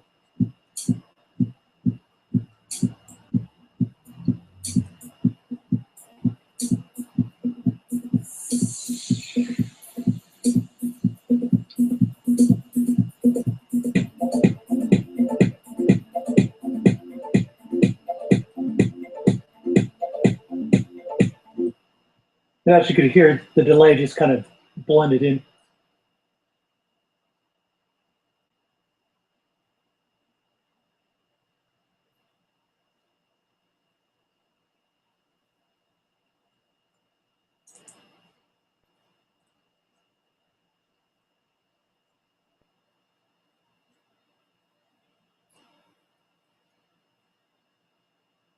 Sorry, I guess the stream is taking up a little bit of internet bandwidth, or I'm having a little glitch happening. Just bear with me.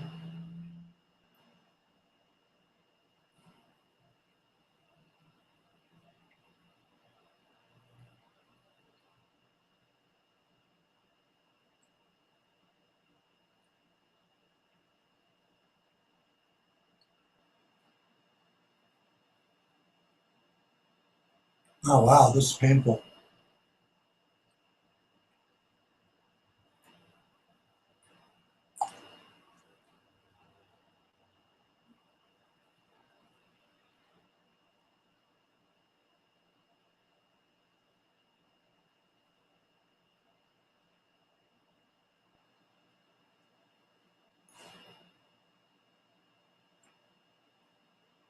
Oh, while we're waiting,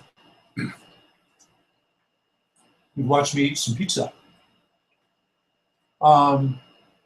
So I hope you're enjoying the Ultimate Collection so far, and hope you're getting a lot out of it. It's just something that I wanted to share with you guys, give you an idea of how I train, a little bit about how the producer's playground is. And this is just a very small part of it. And just generally what my courses are like, you know, what you could expect. You either going to like the way that I approach it or you're not, and that's totally fine. I want you to know just by watching, you know, kind of what to expect. You know, so I'm just trying to let you behind the curtain. Looks like this video is still stalling, so I'm curious what's going on. Let me check my other computer here.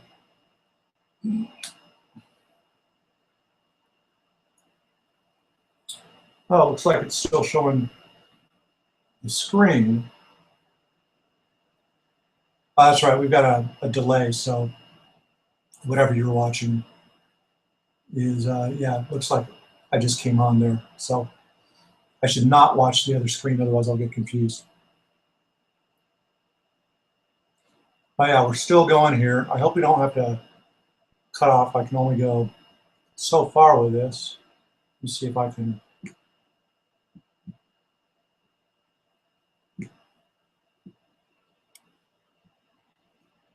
Ah, this is what happens when you do live stuff, huh?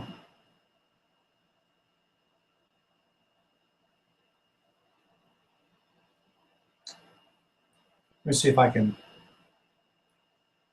get out of this page and then jump back in. See if that'll help any. Okay, in this video, Let's see, how far can I started. go? What we're going to try to do is we're going to stay on the path of the traditional DJing style. And in a traditional DJ setup, unfortunately, I've got to wait for it to load a little bit so I can skip ahead, which seems like it's moving okay, but not fast enough for a live broadcast.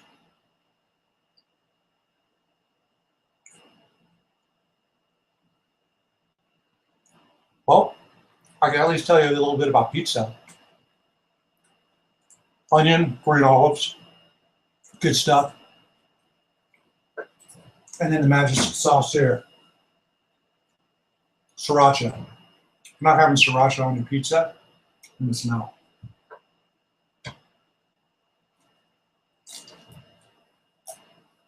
Let's see where we're at. We're getting there. Let me at least get to where we were at before.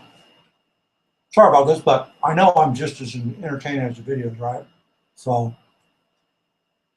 I'm sure you didn't come here to learn anything.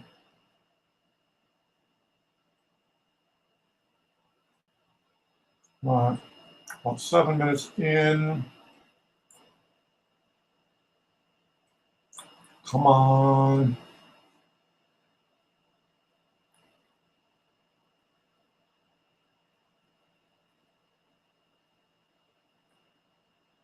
Okay, this should be all right. Let me come over here and share the screen again.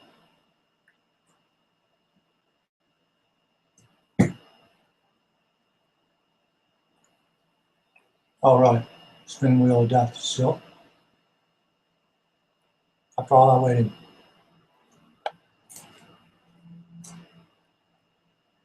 All right, guys, tell you what. You got a basic idea on that. Sorry I couldn't take it further. But let's just go to the next video. See if we have better luck.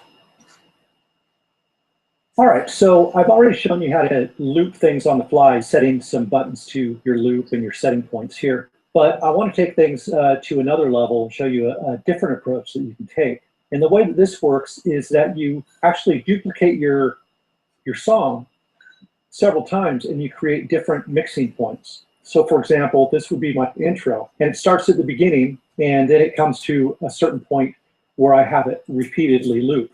And the reason I do this is because the song usually evolves and you don't want to loop it back to the beginning where it sounds empty in comparison. So you find a little location that works best to create a loop. So in this case, actually, I think we can go ahead and just get rid of the cue for right now and set the master. Now we can hear this in stereo.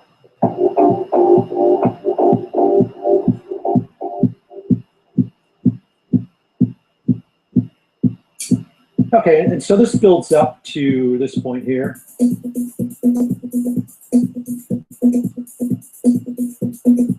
And then I set the loop to this point here. So I set the start point before the loop, but then once it crosses the loop threshold, it'll just continue here. So that's great. That part would be really easy to mix into another song because it doesn't have too much going on. So the next step I take is adding a little bit of extra sounds. So I've just looped this area.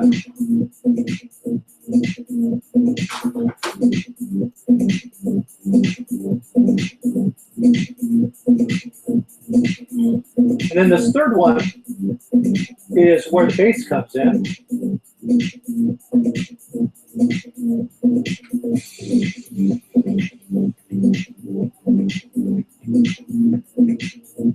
And this is kind of the meat of the song, so I kind of let it carry over. It does a lot of different things, so I just set a long loop. So I could either loop it, or whenever I want to, I can jump into the breakdown.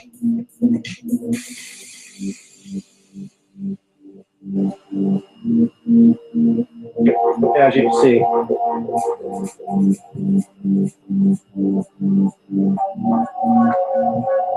And then I loop it again when it comes back in. So got all this going here. And then finally I have an outro.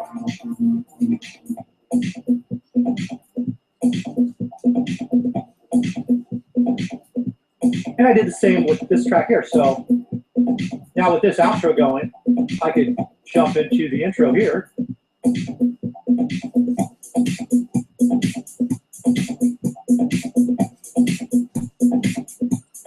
And as I'm mixing this out, I can jump into the next part.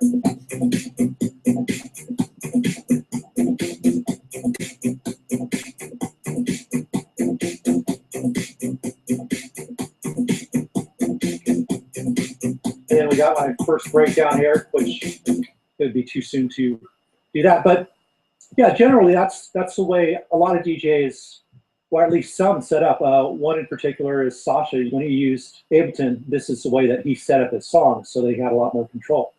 So the basic way that I do it, just for simplicity, is I'll duplicate the track, and then I'll create my first loop part, and then I will duplicate it to the next clip. And then I will just take this and change the location.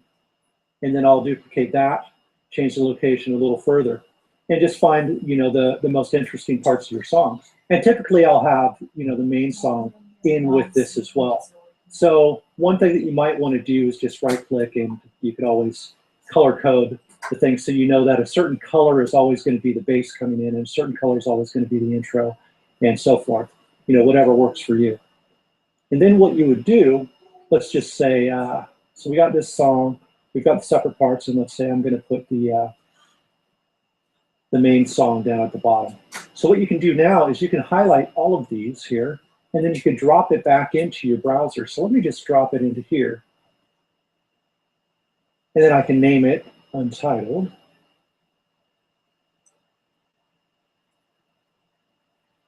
And there it just saved it into my browser. So now in the future, if I want to use this song, I just drag the ALS file here. And when I drag it in, as you can see, it drags all the clips in. So instead of dragging one song, you just drag this in, and that would be your whole setup. So you can easily DJ that way and have a lot more flexibility than the standard DJ that just goes from one song to the next. So I hope you find that tip useful.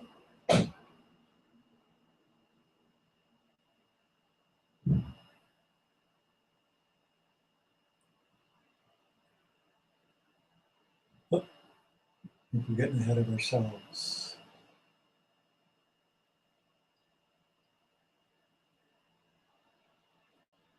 All right, so in this video, I'm going to show you how to set up Ableton to work with a hardware DJ mixer. So most DJ mixers have 2 or 4 channels.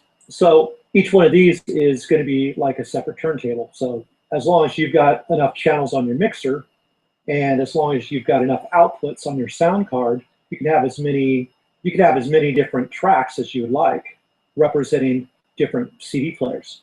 So the first difference is going to be, you don't need to worry about the queuing inside of Ableton, because the queuing is going to be done with the actual DJ mixer.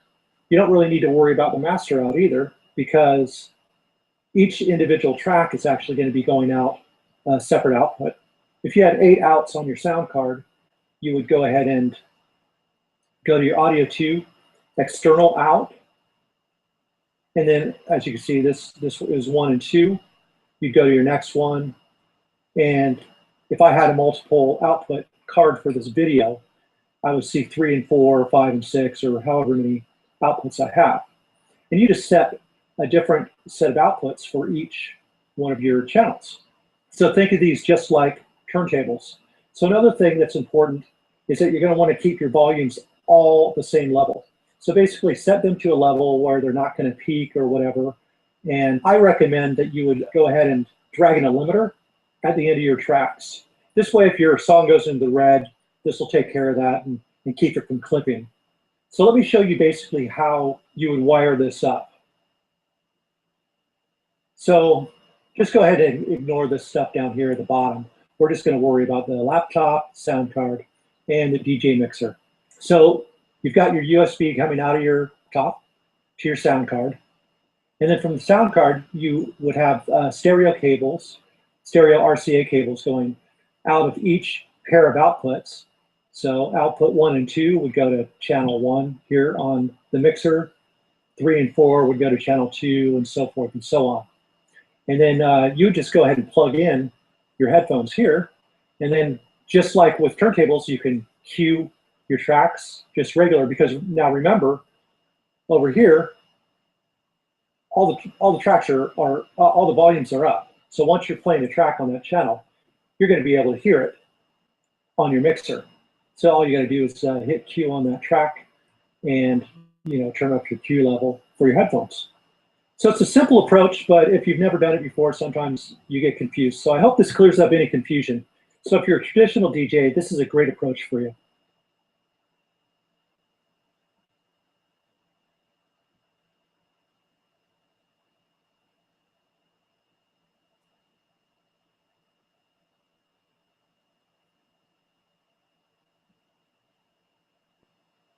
Okay, so in this video, I want to show you a couple other effects that you could use in your DJ sets.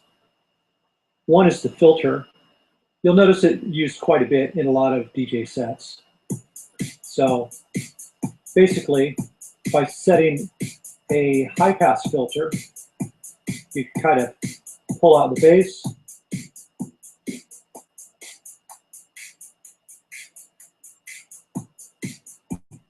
And jump it back in, which creates nice anticipation. Now, when you assign the cue, you can make that a bit more intense. So one thing that you might want to do is assign both the frequency and the cue. And then when you're playing, you could actually affect both at the same time, and I'll show you how that works.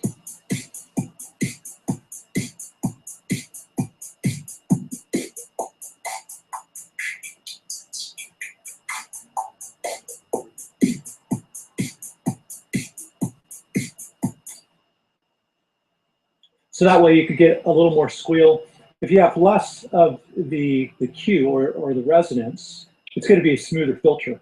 Now, sometimes I like to assign both of these to one knob, and I'll show you how to do that in just a bit. But first thing I want to do is get into the beat repeat. So I've got a beat repeat setting here that I encourage you to copy if you'd like. And with this setting, what you can do is basically do little stutters.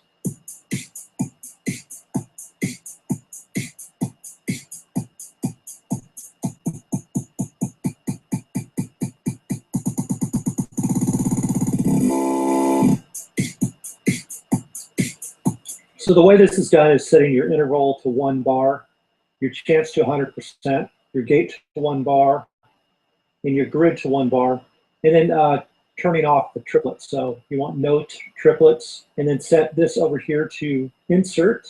Keep your decay down, your pitch decay down, and your pitch down all the way, and your variation down. I mean, you could switch this up however you want, but this is just like a very straightforward approach to getting stutters and things like that in your set. And you would simply assign your grid knob here. So I'll go ahead and do that.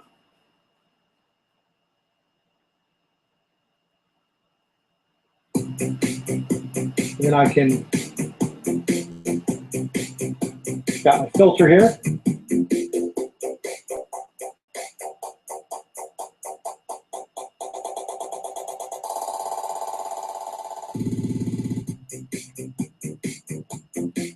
And of course, in your set, you could make that sound, I'm sure, a lot more smooth. But those are two more effects that can really help in your DJ sets, give you a little more variation.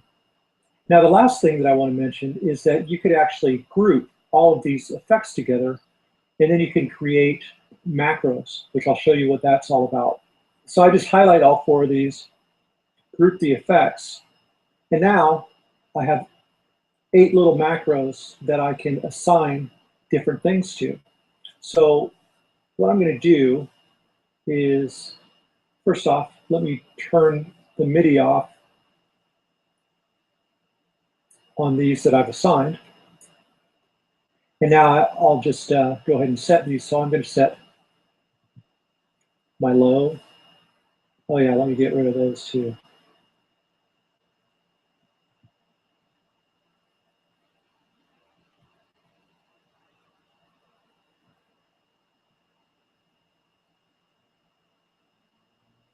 And all I'm doing is simply clicking on what I want to affect, right-clicking, and then assigning it to a macro. Now I'm going to assign the cue to the same macro as well, and I'll show you why in just a second.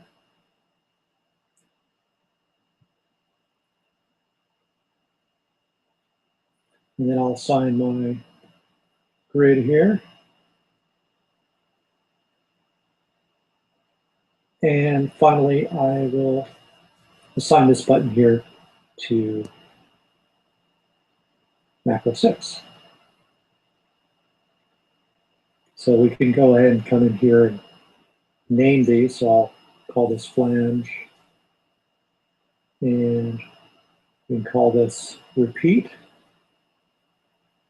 And this here filter. Then I'm going to turn all these up. And the filter will keep down. The next thing we want to do is go into our map mode. So for the filter, which we have right here, this is fine. The minimum and the maximum filter, that's good there. But what I want to do is I want to set the minimum and maximum of the resonance. So I'm going to turn the minimum up a little bit.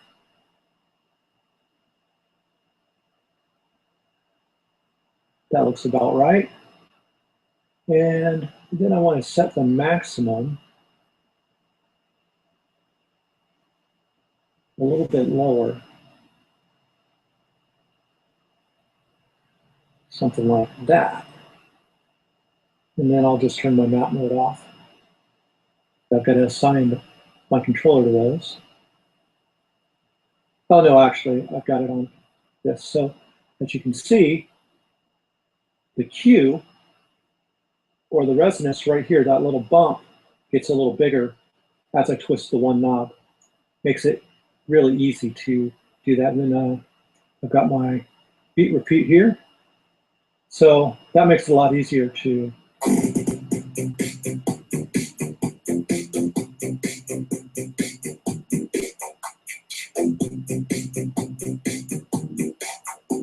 and then I've got all my EQs.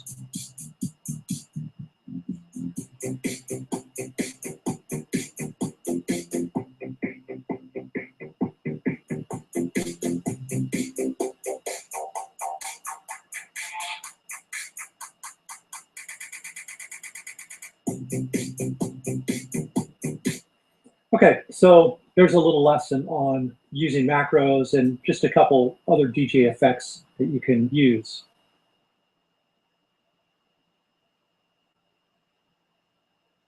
All right, hope you enjoyed those DJ videos.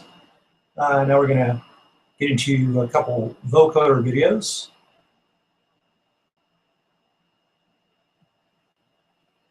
All right, so in this video, I'm going to show you how to set up a third-party vocoder.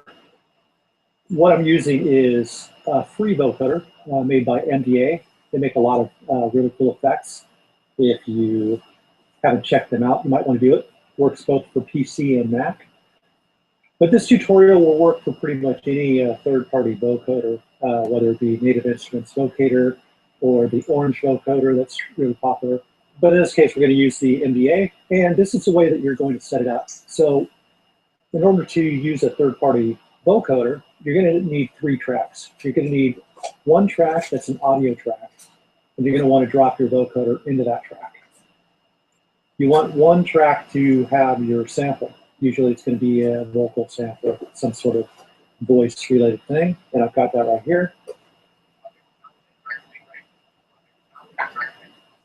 Okay, and then you're going to want to have a track for your synth sound, and this could be a MIDI or audio track, but it's more flexible if you got a MIDI track because you can play things live as well as program and clip. So once you have these 3 tracks, what you're going to do is you're going to look for, in this case, it's going to be a modulator in. So you're going to either set that to right or left. So basically, let me explain that. What's going to happen is the voice and the synth are going to be split pan-wise. So one's going to be all the way to the left and the other one's going to be all the way to the right. In this case, the synth is going to be the modulator. Since I've got my synth all the way over to the right, I set this to the right, and that's going to mean that it'll pick up the voice on the left side. If I set it to the left, like so, then I would just need to send these over to the opposite sides. And some third-party plugins will give you the choice, and others are just standard set up. So if you don't hear the effect when you've got them panned one way or the other, just switch them and it should probably work.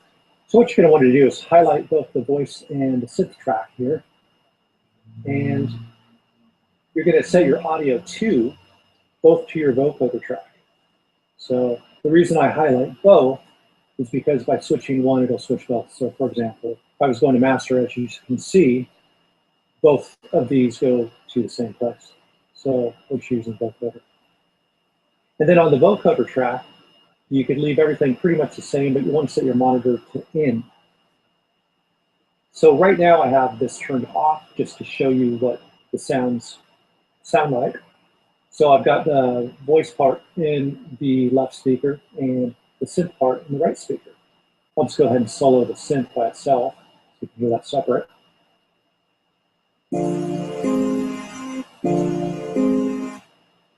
Okay, what I'll do is I'll turn this down just a little bit.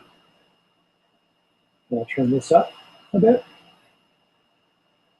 And now what I'm going to do is go over to the vocoder and just turn it on. And we will get our vocoder effect. So I could have a monotone. I'm just changing the chords here. But if I wanted to, I could set these even, and then you just have that straight robotic sound. And then on the vocoder, you usually have plenty of choices on how you want things to sound. Now what I could do is I could stop this clip here, and I could just play in live if I want to.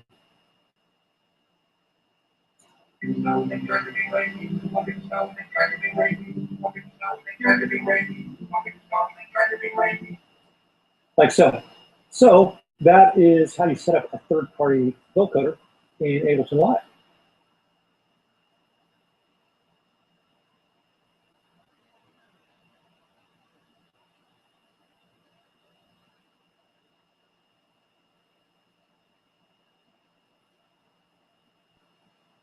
I'm going to give you some tips on using Ableton's vocoder instrument and how to make a good carrier signal.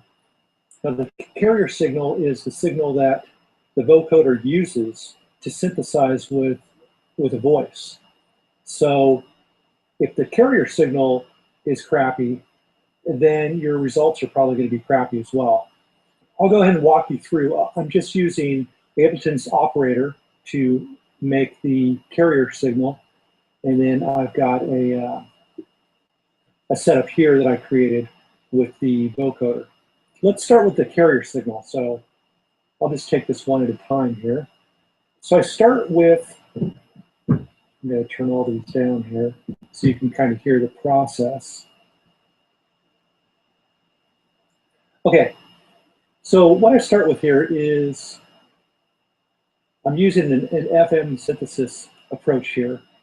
So you'll want to use this here, which means that each one of these oscillators is feeding into the next, feeding into the next, feeding into the next. So the first three oscillators I've got are square waves. I'm using square 16. I find that that gives a better result. I use square 8 on the second one, square 8 on the third one, and then I use a sine wave. So let me just kind of walk you through how the sound progresses. So the first sound you'll hear, oh, let me turn off the filter notch as well. Okay, so that's the starting sound.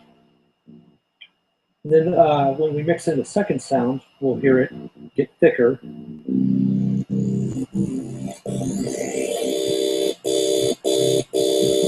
Brings out a lot more frequencies, and it just has a hardness to it. And then I add another square wave.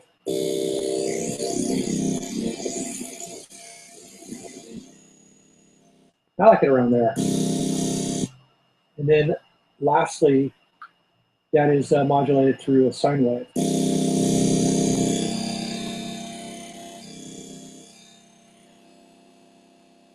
Okay, so that's the start of our sound. Now the next thing I want to do is add some saturator, and I'm also going to turn on the notch filter. And I put a 24 dB notch filter at about 1 dB. And you'll notice that I also do I cut out that 1 dB here as well. For me, I feel it sounds better that way. But I made this macro setup so that you could tweak it however you want. But let's get some, here's the difference here. I kind of like the warmth of that. That's just personal taste. And then the drive.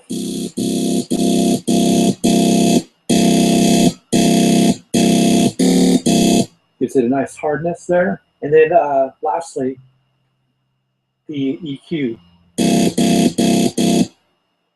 And if I sweep the EQ, you can kind of hear the difference in sound.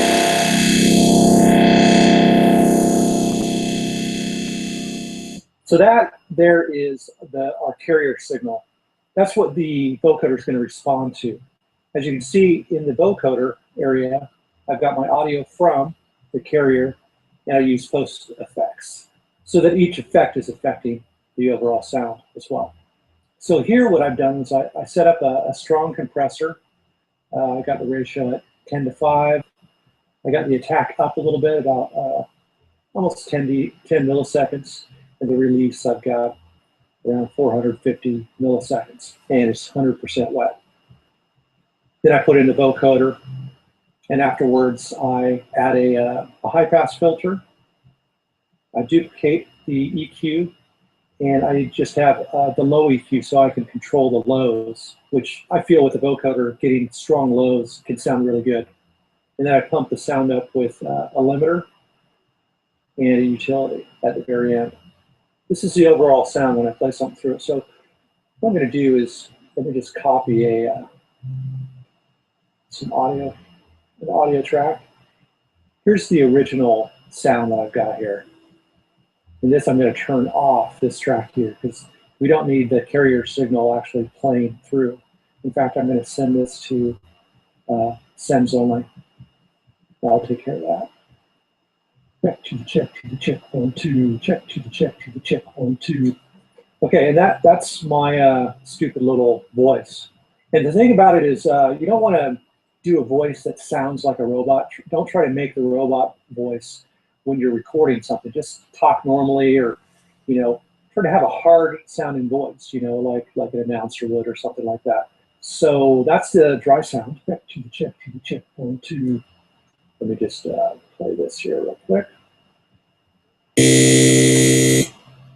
So I just have one note playing here. And usually if your carrier signal is strong enough, one note is sometimes going to sound best. And this is what the sound will sound like when it's completely vocoded. Check to the check, to the check, 1, 2, check to the check, to the check, 1, 2, check to the check, to the check, 1, 2. And I can turn off this clip here and just play in live if I want. Check to the check, to the check, 1, 2, check to the check, to the check, 1, 2, check to the check, to the check, 1, 2, check to the check, to the check, 1, 2, check to the check, to the check. So that's got a nice solid voice with a lot of grit to it, which I like. And then I can mess with the carrier. So I'm going to just go back to playing from the carrier here.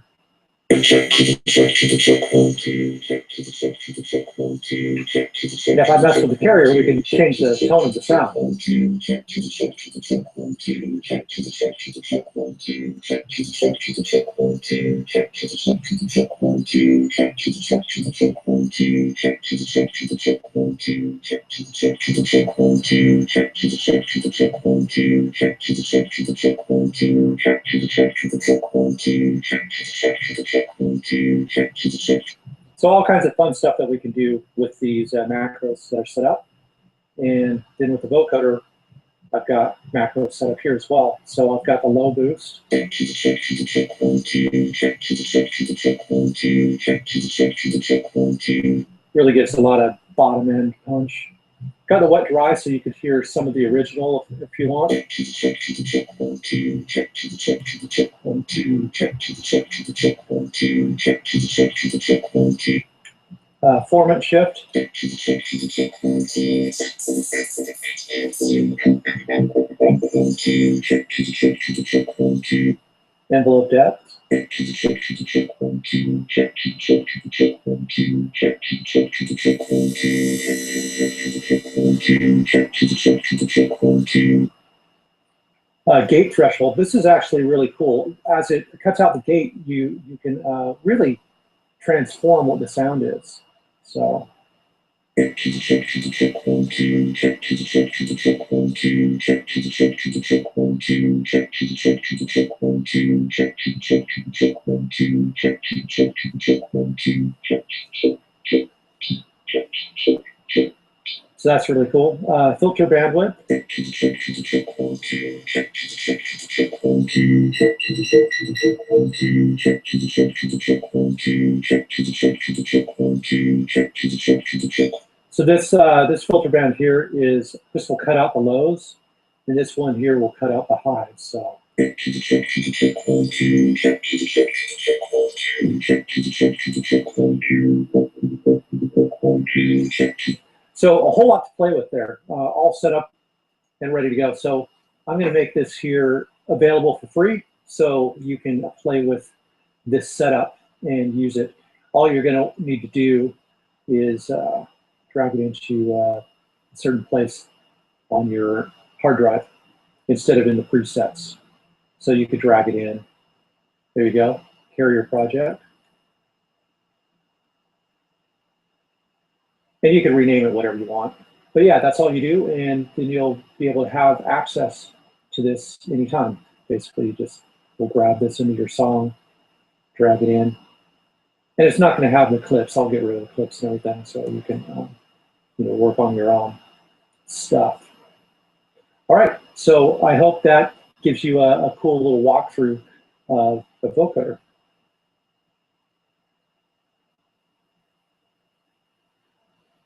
All right, next up, making filter sweeps.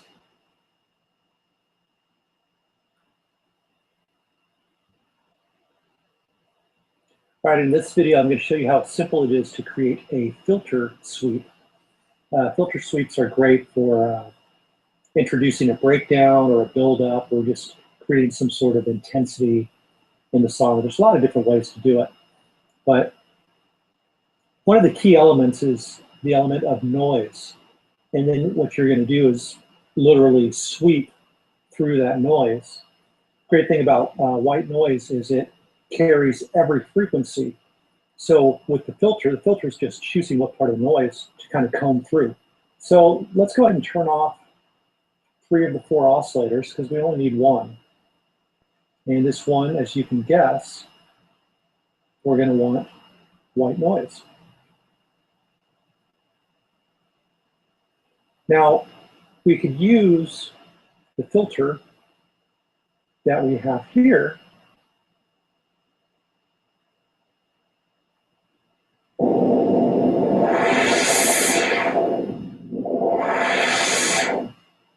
or we can have the filter off. So we just got it on full filter, and then we can drag another filter in. In this case, I can drag in an auto filter, and we can use that.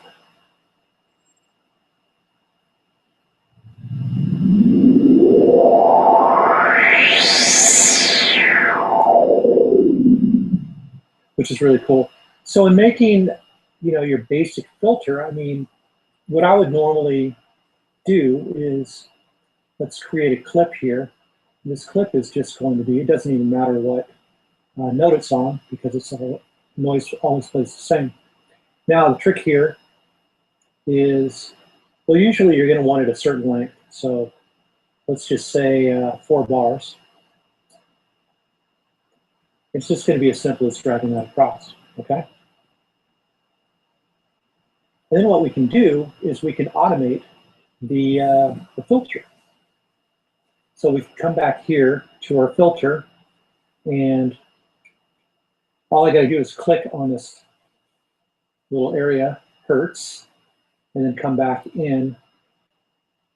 And if I come to the envelope, you'll see it's on filter frequency, so it's ready to go. And then I can just bring this from low to high. Oh.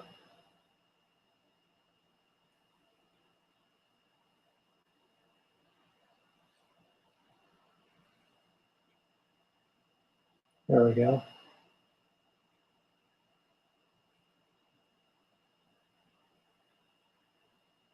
So it'll go from mostly inaudible all the way up to very high frequency.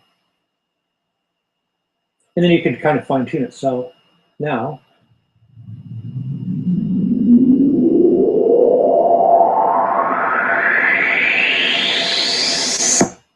and then what you'll probably want to do is bring in some effects to kind of widen the sound and just give it a little bit more flavor. So what I'll do is I'll drag in a chorus, kind of like spread the sound a little bit. Cool. Then I'll turn the wet dry. I can turn that a little bit lower. And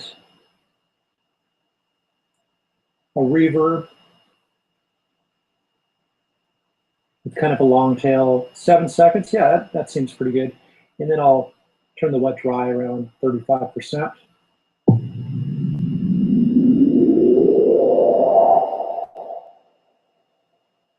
That's nice.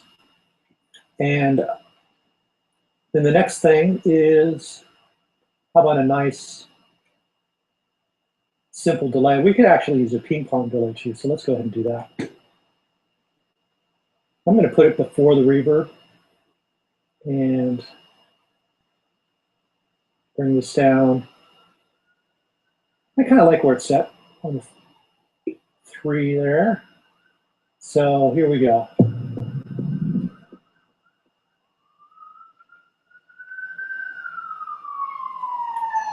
And I'm going to go back and click on this so I can better automate. It seems to be just giving like a little thump. And the last thing that I want to do here is I want to cut out the low frequencies. So at the end of this all, I'll put a high pass filter. There. Let's turn that on.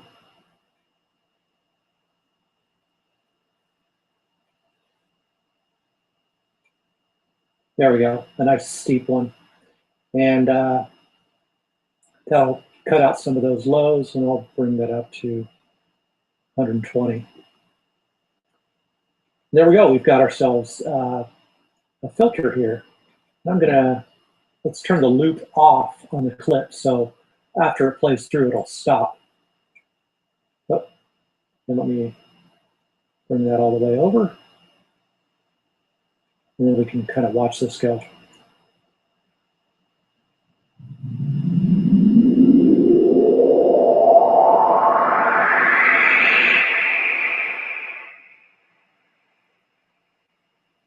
And that's a basic approach to making a filter sweep.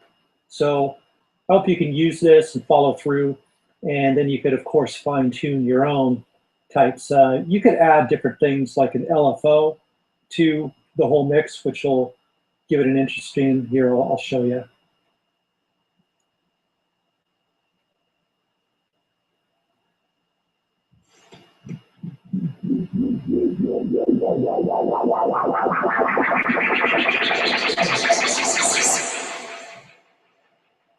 So there's a number of different things that you can do.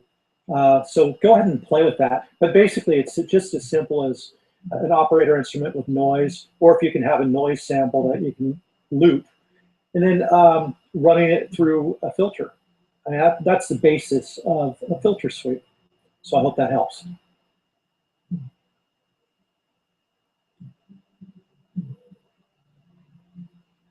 All right, we got some neighbors cranking some music. That is good stuff. So hope you're enjoying that as well as the videos. Recording loops on the fly, that's where we're at.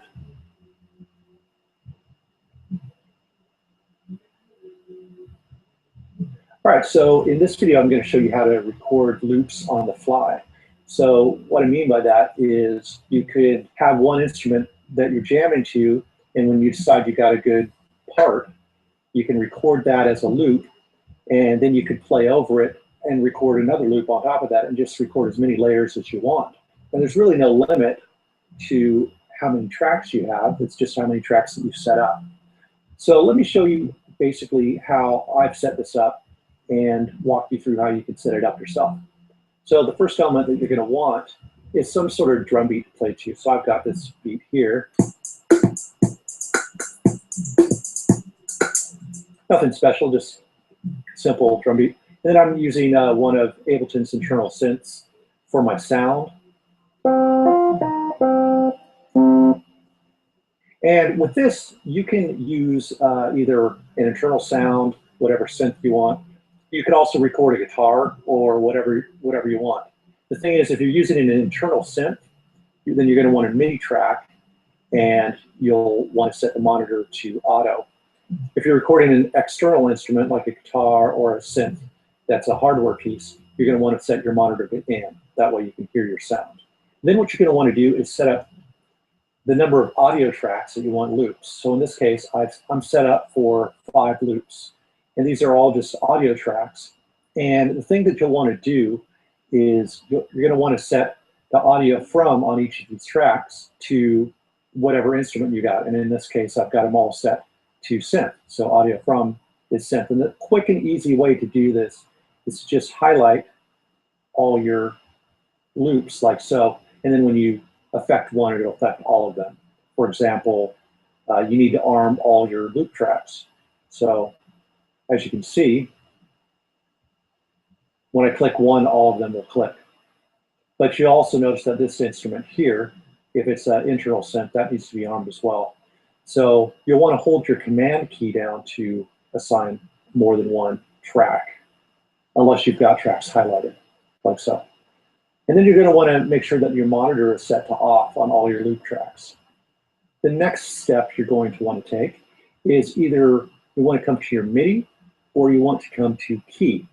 In my case, I'm assigning to keys on my QWERTY keyboard. So as you can see down here, I just click on this section here where you see the play button, and I've set 1, 2, 3, 4, and 5. So if you're a guitarist or if you need both your hands free, then you may want to assign with a foot pedal of some sort. Usually you'll need 2 pedals at least, and one pedal will assign and the other one will move to the next track. And that's not too hard to do either. But in this case, I'm just going to assign to keys to show you how it works. So I've done that, and once you've assigned, you just turn off your key or MIDI, whatever you're using. Then you're ready to go. So you'll play your drum beat. Here, let me just turn this down a little bit so I can talk over it. And then you're going to want to kind of play your parts, you know, get a part ready to go.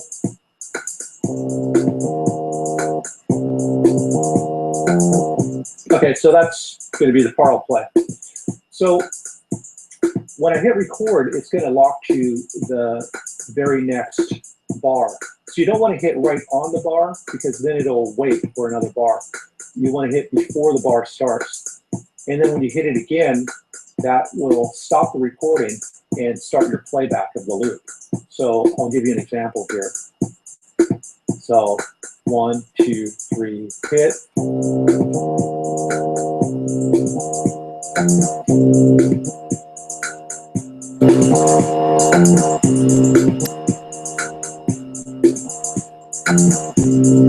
And whatever scene you hit here is the scene it'll record on. So I'm going to click up here. And then I'm getting ready for my second loop. That'll work. 1, 2, 3, hit.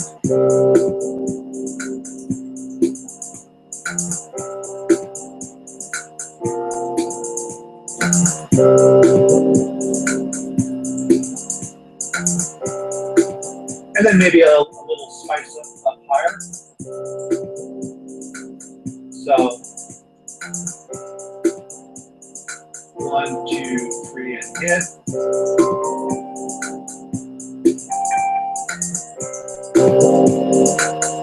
Two, 3, and hit.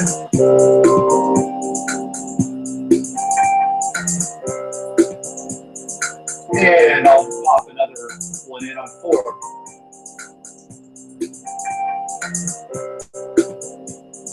One, 2, 3, and hit.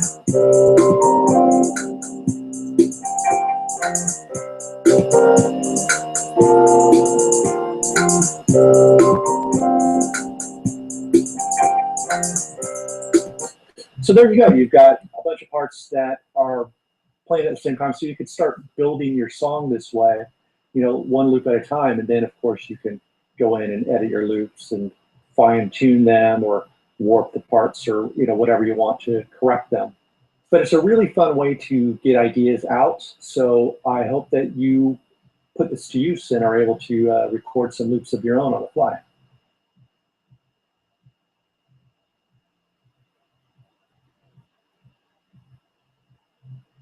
Now we're getting into a bunch of sampler videos. So if you wanted to learn how a sampler works, stay tuned. This is it.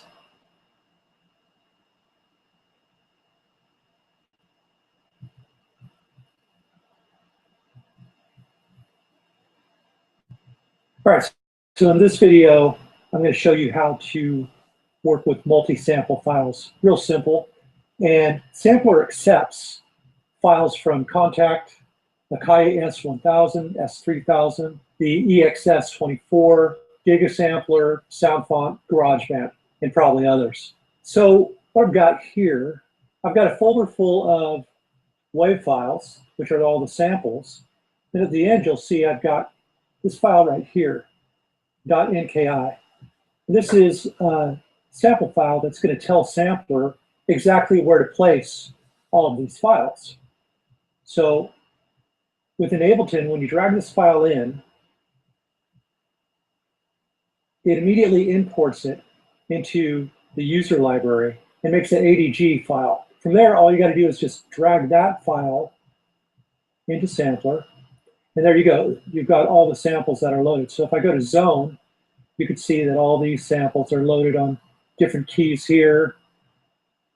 These are loaded on certain keys here, and so forth. So this one file can have all kinds of complicated setups that'll be saved without you having to redo it over and over again. So it's important to know that Ableton is capable of reading these files if you have access to any of the files that I've mentioned. Now, if you've built your own preset with multi-samples and did all your zoning and stuff and you want to save it, you're just going to want to come and look for the little save icon here. Now, if I save over here, it's just going to save this one sampler here. But since I want to save the whole group, I'm going to hit this save button right here. And as you can see, it saves to the appropriate spot. Then you just name it whatever you want. New preset. There you go. And then it will save the samples to that preset in here, in the samples imported folder. So that'll always be there for you in your library. So that's multi-samples.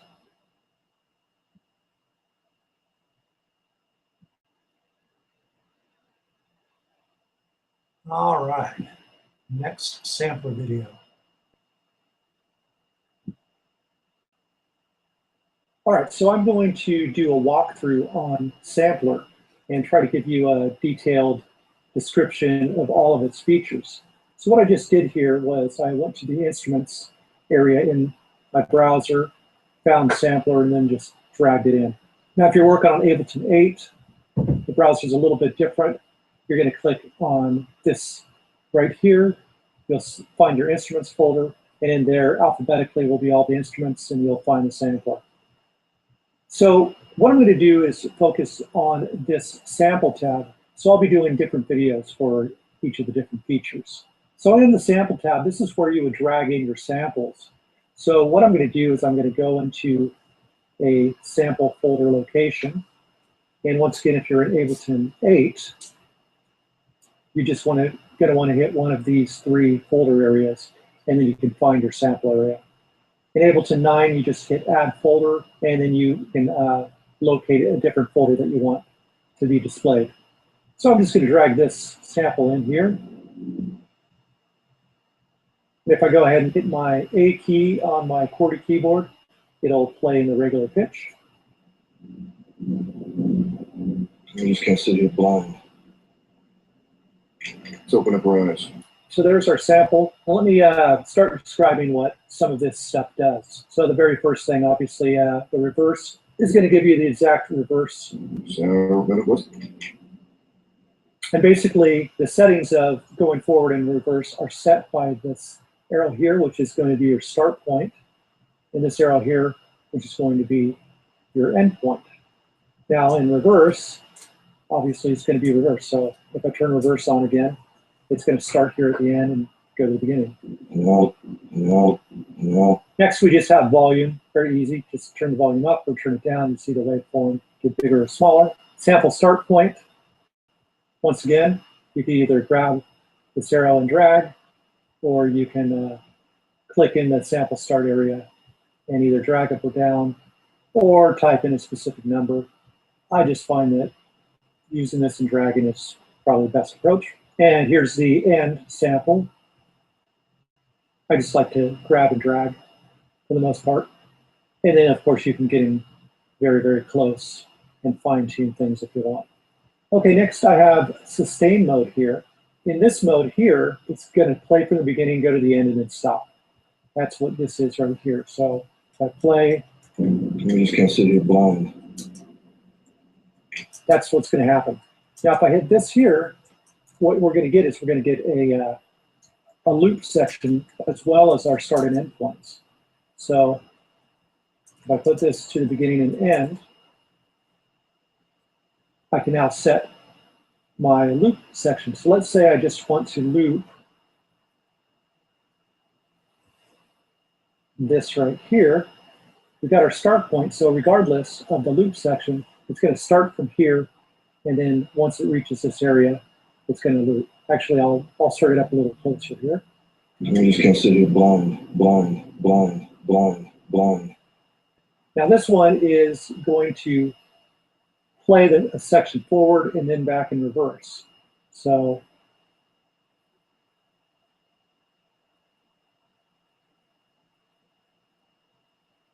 You just can't sit here blind. And I'll be this next to you. You just can't sit here blind. And I'll be this next to you. So there we go, we got the forward and reverse. Now down here, the release mode is actually another loop that can be created. So you've got your loop when you are playing, and then we've got release mode. So when we release, we can create another section. But what we need to do first is we need a longer release here. So I'm just going into our filter global, and this is our volume envelope. I'll get into it further later.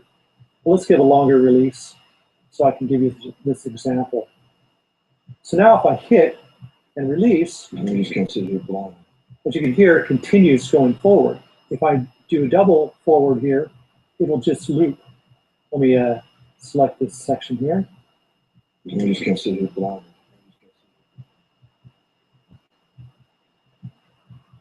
And this could actually be a different loop section than your regular loop. So you could You just can't sit here blind. You just can't sit here blind. And I'll be this next to you. You just can't sit here blind. And of course, you've got forward and back. So if I hold it down, it'll go forward and backwards within this section. When I let go, once it reaches this loop section, it will do whatever this says here. You just can't sit here blind. And I'll be this next to you. You just can't sit here blind.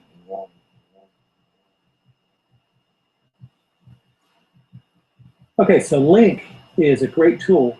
So as you notice here, we've got our start point up before the loop point here. Now, by hitting link, it will reset the start point to right at the beginning of the loop start point, but you won't lose your original spot. So the second you turn that off, it goes back. So without it on, it's just going to start from the beginning.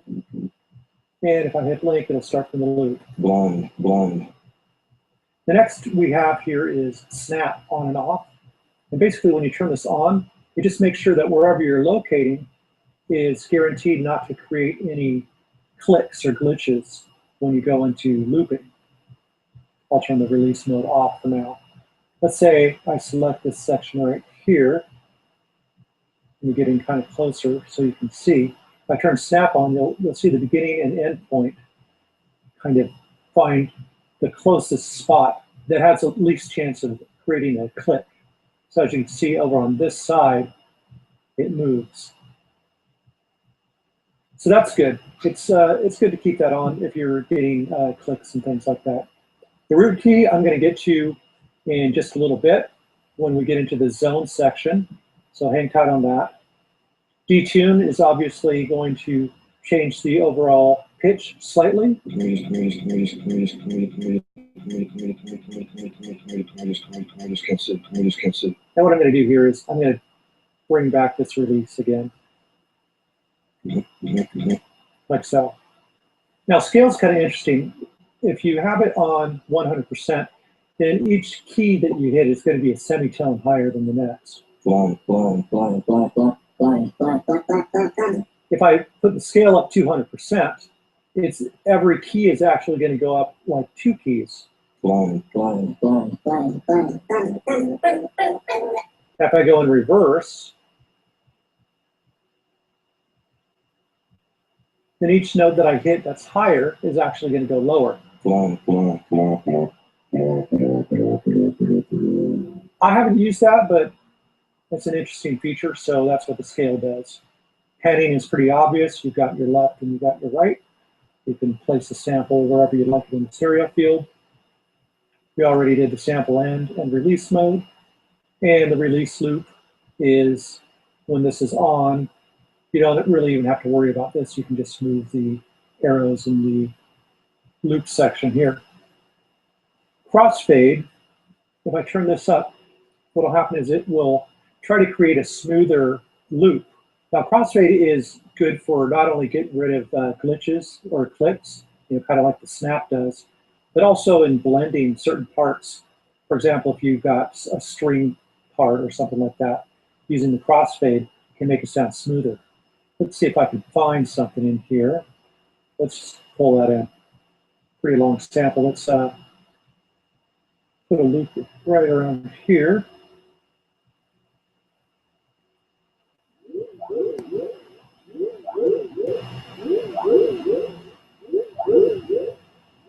So as you can hear, there's kind of that skip happening.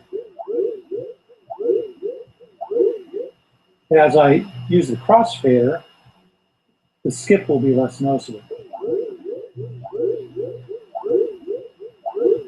You can hear that click kind of in the right speaker. And as I turn the crossfade out, that goes away.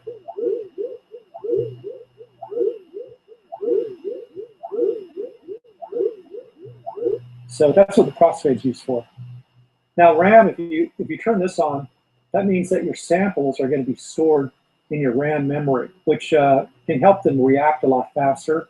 But at the same time, you've really got to make sure you've got a lot of RAM in your computer, because it's going to take RAM resources that you may need for running the program and other things. So I don't really recommend that you use this very often, but it can come in handy in certain cases. Interpolation, this is just simply, if you set this to best, that means that it's going to give you the most accurate reproduction of a sound when you change the pitch. Normally for instruments that are supposed to sound natural, you'd want really good interpolation. Like if you have a sample piano or something, having better interpolation is going to give you a more accurate sound.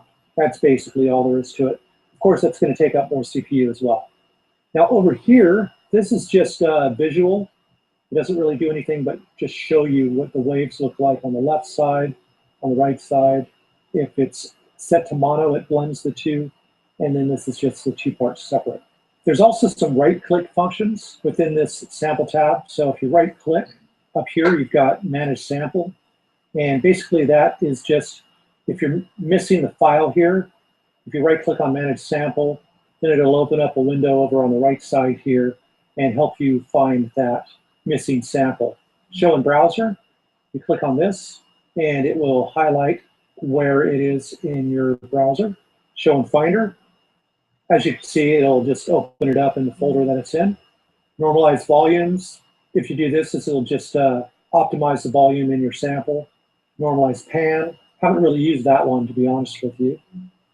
Crop samples, that's one that you're probably going to end up using a lot, especially with multi-sampling. If you, let's say you've got a long part with a bunch of different sounds that you want cut up and sliced into your zone on different keys. And I'll show you this in just a little bit. Then what you would do is you would highlight the section that you want, right-click, go to Crop Sample. And there you go. Now that it's cropped, you can save hard drive space by not having to use as big of files in your sampler. And that's the Sample tab.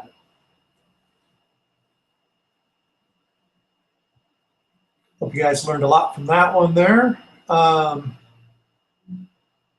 Next, we get into the Modulation and MIDI tab.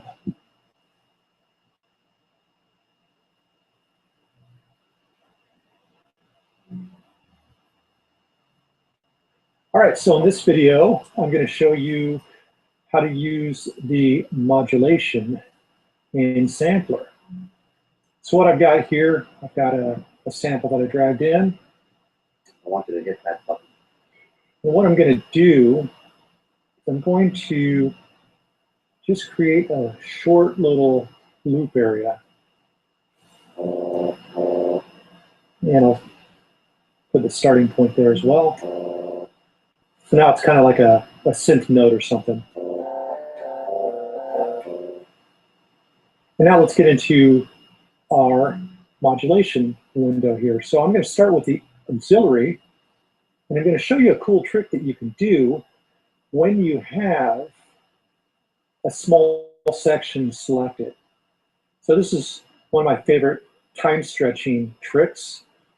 And so what you can do with this auxiliary, you could choose from a number of different parameters. And I completely suggest that you explore a bunch of them and see how many interesting things you can do. But I'm going to play with the loop start.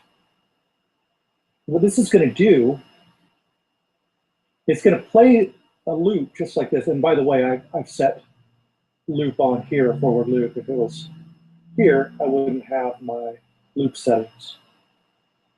So I want to make sure that the loop is on. And what's going to happen is it's going to play this loop size across the whole sample. So let me show you how that works. So I've got my loop start.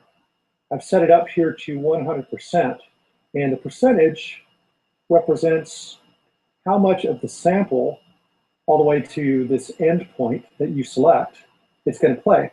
So if you've got it at 100%, it'll play all the way to the end. If you have it at 50%, it'll only play halfway.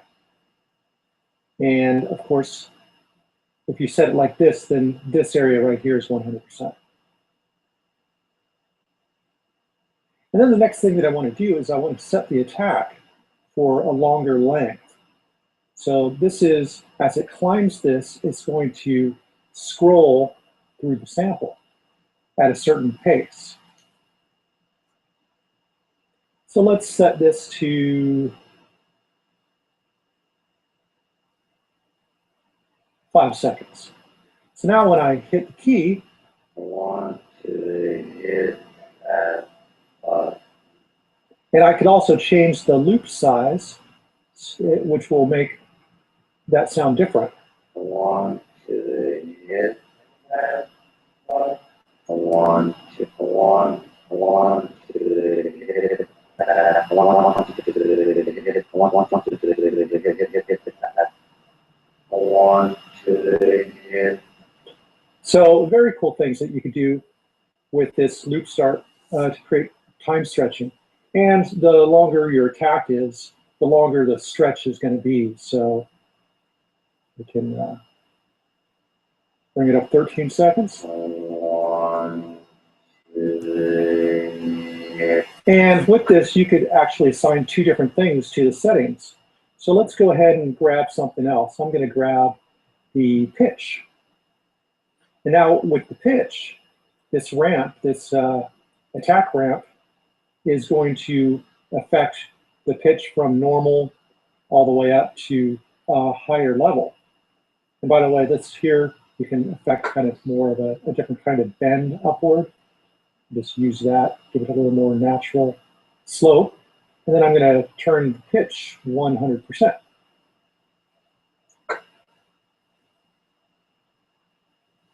And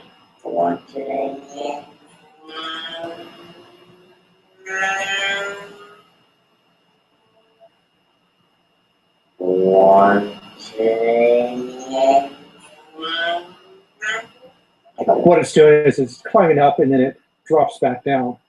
So if I kept this up, put a little bit of release.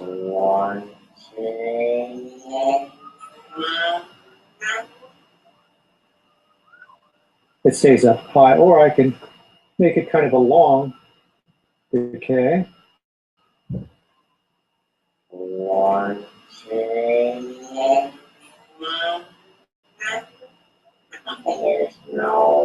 Or you could actually also set it to loop, and then what it'll do is it will just repeat this action over and over again. So lots of different things that you can do with just this auxiliary part. As you can see, the lower I put the pitch, the less of the pitch bend you're going to get. And the higher, of course, the more drastic. So that's the auxiliary. Go ahead and turn that off for now. Now you have 3 different LFOs, and this one's distinctly different than the other 2, and I'll explain them as we go. Let me set this to 0 as we start. So an LFO basically just runs a pattern in a different type of wave. So the best way to explain it is just to set a volume. So if I run this volume at a certain frequency, it's going to rise and fall.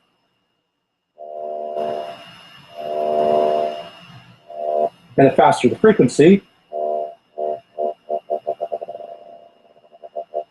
the faster that goes. And then, of course, if you change the wave shape, you're going to get different types of results. So, for example,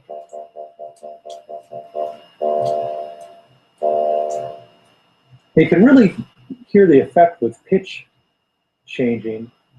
Wow, wow, wow, wow, wow, wow,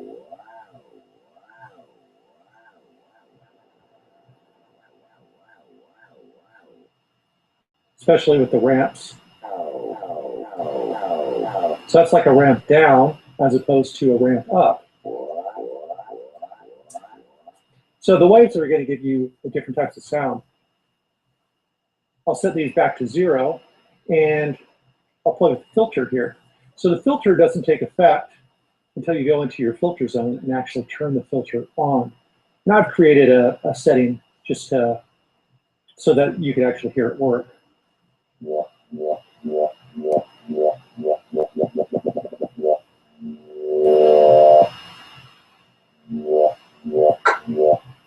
So there's a ramp up. This is just a standard sine wave.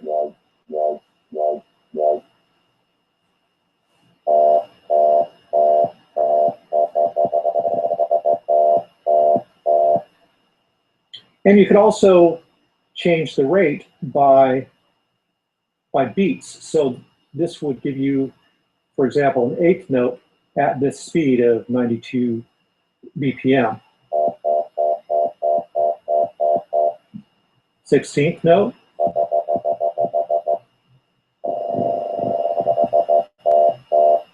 So that can be really cool if you want it to be tempo synced.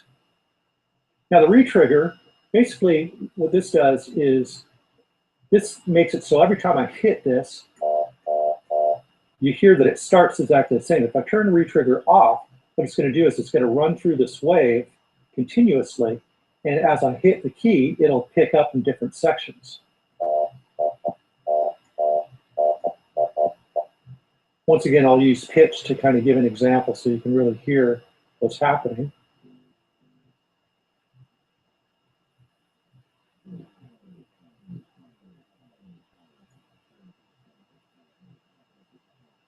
Now, if I turn retrigger on again, you'll hear it starts the same point.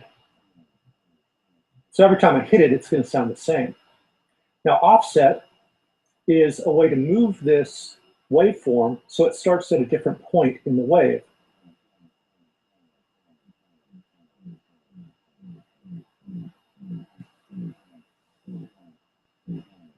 So especially with retrigger on, you can really control how your sound is modulated. So that's the offset.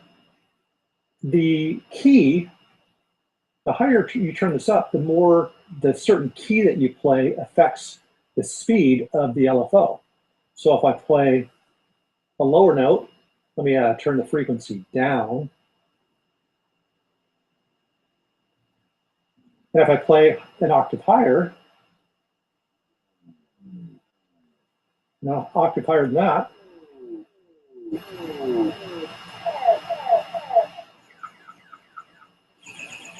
as you can hear, the wave is going faster and faster as it goes up the key and slower as it goes down the key. Now if we jump over to LFO2, LFO2 is very similar to the auxiliary except that it runs it through an LFO. So if I'm to choose, let's say, pitch,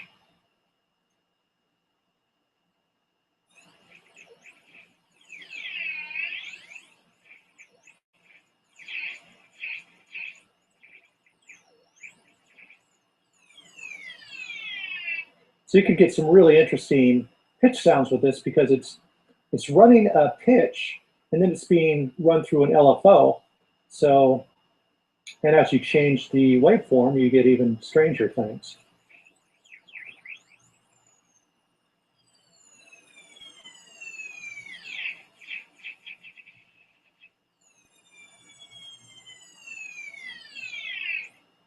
If I go for the loop start, let me turn the filter off here. So as I look at the wave, as you can see, what's happening here, the modulation as it goes up to its peak and down to its lowest point is in the sample. It's going all the way to the end of the sample and then returning back to the beginning of the sample. And if I make this loop a little bit longer, we'll be able to actually hear it a little bit better as far as words. I want you to hit that button, button, button, button, button, hit. I want you to hit that. I want you to hit that. I want you to hit that. I want you to hit that. No. So if I change this modulation, I want you to hit that.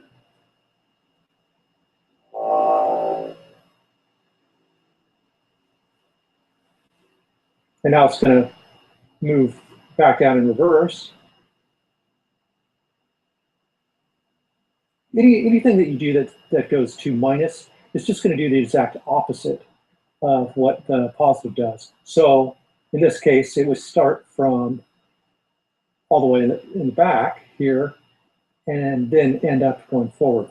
Now phase just affects the waveform where you've got two different stereo waves that are following each other in the stereo spectrum.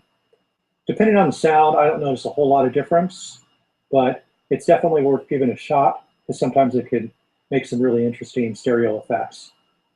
Now LFO3 is just the same as LFO2, but what's really cool is you could actually run this LFO into another LFO to get more interesting and unpredictable results. So let's say we've got this loop start here happening. I'll just set this to 100%. I want you to hit that. I want you to hit that. And I'm going to set this a little slower. I want you to hit that. That is no. So now I can run that into LFO3 by grabbing the LFO2 amount here. And now I'll kind of give you a before and after. I want you to hit that. That is no. Okay, and now if I turn this on, it'll get even a little more chaotic. I want you to hit 1, 2, no. 1, 1, 1, 2, 1, 2, 1, 2, 1, 2,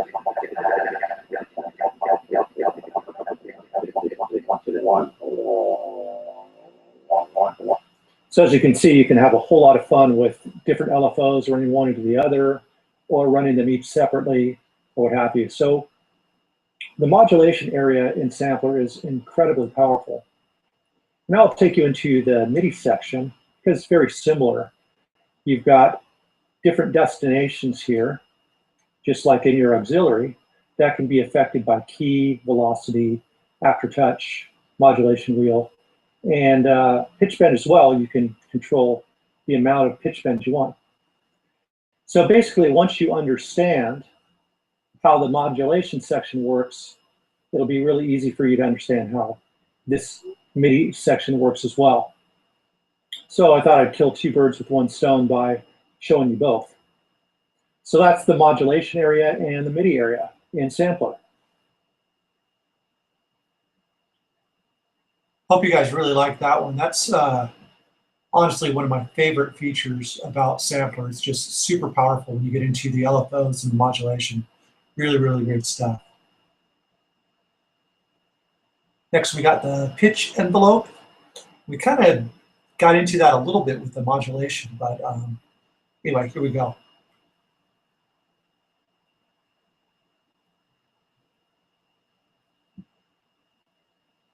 All right, so in this video, I'm going to get into the oscillation and the pitch envelope tab in Sampler. So the first thing we'll want to do is turn on the oscillator here if we want to work with the oscillation. And basically, what these two choices are here, FM and AM, is FM modulates the frequency of the original sample, and AM affects the amplitude or the volume of the sample. Now, the envelope just affects the amount of the effect and how long it takes for the effect to reach its peak state, and then how long it takes for it to decay. And of course, so this is basically just your basic attack, sustain, decay, and release. So let's go ahead and just start this right away so you can kind of hear what we can do with this. So this basically is like running things through another oscillator.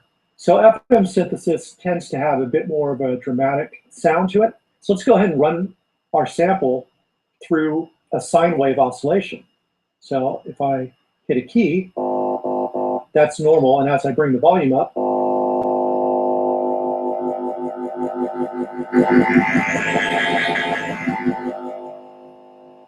and of course you can use all kinds of different types of waveforms.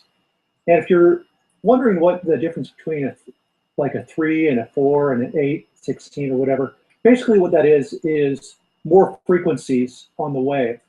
So think of it as one has frequencies all the way up to the very high frequencies, which would be 64.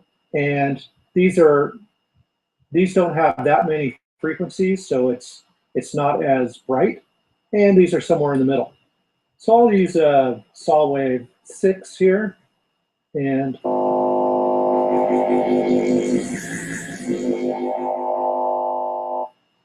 I can also affect this with velocity. So if I set this to 100%, then we'll turn this up all the way, and if I have a low velocity, you don't notice anything, but as I raise the velocity, or rather hit the key harder,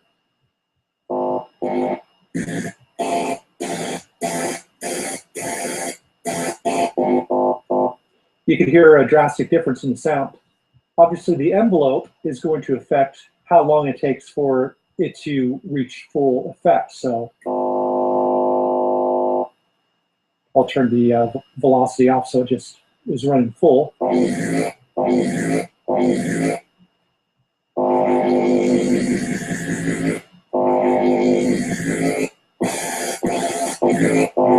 And then I can switch over to AM, which is just the amplitude modulation. Set the frequency.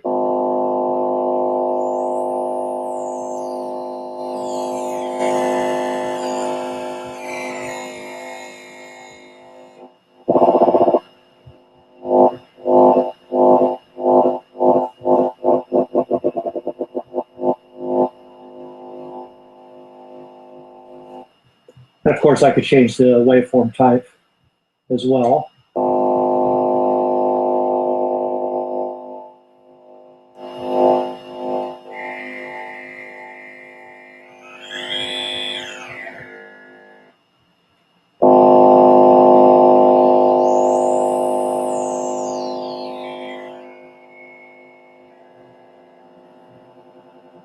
So a lot of dramatic sounds that you can create with either the FM or the AM oscillator. Now I'll turn that off and we'll get to the pitch envelope.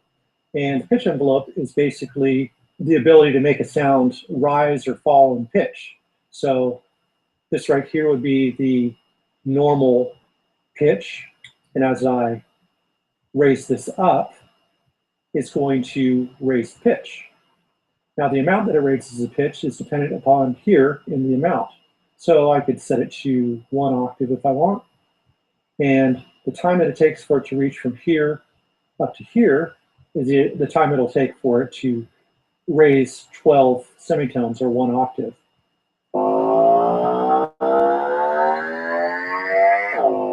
Of course, you hear it fall off here.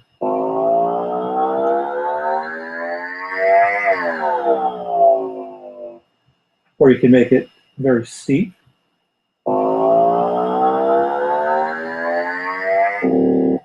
And as you can hear, I'm able to lower the pitch as well as raise it. So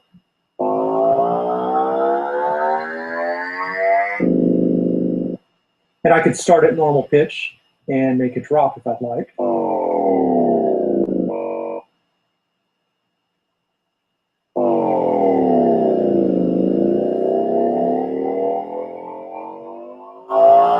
So just by affecting the envelope, you can create a lot of different pitch bending effects.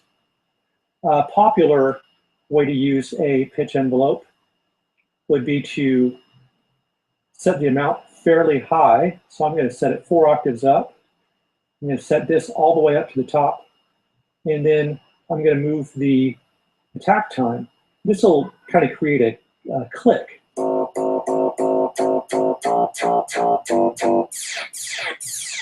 You got either the laser sounds, but like if you're creating like a kick drum or a percussion sound, sometimes you just like that the little click.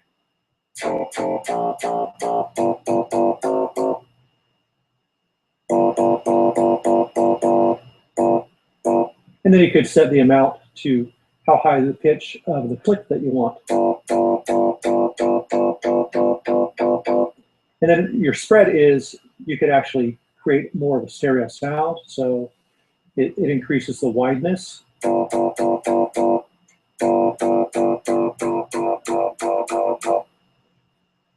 Obviously transpose. And detune is basically a fine tuning glide. You've got portamento and glide. And if I set the time up, you can kind of hear that bend happen. Basically, the difference between the glide and the portamento is the glide, you don't hear the actual click of the next note.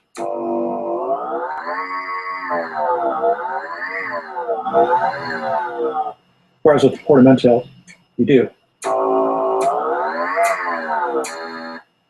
Now, zone shift is pretty interesting, and it's mainly for when you have multi-samples across your zones. So we've just got one sample in here, but if I come over and I drag in some samples, I'll just grab a bunch of these here randomly. So I'll just delete that top one there. Let me highlight all these and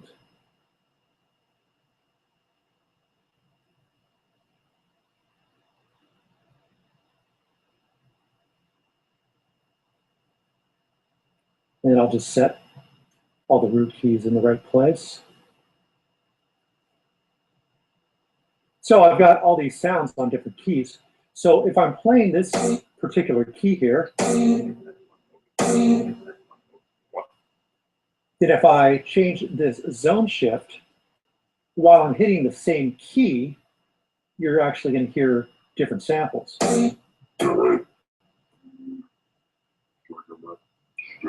As you can see over here, it's choosing different samples. So what's happening here is it's playing the sample as if it was stretched over to this note. So in other words, since the root key is actually on the next note, and that's not what I'm playing, it's going to play that sound a semitone lower and so forth.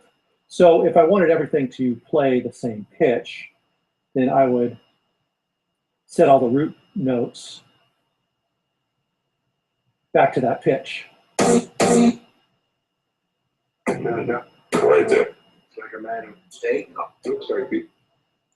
Because as you can see, this is the note that's being played.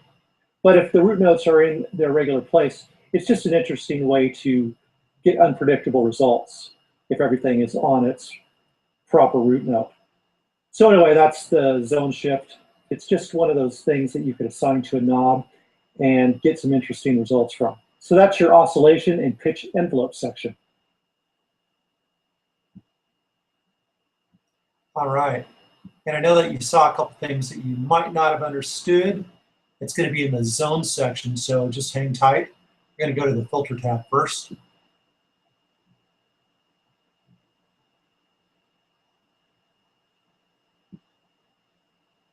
All right, in this video, we're going to get into the Filter and Global tab in Ableton Sampler. So obviously, this is where you come for all your filter-related stuff. You've got your filter envelope, you've got your filter. And then over here, this is your global settings. So this is your volume envelope. So let's get into that first. This is all your basic envelope. So if you want something to ramp in, yeah, we've got our sustain here. So if we turn the sustain down, after it reaches the peak, it'll settle in.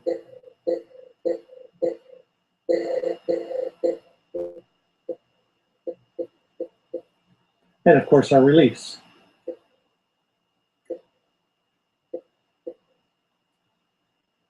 So I'll just go ahead and set that back. So those are all basic functions. So your volume velocity, this is just the harder you hit it, the louder the sound's going to be. Pretty normal, standard stuff. So if we turn this up,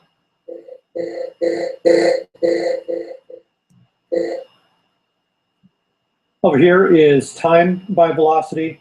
This will affect the actual attack time. So if I set this to a few milliseconds, so you can hear the fade in now. And then as I bring the volume up, or actually the velocity, it goes faster. So let me do a longer attack here.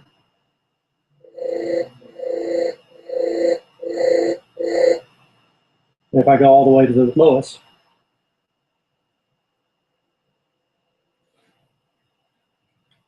it gives a very long intro, and it actually lengthens out the release time as well. Time by key, that's the same reaction as this, only dependent on where on the keyboard you hit. The lower notes are obviously going to be slower, and the higher notes are going to be faster. Time, this is just a global setting for time, so you could slow things down or speed things up. Pan, left or right. Pan round, that means that this will kind of play things randomly in different areas in the stereo spectrum. If you got it 100%, it's going to be the most extreme, and the closer to 0 is going to be the least extreme. And then you got voices. This is how many notes you can hit at the same time. I can hit up to 6 notes at the same time. If I set it to 1, then I won't be able to hit chords. So you can have it all the way up to 32 notes. I don't know why you would need that. Even 6 is a little bit extreme. If you want to save CPU, you can bring it down to lower notes. So retrigger, basically if I've got a long release and I'm hitting a sound, you can hear that it trails off and it's a longer sound. I'll even stretch this out a little more. So every time I hit that same note, it's going to start that note over fresh.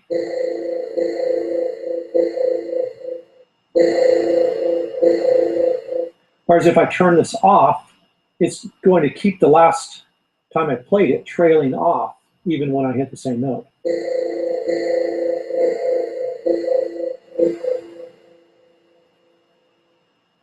And you can hear interesting things happen to the texture of the sound when I do that, because it's kind of layering 2 sounds on top of each other.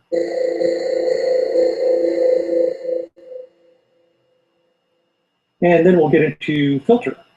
So start with the filter envelope off, and the filter is just basic low pass. That means it's cutting off the high points, and you can bring them up. So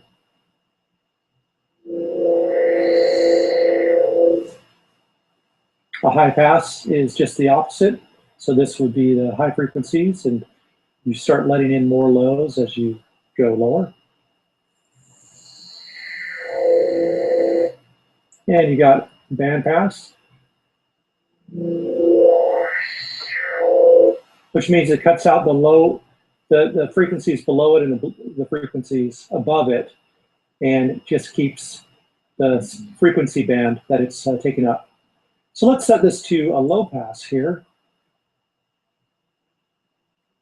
And now I'm going to set an envelope. So if I set this envelope, this is going to, it's going to go from the low part that I've set it at, and then open it all the way up. So let me stretch this out a little bit so you can hear it.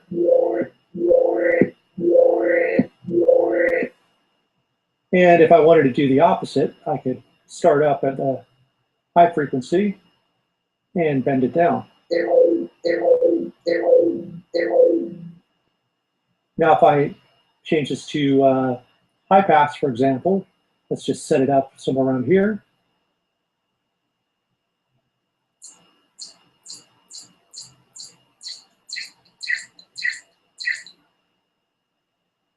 If I switch this around, it's going from low frequency up to the high frequency that's been set.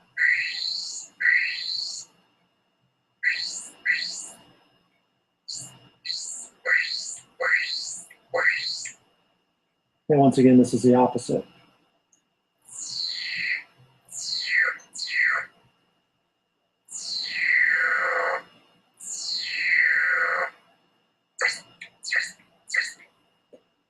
And then, so what we've got here, we've got this attack, and this is the amount of time that it takes to get to the peak. Then after that, it will go on this decay time here. So I could keep it open here, or I can have it bounce back up. And right now I've got this set to loop beat, so it's repeating every sixth note.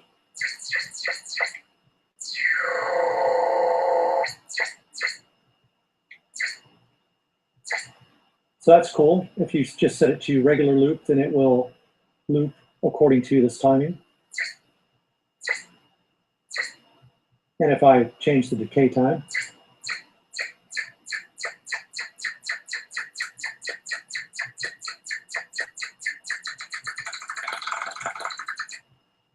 and you can also affect the time with velocity.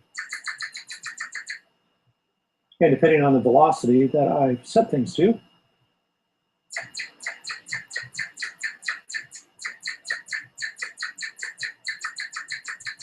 so the lower velocity is actually faster, and the higher is slower. That's because I've gone in reverse here.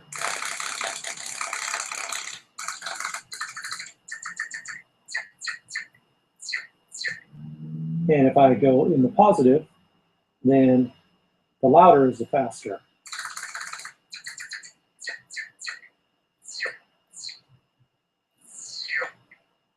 That's basically what the filter envelope is able to do. Now you could turn the loop off, and it's just going to do the one run for you.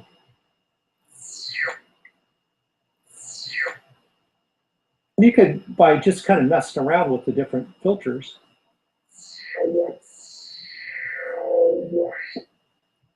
you can really get some drastically different sounds.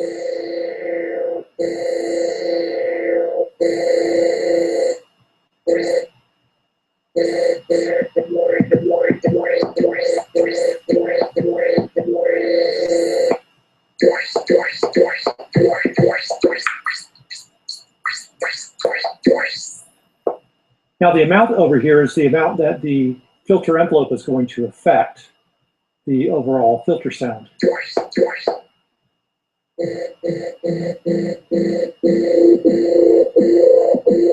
If I go in reverse,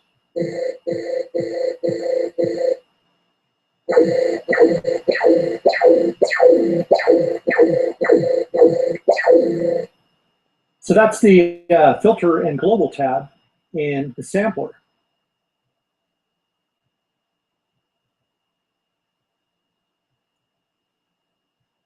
All right, and finally the zone tab in sampler. All right, so now I'm going to show you the zone tab in Ableton's sampler instrument. So if you click here on the zone tab, it's going to open up this window right here. Okay, and then what you'll see here is you've got all the keys represented on a keyboard. Now, if you'd like, you can right-click. You can make those keys bigger. That's medium, or you can make it little. And if that makes it easier for you, great. I'm going to stick with medium. And the best way for me to show you how this works is to put together a drum kit in Sampler. So I'm going to drag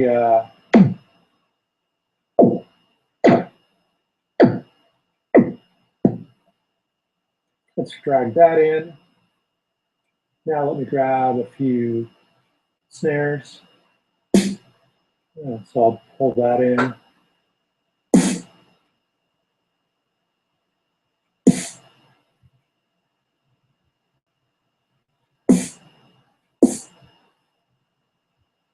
All right. And let's grab some hi-hats. There we go, I'll grab.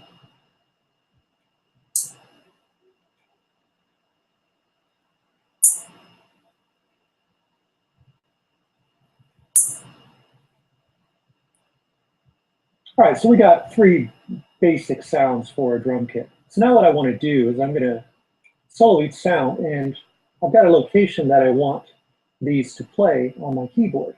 So that's where I want the first note to be for the kick drum. And I've just got this soloed. If I were to unsolo this, it's going to play everything at the same time. So I'm just doing one at a time.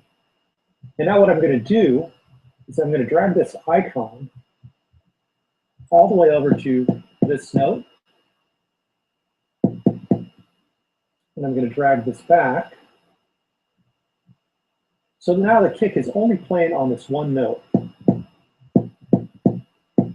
And now snare, I've got several snares here, and I want the snares to be on this note right here. So I'm going to go ahead and highlight all the snares just by clicking and then holding Shift. That'll highlight all those. Now I will move these to this note here.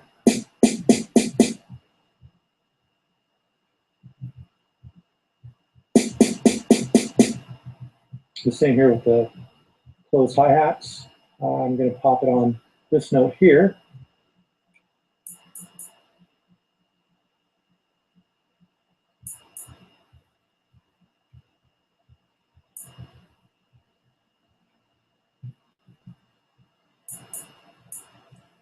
Okay, so I got all the hi-hats on this note, the snares on this note, and the kick drum. Now you're probably wondering what this R is. And what this is the root note. And if you want the sample to play in the same key that it was originally meant to, then you want to put the root note on the key.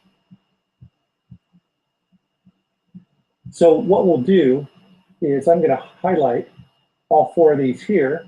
And then, as you can see, I've got this little left-right arrow. If you hold down the Alt key and then click, it'll pop all those root keys right onto the key. And I'll go ahead and highlight the hi-hats and do the same thing. Hold the Alt key down and click. And that puts everything on the right note. Another way that you could change the root key if you want on any individual sound is you could come down here in Sampler to root key, click, and then just drag up or down. As you can see, the root key will move. Now we've got 3 different keyboard locations, but each of these sounds, for example, I've got 4 different snare sounds. I don't want them all playing at the same time. I want them to play dependent on how hard I hit the key on the keyboard. So what I'm going to do is I'm going to come over to velocity now. And now the kick drum, I want it to play no matter how hard or soft I play. I want to be hearing that sound. With the snare, what I'm going to do is I'll highlight all 3 of these. And I'm going to right-click and distribute ranges equally. Now what it's going to do is it's going to put each sample in a different zone. So if I hit softer, it's going to play this sample here. If I hit a little harder, this one, and harder still, it'll play this one here. Well, actually, I should have highlighted all 4 here. So let me do that again. There we go. So now we've got 4 different ones. And now what I'm going to do as well is I'm going to overlap these a little bit. And what that means is if I'm playing in this zone, it's going to play both of these samples at the same time, and both of these samples at the same time, and both of these at the same time.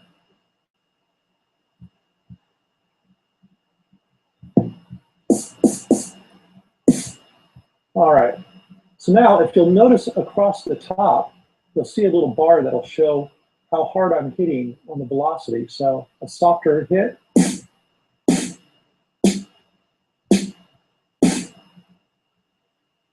and if I hit harder,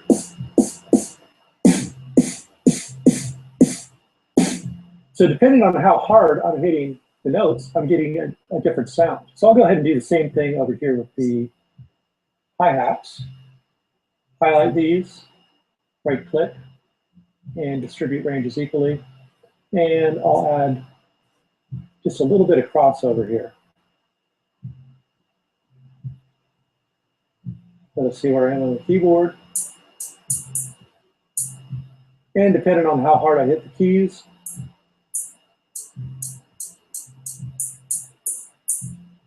I get different tones. So the next part of the velocity is you can actually put in volume slopes dependent on how hard you hit a note. So for example, if I put this all the way across and I hit softer, it's going to be a lower. If I hit harder,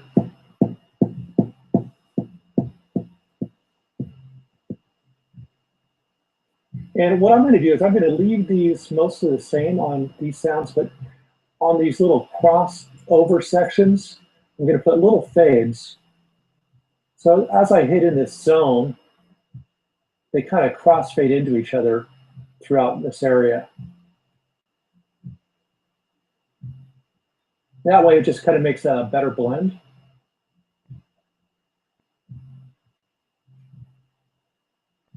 And all I'm doing is up at the top here, you've got an upper bracket, and then down here, you've got a lower bracket for the actual velocity zone.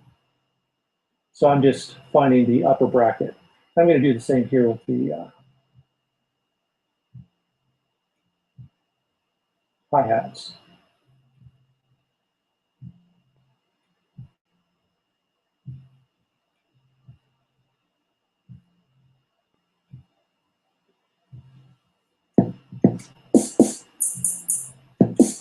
Now that I've got that, I can go ahead and create like a little drum part. So let me just double click here, and there we go. So here's our kick. And I'll pop in. Oop. Actually, these all need to go there. Pop in snare here. And I'll pop in some hi-hats. Very simple beat. Everything is the same velocity here at the moment.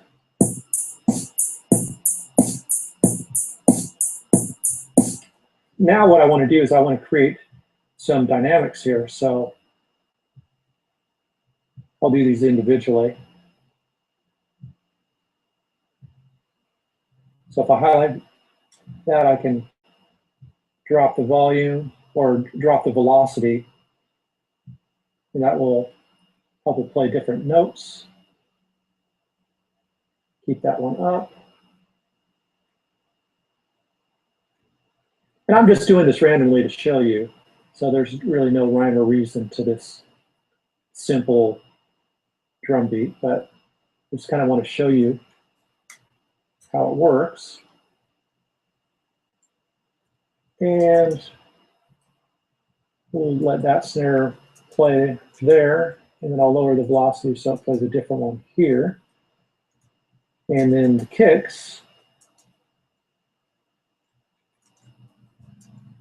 at a lower velocity here, so it plays a little quieter and a little quieter there. And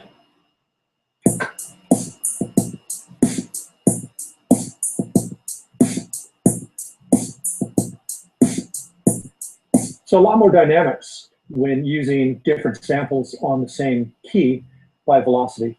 So let me explain this right here. Linear and power has to do with the velocity crossfading. Linear is going to kind of put a, just like you would with a DJ crossfader, when two sounds are playing at the same time, it's going to lower those sounds a little bit. Whereas if you have it on power, that's like a constant power, which I believe keeps both of them at the same volume. So as they both layer on top of each other, the overall sound is going to get a little bit louder. So I like to keep it on this. This button here, if I play on a different sound, if I've got this on, it's going to immediately pop that into the sampler and choose which sound is playing. So that can make things easier when you're trying to find a sound and edit it real quick. So I can go, okay, that sound, I want to make this shorter, or whatever you'd like to do. So I usually leave this on as well. It makes it much easier for me to find the sounds that I'm going after. Now select will take things even to another level. So let's say I've got this whole kit worked out. Well, I could actually have several different sets of kits all on these same notes. So I've got this range, but let's say I want a different kit. I could actually come over here to select. And what I'm going to do is I'm just going to duplicate this real quick. So let's say this is another kit altogether. So what I could do is I could say, okay, well, I want these over here from this range, and I want these up here.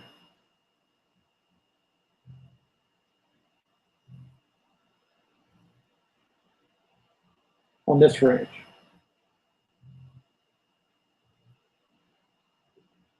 And it copied all the velocity and everything. So what I'll do, let me highlight all of these real quick. And I'm just going to change the root key just so you can notice the difference. As you can see, so the root key is going to be different. So now what I could do is if I'm selecting this area, then it's going to play the first selection of kits. If I'm selecting this area, it'll play the second selection. So let me go ahead and play the clip again.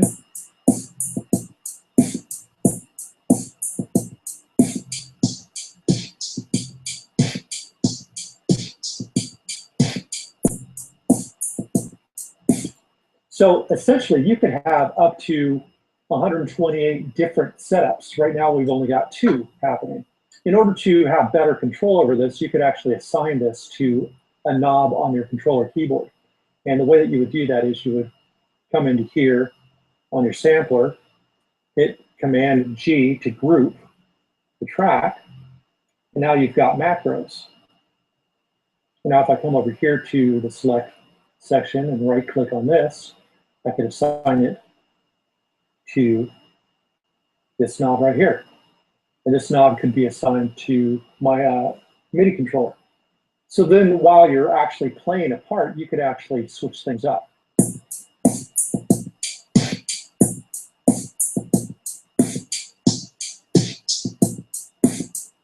So that's what select does. And along with select, you also have this velocity.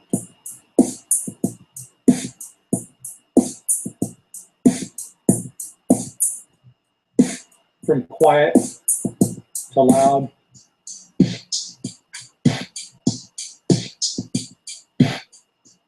Okay, so now let me show you another quick thing that you can do. So I'm going to just get rid of this kit now.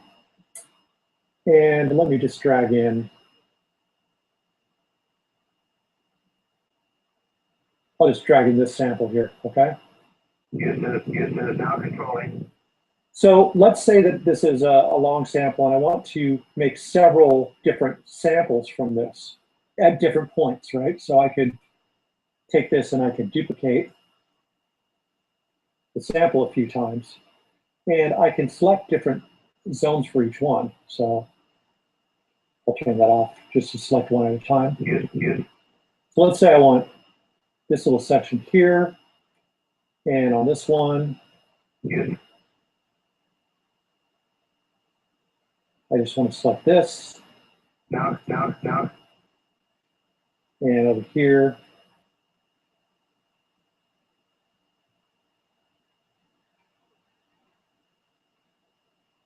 and just a tail end. All right, so now I got 4 different samples, and I'm just going to highlight all these and distribute them equally. So now I've got these different samples on different ranges, different parts of the keyboard. So normally you would right-click here if you wanted to crop the sample and just save this little part for each sample. But when you're in this zone mode, you could highlight all of your samples, or you can highlight select ones, whatever you'd like to do, and right-click, and you could crop those samples all at the same time. So that saves a whole lot of time. Another thing is, let's say you've got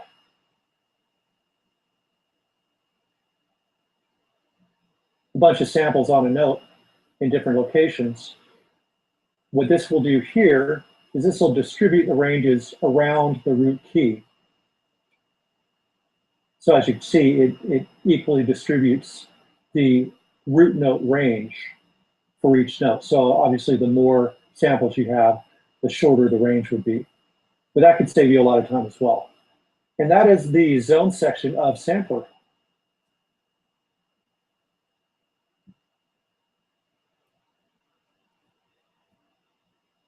All right, I hope those videos made you want to go out and start messing around with Sampler. It's super, super powerful. Good stuff. Yeah, so you know what? This is going on a lot longer than I expected. I forgot how much content there was in here. So what I'm going to do is I'm going to just finish through this. And the synthesis videos, you can actually find those on my YouTube channel.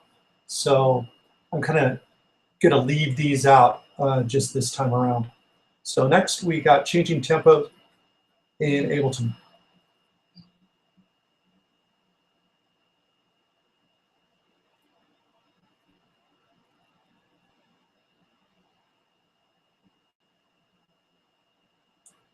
All right, so in this video, I'm going to show you how to change or manipulate the tempo inside of Ableton. There's ways to do it both in the session window and the arrange window. So I'm going to show you both. So here we are in the session window, and let's say we've got our part here. And let's say that we want to go into a halftime or something like that, where the whole song changes tempo completely. So what you're going to want to do if you're in the session window is you're going to want to come over here to the scene area, and you want to either right click to rename, or you can hit Command R or Control R if you're on a PC. You can name the track whatever you want it, but at the very end you want to make sure to put your tempo and then BPM without any spaces. So I'm going to put that for the first one, and then we'll do a halftime here, which would be 63 BPM. And now I can go from here and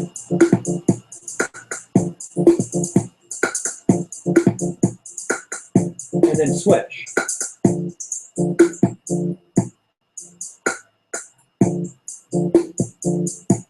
And you can switch to any tempo you want. A lot of live bands will, when they perform, they'll put all their backing tracks and stuff on to one scene. And then they'll have the name of each of their tracks and then the tempo right next to it. And that song will just play through, and then they can just choose the next song they want to play, and Ableton will automatically change the master tempo to conform to whatever BPM each scene has. So on the other side, if we're in our arrangement window, we've got our part here, and I'm going to come over here. This tells Ableton that if this is off, that means that you want Ableton to play what's in the arrangement window and not what is in the session window. Now, if you're using Ableton 8, you'll want to look for this icon right here. And if that is red, that means that it's playing the clips from the session window and not from the arrangement window. So now these are ready to go. And let's say that we want to play this part and then we want to slow it down over time. What we can do is get into our master. And what I'm going to do here is I'm going to open this up more. And all I'm doing is when you see this icon here, you can just click and drag upward. And then what I'll probably want to do is set a range to work with. So I'm going to set, well, actually 60 is fine, and 130 will be okay. And then in here, we've got all our mixer options. We choose mixer, and then song tempo you'll find in this area. It probably won't be on by default, but you can just go here and set it to tempo. And now what I can do is I can just find a section here, single click if you're using Ableton 9. If you're using Ableton 8, you'll need to double click. And then I can just simply drag that down to whatever tempo I want. So let's say 99 BPM, we'll do that. And then right here, I can jump it right back up to 126 or whatever. Actually, let me just put this closer together so that you can hear it more quickly.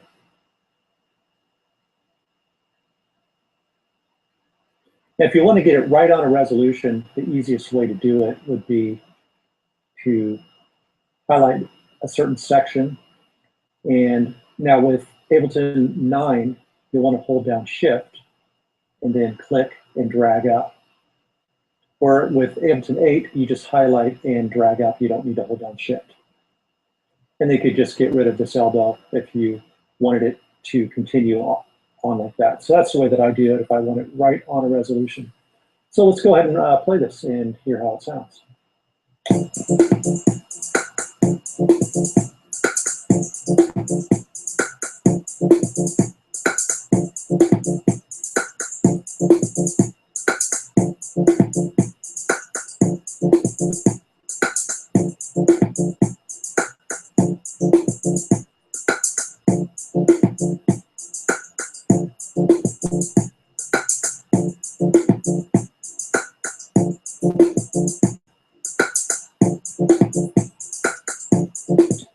So as you can see, that's a really simple way to manipulate your tempo in the arrangement window. So those are two different ways that you can manipulate tempo in Ableton. All right, guys, next we're getting into the operator instrument. I got 3 detailed videos there. I think you're gonna like this as well. So here we go.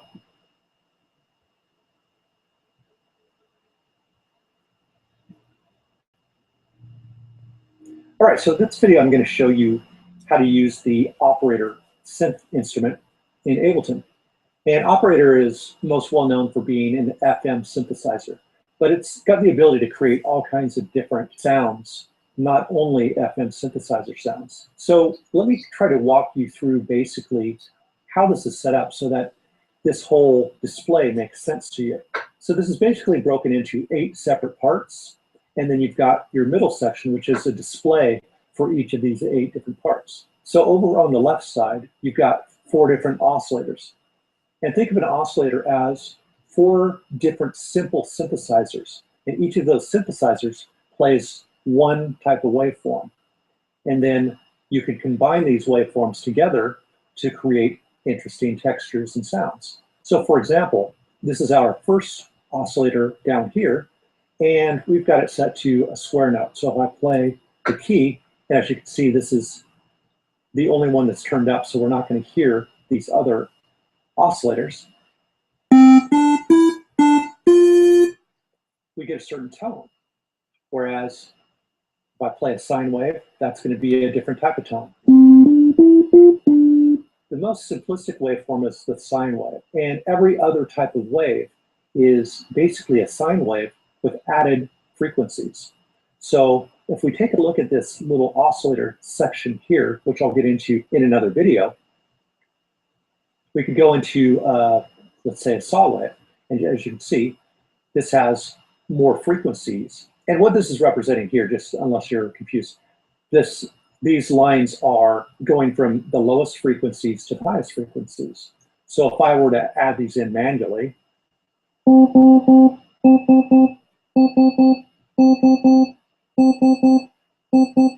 as you can hear, the sound gets brighter, and this is adding different frequencies to the overall wave. And as I create different wave, you can see over here that the waveform actually changes. This is a really great way to do your sound design, but we're just going to start on some of the basic waveforms for now. So what you might see here is saw waves, and you've got numbers going from 3 up to 64 on a saw wave. And you might wonder, well, what's the difference between a 3 and a 64? Basically what that is just the number of frequencies. So the higher the number, the higher the amount of frequencies. So let me play a saw 3 here. And if I play the saw 64, you'll notice it's much, much brighter. And we can go anywhere in between. So all it is with each waveform with a number in front of it is just the amount of added frequencies that create that sound. So a square 64 is, and so forth. And if I click over on the left side again, every oscillator has its own window. So this window is different than when I click over here. So you can have up to 4 different waveforms. So the next thing that I want to show you to help you understand the way these 4 oscillators work together and how they are routed is by clicking over here. And these are the algorithms. This is the signal flow of these 4 different oscillators. So even though these shapes might seem kind of strange to you, they'll make sense when you know that each of these squares is actually representing an oscillator. If I start it all the way over to the right, this one right here, which is just a line going across, what you've got here is you've got 4 independent oscillators. So what does that mean? Well, what that means is I can have a square wave here, and I'm just going to have a, and let me go to oscillator B, and I'm going to use a sine wave here.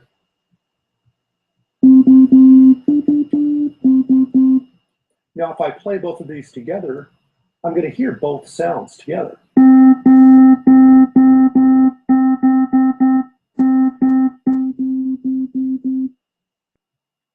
And let me turn this one down a little bit so you could actually hear. These are just the volume levels of each one. So you can hear both sounds layering together as if these are 2 separate tracks or something.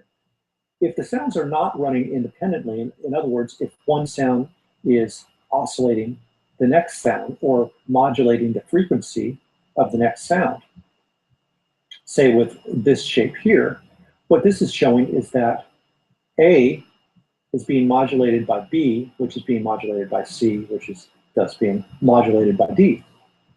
So now if I play these sounds, you'll notice that when I add the second oscillator, it's going to morph the sound of the first oscillator. So here's the one oscillator, and then as I bring the level oscillator,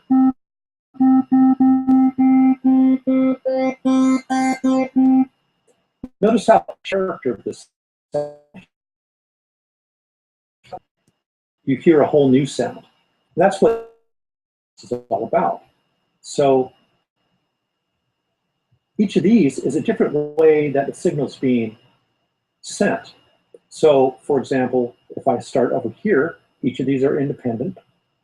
If I go to this next one, what we've got is these two are independent, A and B, and then C is being modulated by D. So what that would mean is, let me get my sine wave up here. And then I'll bring in my square wave. So now I've got two sounds here. And now I'll bring in my third sound, which let's do a saw wave.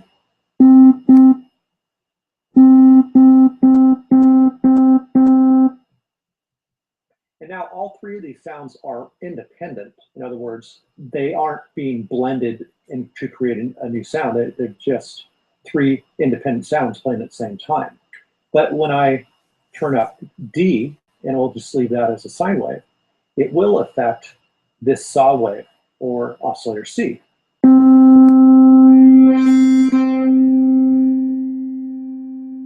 Now, if I turn the level on C down, we'll still hear these other oscillators just fine. And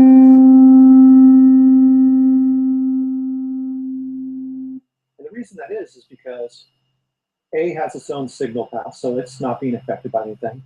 B is not being affected by anything. And C is being affected by D only. So only when I have D on will the saw wave here be affected. So that's kind of the magic of FM synthesis, is running one sound into another. So a really great way to think about this is think of FM synthesis as working kind of similar to like a guitar with a guitar pedal.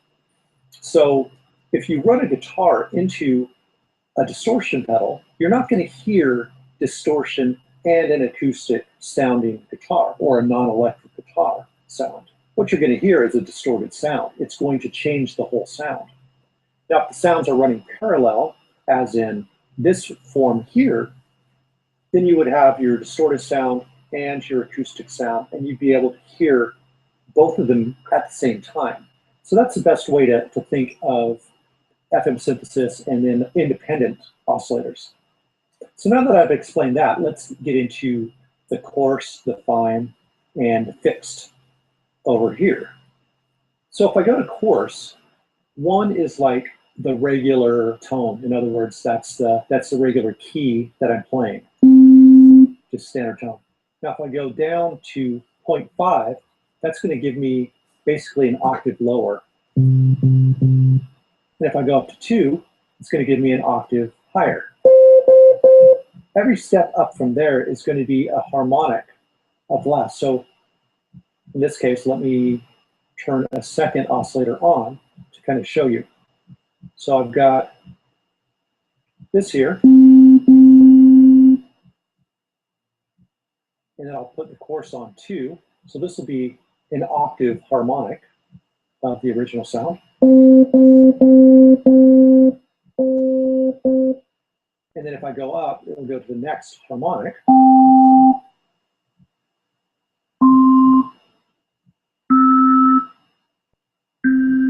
So basically, each one of these coarse levels harmonize. So it's not bringing it up by semitone, it's bringing it up by the next harmonic that will work, which is pretty cool. What the fine is doing is actually fine-tuning between this level and an octave higher. So it's not going between, let's say, 3 and 4. It's going the octave higher than the frequency of 4 at the very highest. And now fixed is something interesting. And let me bring this back to 2. Fixed basically allows you to set to a specific frequency. So no matter what note you play, it's going to just play the same sound. So I'm hitting different keys, but I'm getting the same frequency. And I can turn that frequency up. You might wonder, well, why would I want something like that? I'll just explain this real quick. So the multi is going to be, if I jump it up, it's going to be 10 times the frequency that's shown here. 1, 1/10, and then 1/100th, which you probably can't hear this at all. So that's pretty deep.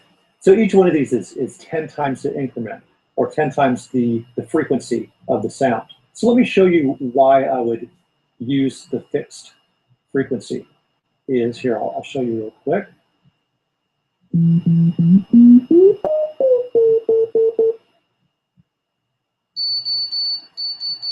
Okay, so I've got this kind of high sound. If I go to the envelope,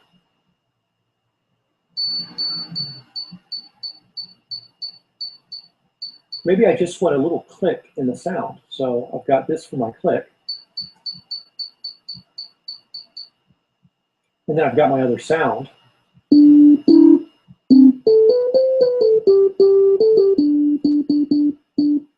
I can turn that level down a little bit. And it just gives the sound that little click tone, and then I can kind of choose what tone I would like. I'll turn the volume up so you can actually hear what's happening.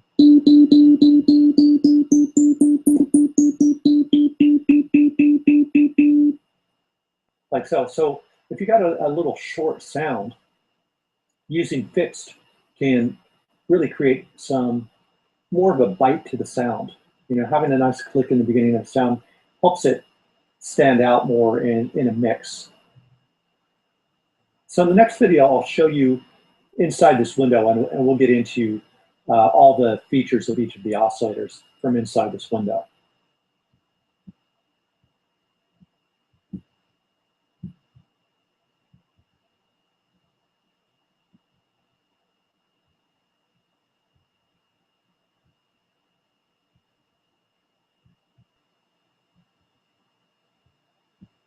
All right, so I'm back for a second video on the operator instrument. And what I'm going to get into in this video is this section here for the oscillators.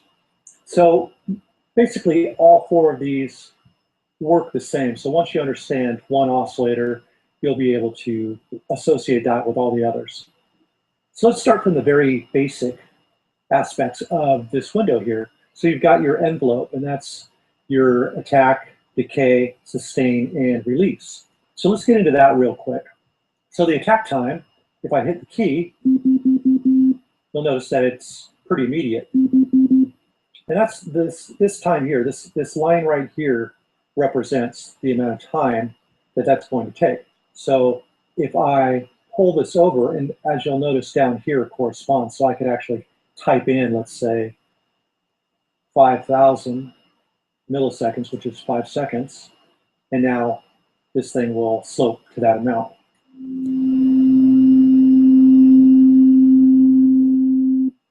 So as you can hear, it's fading in. So it's the time from the lowest volume to the highest volume. So we can set that back. So that's the attack time, very simple. The next is going to be your decay and sustain, and they kind of work together, because after the sound reaches its peak, then it needs to know what to do from there. So if you have it all the way up, then it's just going to sustain at that volume. And if I bring this down, then it's going to peak, and then it's going to drop down to this volume. And the amount of time it takes for it to drop to this level is your decay time. So at this point, it's taking about 1.5 seconds. Or we can make this immediate.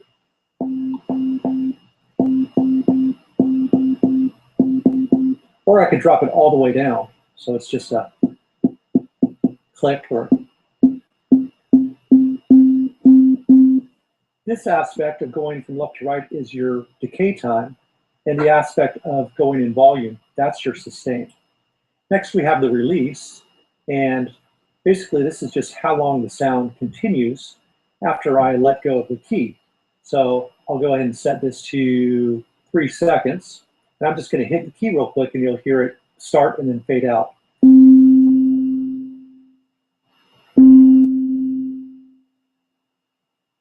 If you come over here, you've got your waveform.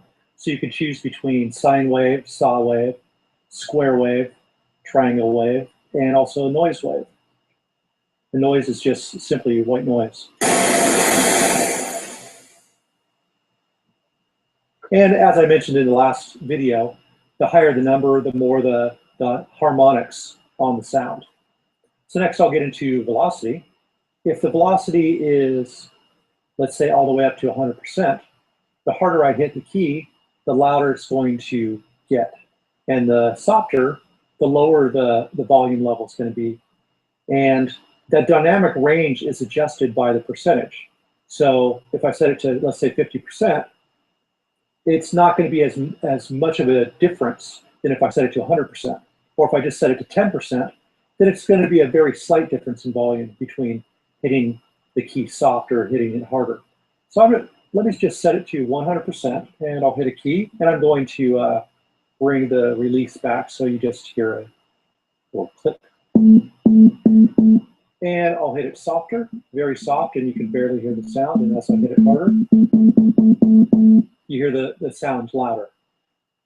So the key tab here, if I set this up to 100%, what it's going to do is it's going to speed up the timing of this. So it would speed up the decay time and the attack time. So let's just do this exercise on the attack time. So I've got 2.5 seconds here, which basically means that's the speed it'll play if I hit the center key on the keyboard, the middle C.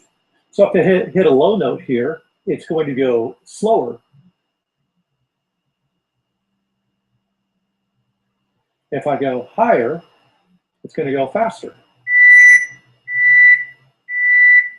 All right, so loop mode, if loop is to none, it's just going to play this envelope one time through and then stop. So if you set it to loop, then it will repeat. Once it's done going through the process of the envelope, it'll just repeat. And if I change the decay time, it'll speed up or slow down that looping.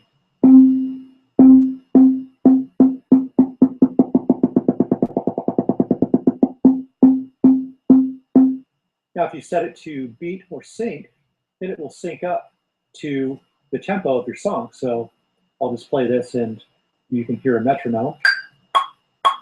And I've got this set to 1/8 notes.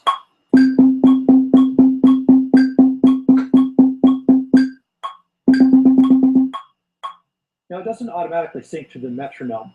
It syncs to the timing, but it depends on when you hit the key. So if you hit the key right with the metronome, then it'll lock into place. If you hit it off, then it will not be on the beat, but it will be on the tempo. Now, trigger is, let's say you've got a long release or something like that. Just by hitting this once, you won't have to hold down the key for it to go through the whole process of the envelope. Let me set the sustain up a little louder and set the release off a little bit.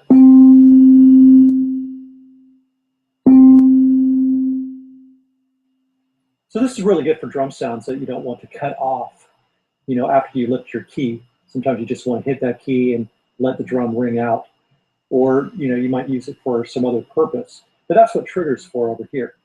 Now, phase, basically, if you take a look at this waveform, phase is just going to affect the timing in which that waveform starts. It's either going to start from an up position or from a down position or anywhere in between.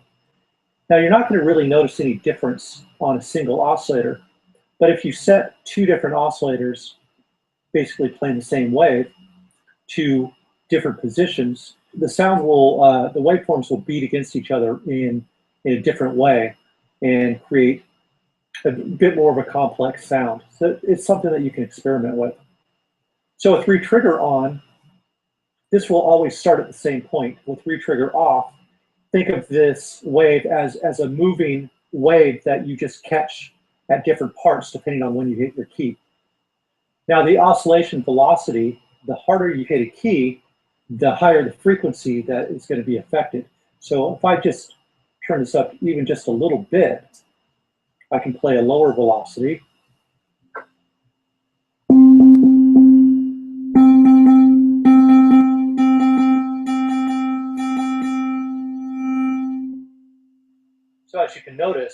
it gets brighter the louder that I hit the key. So the feedback feature is the oscillator oscillating itself. So as opposed to running A and having it be affected by B, this is going to be oscillated by itself. So if I play this and turn the feedback up, you'll hear the oscillation starting.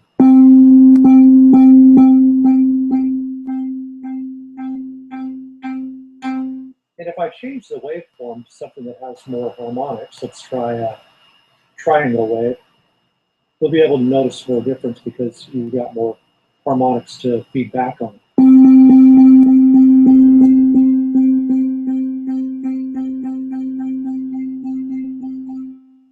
Okay, so now we're on the oscillator section here. This is a basic sine wave here, and then everything after it is going to be a harmonic. So if you come over here, you can divide that either by 16, so the lowest to the highest, which means that each band here is a wider range of frequencies. If I go to 32, it's a little bit smaller than if I go to 64, then it's 64 individual ranges of frequencies from low to high. So let's just do 32 as an example, and I'll add harmonics to the sound.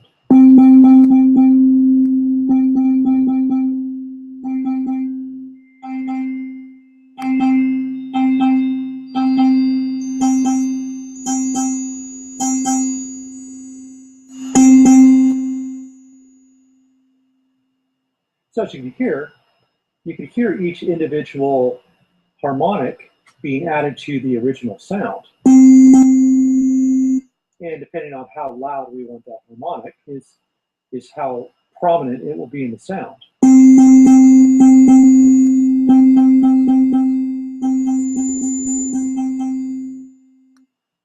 And you'll also notice down here that the shape of the waveform changes as you do this. So if you want to learn a little bit more about how these harmonics create different types of sounds, just go into each of your different waveforms, and you'll be able to see exactly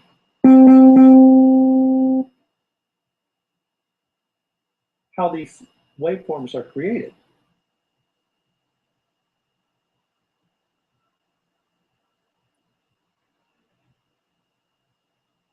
And this will give you an idea of how to create certain waveforms and then tweak the frequencies that you want. I'm just going to add some high frequency content here and some other harmonics just randomly. Very interesting sound that you would have never come up with if you didn't have, just this ability to do this. So what we got over here is repeat, and repeat it only comes on when you're using the oscillator and adding harmonics.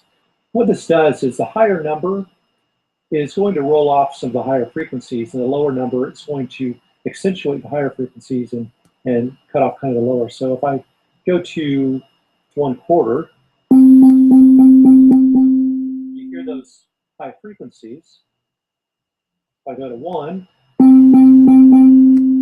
little less prominent. And if I go to 4, they're not quite as noticeable at all, but they still add something to the sound. So that gives you a lot of versatility in using this operator instrument for all kinds of different sound design and sound creation. And lastly, I'll just get to this little cue here, and that's just quality on and quality off. So this takes up a little more CPU if the cue is on, but it's going to give you a higher quality sound. That's really all there is to that there. In the next videos, I'll get into this side over here, the LFO, the filter, the pitch envelope, and some of the global settings, tone-wise and time-wise.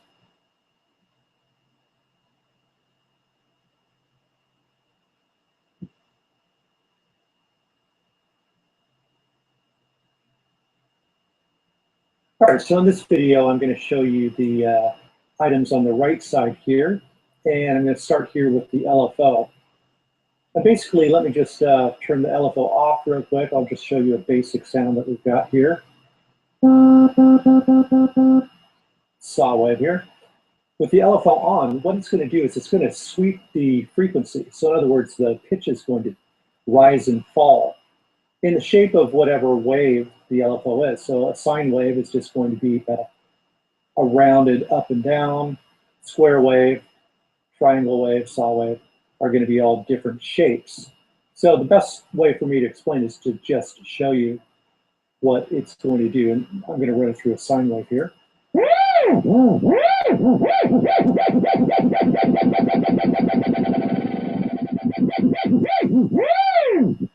So basically what it's doing is it's sweeping the pitch. If I change this to a square wave, it's going to be a little more jagged.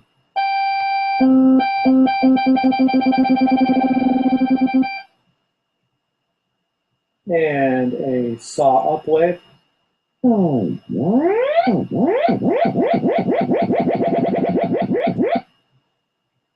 Saw down wave.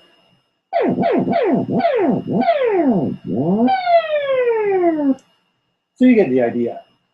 Now the amount is the amount of pitch range that the sound is going to run through. So if I turn the rate up and I turn the amount down, the pitch range is going to become less and less.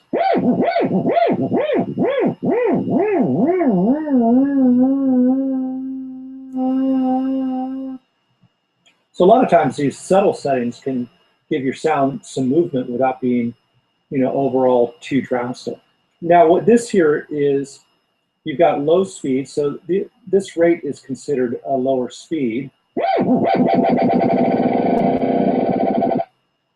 And then this is a higher speed rate.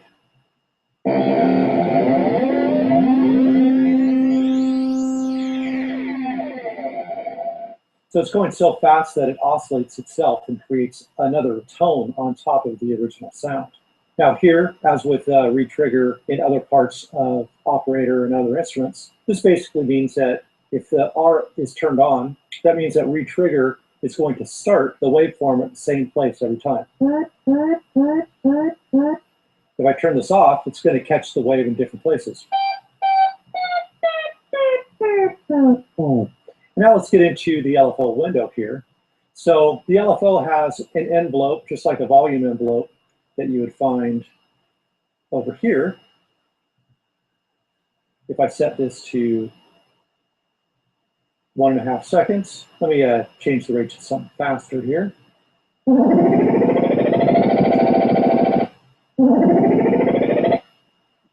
And if I go longer,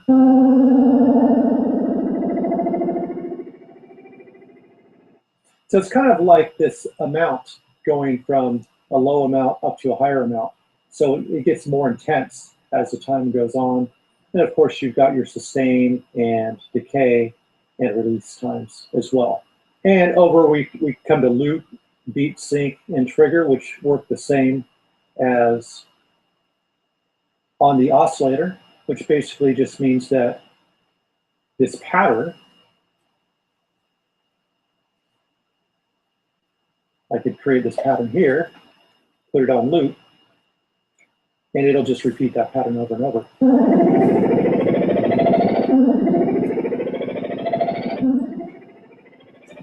And if you set it to beat or sync, it'll sync up to the tempo. And with trigger, that means just with one hit, it's going to play through the whole envelope. But remember, that's the LFO that's going to play through. So if the sound itself doesn't have a long release, then the trigger's not going to have a long release on the LFO either. Now, if we come up here, we can actually set the LFO to affect any or all of the oscillators. So if all these oscillators are on and working, as you can see, by default, they're all turned on. But you can decide which oscillators you want to control and which ones you don't. Or you can turn all of these off and have the LFO affect the filter. And I'll be getting into the filter a little more, but let me just turn it on real quick to give you an idea.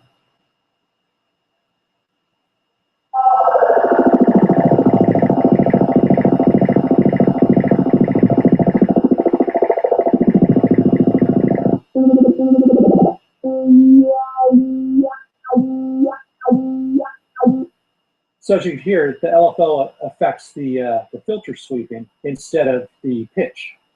And you could have all those off if you want, and you've got this second destination here that you could choose all kinds of different things that the LFO can affect. You can just have it affect the volume if you want. And we'll go ahead and turn this up to 100%.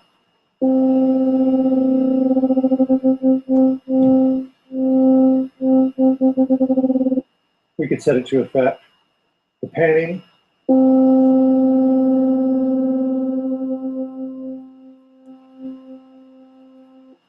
a number of other things, so you can definitely experiment with all of these things that are available to you. Now, as far as the destinations here, you can actually have the LFO control three things at once. You could have it control the oscillator, you could have it control the filter, and you could have it control a third parameter here in destination. And then you could adjust the percentage of each that you want. So the LFO doesn't have to control just one thing. So the key rate here is just that if I turn this up to 100%, then let me just set this to immediate so it's you can hear it right away.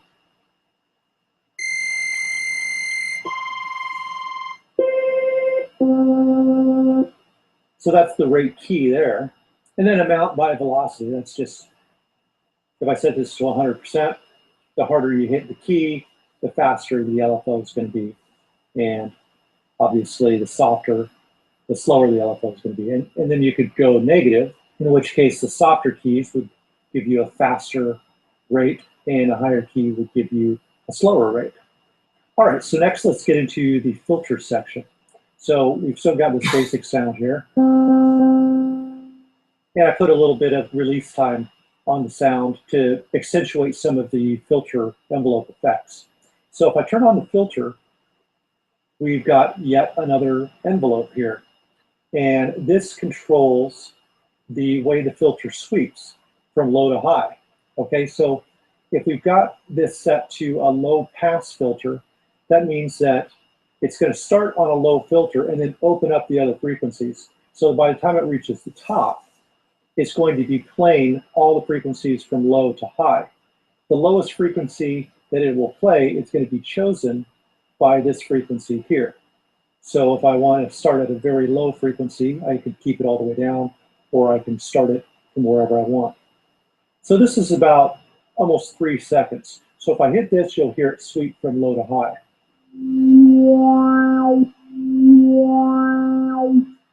And if I wanted to start from a higher frequency, I just turn this up.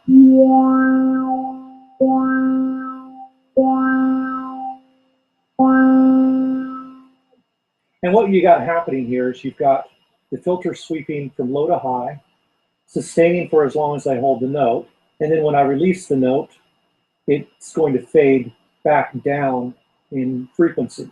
So if I wanted to keep it high, I can have it like that and it'll remain high frequency. And that'll carry off. This will take away those high frequencies and bring it back down to a low frequency.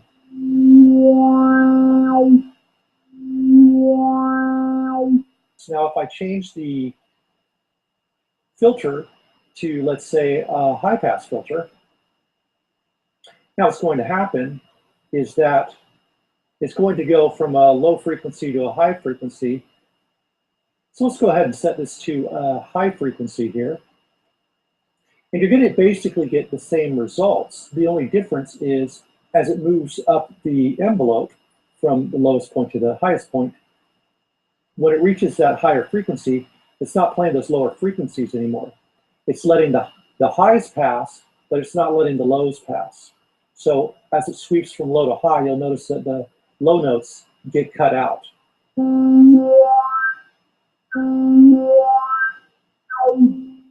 Let's compare that once again to the low pass filter here. So as you hear, those lows still remain. It's just adding highs. Now we can reverse this, and we can go from high to low. So I could set this here and bring this down, and this down here.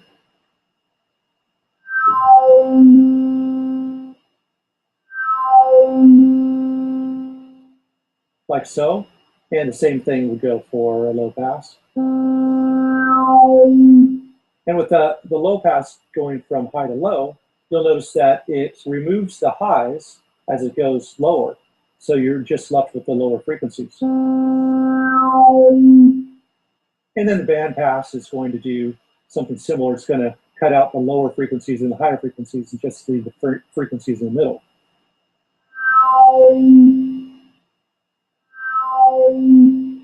So you've also got these little envelope shapers as well, which help you bend the filter in a more kind of analog way. So this here will go longer and then quickly dip down.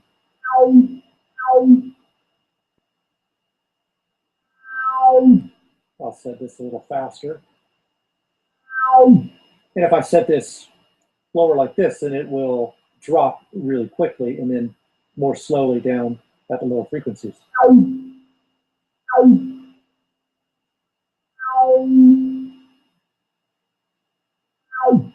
And the same can be done with the decay time and release time.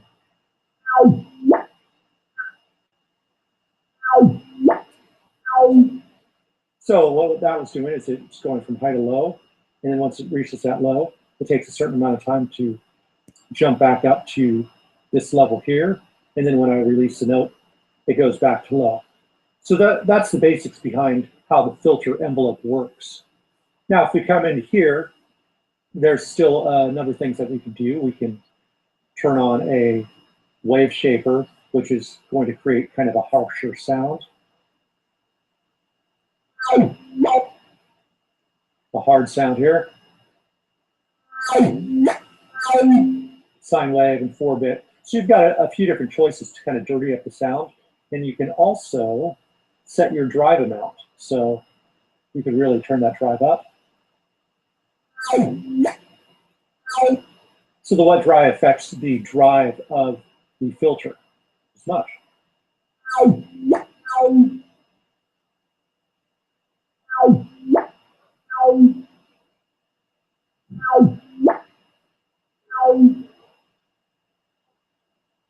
Now the frequency can be adjusted by velocity, meaning that the harder you hit a note, the higher the frequency that the filter is going to have. So if I come over to the envelope and make something a little bit more standard.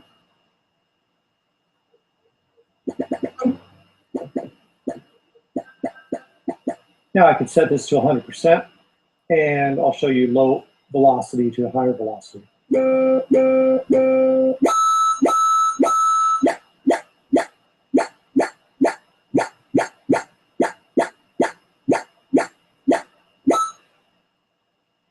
And then we can go negative as well.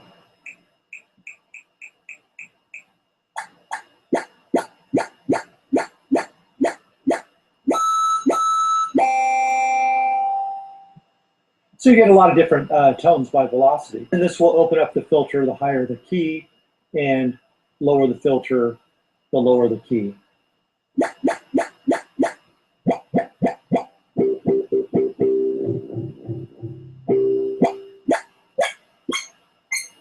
And then like the other windows, you've got the loop, beat, sync, and trigger. So you can loop the envelope on your filter as well.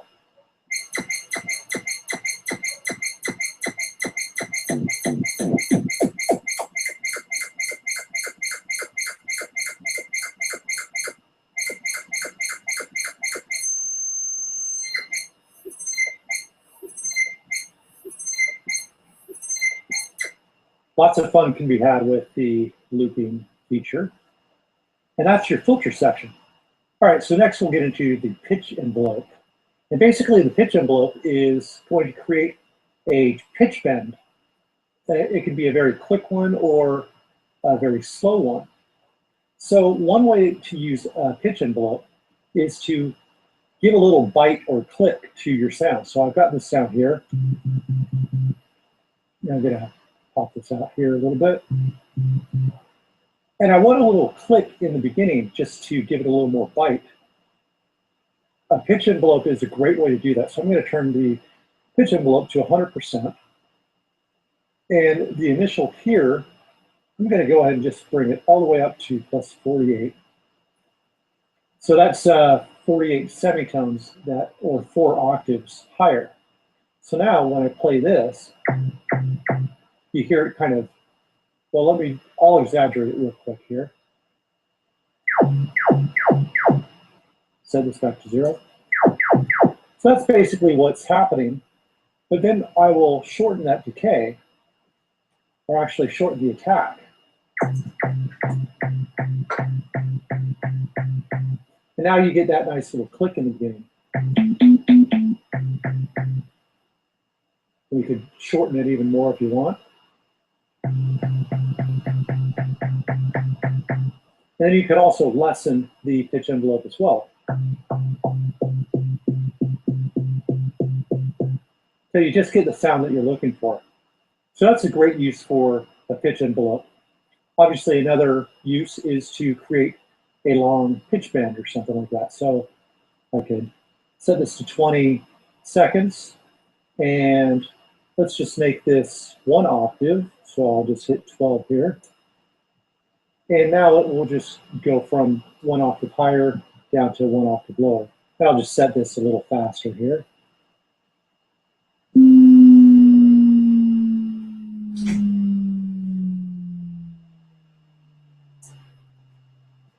Like so, I could set this up higher and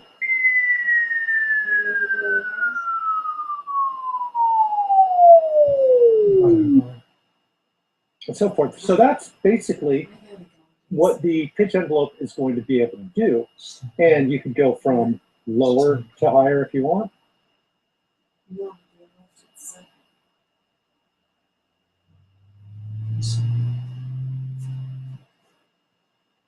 And you could also set your decay time to rise and then fall if you want.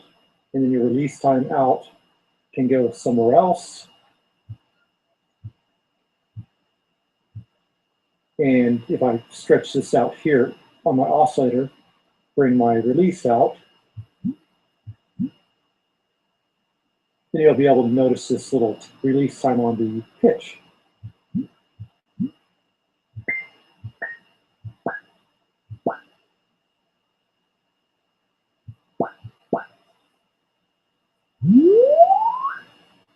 So those are all the basics of the pitch envelope.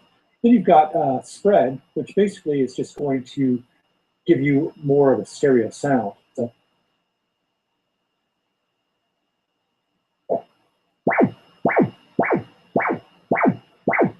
as you can hear, you hear it more in the left and right speakers and less in the middle.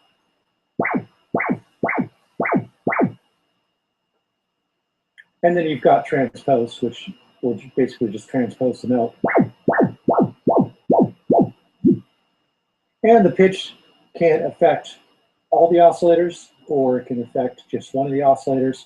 So if I take this off A, it's not going to affect it. So I could have another waveform here that's just set like a saw wave.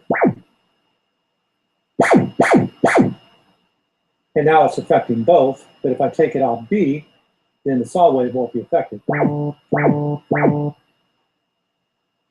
Although I tend to like the sound of all the oscillators being affected at the same time.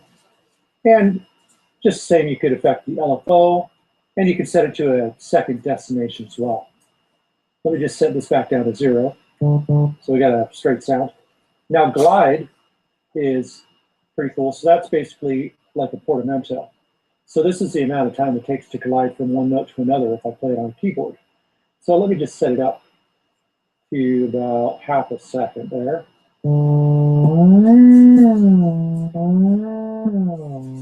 Or I could set it a lot faster and get a. So the glide is a pretty cool feature there. Real easy to control.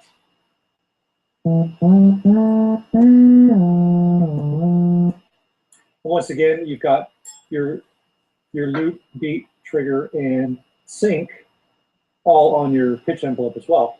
And your loop on this works independently of your separate loop on your oscillators, your LFO, and your filter. So you can have all kinds of different looped characteristics of your sound happening all at the same time. So that's the pitch envelope. Next we have the time section, and I already went into the algorithms. So as you can see, all the different colors. The yellow box is represented here, the green, the blue, and the orangish color. So you can easily see through the algorithms exactly how things are set up, whether they're just linear or if one is modulating another oscillator. And then down here, you can set what your velocity controls. You can control a couple different things and set the amount. So all these controls can be set by velocity, key, aftertouch, pitch bend. You can also set your pitch bend range here. So this is 5 semitones. I like to usually go up to an octave. And that'll just allow me to play a note and bend it up and down.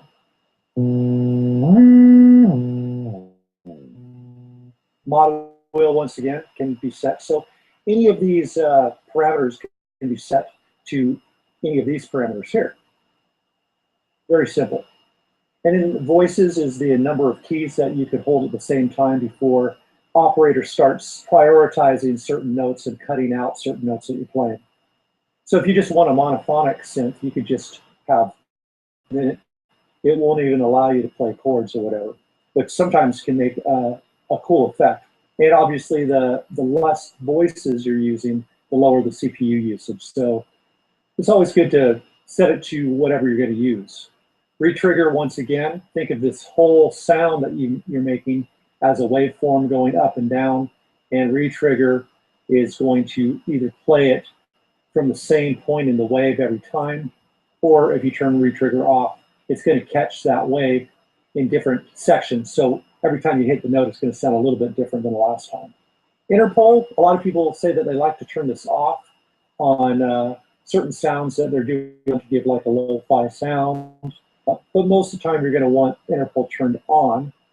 Anti-aliasing, basically, if you have this turned on, I notice more high-frequency artifacts in certain sounds, and this just reduces that and gives it a better quality sound overall, unless you're going for, once again, a lo-fi sound. And then you've got your global panning, pan by key, and this here you could set as kind of like a random panning. And then time is basically going to affect how fast envelopes are happening. So if I just make a simple 1 second attack or whatever, then by moving this time, it's going to affect whether this is going to happen faster or slower than that. I'll just turn this off here. And I'll set this to like a square so we can hear it a little better. If I turn the time upward, it's going to last longer. If I go in the minus direction, it's going to go faster. And here. So that's just what time does. Tone, sometimes this affects the sound and sometimes it doesn't, but essentially it's going to help the sound get a little bit brighter or a little bit darker. Usually you would use this when there's a lot more high frequency content. And then you've got your volume, which is basically just the overall volume of your sound. And that is the operator instrument for you. I hope that this made you comfortable enough with operator to start making your own sounds and doing some interesting experimental things. All right, so that was operator. Hope you got a lot out of that. We've already gone through filter envelopes in both sampler and operator, so we're going to skip that. We're going to jump into simpler here.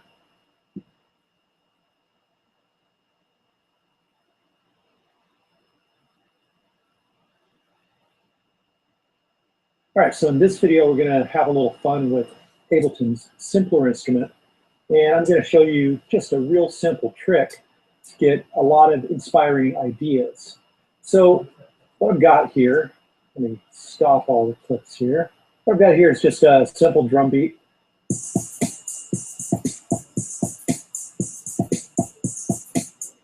And then what I've got here is a simpler track that I just dragged a snare sound on. So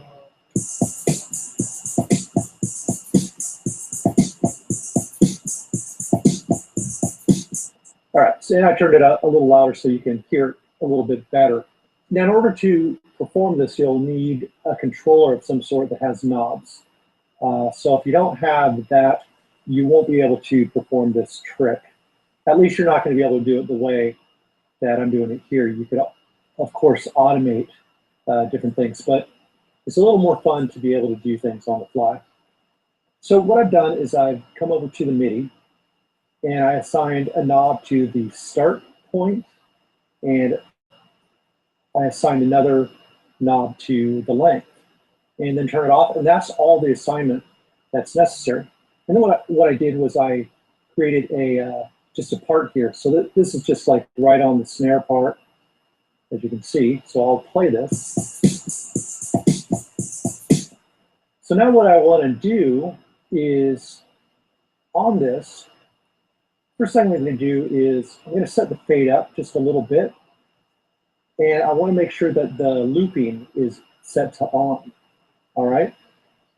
Once you have that sorted out, the fun begins. So you just kind of play with your start point and end point or length. And we'll go ahead and do it right now.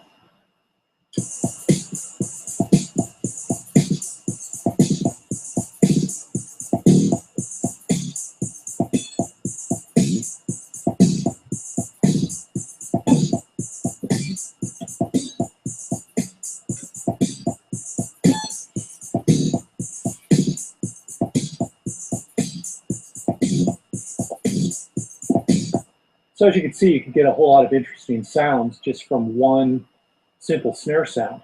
And you could also create like a more complex part, and it'll really give you a lot of different options just using a simple sound. So I've just made this, and it's not anything all that great, but just set a few notes in place, and we'll go ahead and mess with that.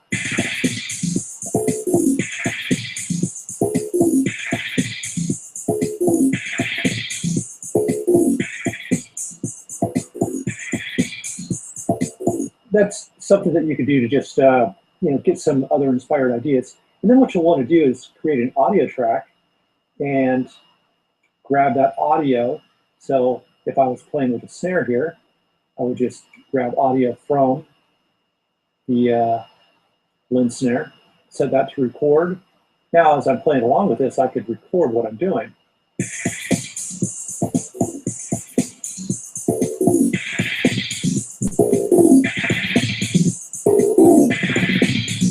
But anyway, as you can see, it'll record everything that you've done, and then you can cut out the good bits. Now, we can have even more fun by dragging in a longer sample. So what I've got here, Tango, Hotel, Foxtrot, Romeo. So just a ham radio sample. And what I've done is I just created a simple pattern here. So what I'll do is I'll just go ahead and play this, and then once again, mess around with the start and end points.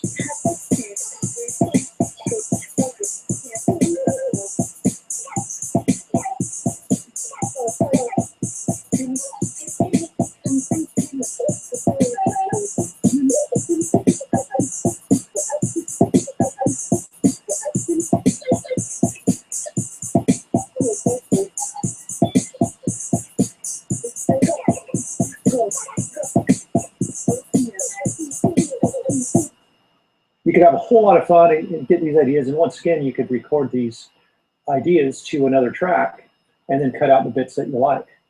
So that is a simple trick that you could do with Simpler.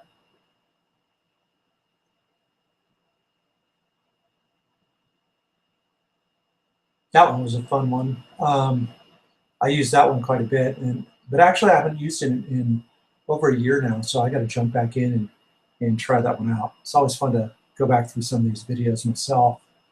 Okay, so this one is about affecting multiple clips at the same time.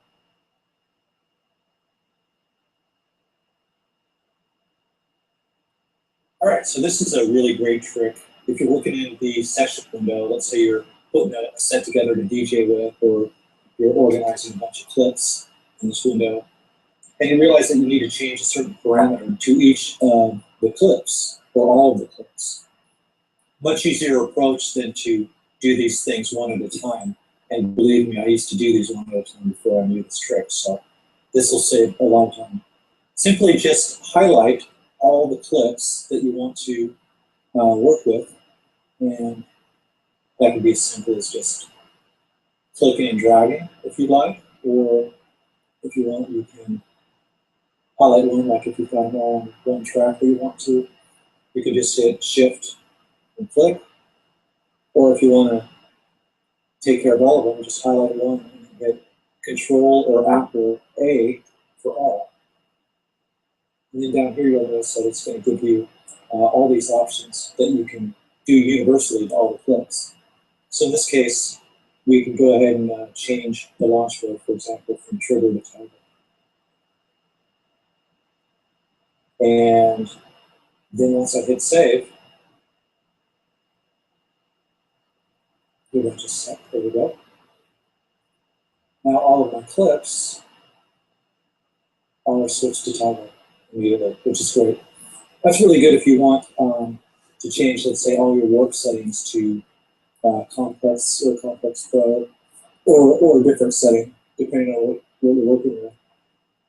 But Ableton's really great at making functions that allow you to do multiple things all at once. This is just one of those ways. I certainly encourage you to take a look at what else Ableton has to offer. I have other videos on that, and I will be doing other videos just to help you along. So I hope this quick and easy technique has helped. Yeah, that was just a real quick one, but still really useful, especially if you don't know that. Next is step sequencing in the MIDI.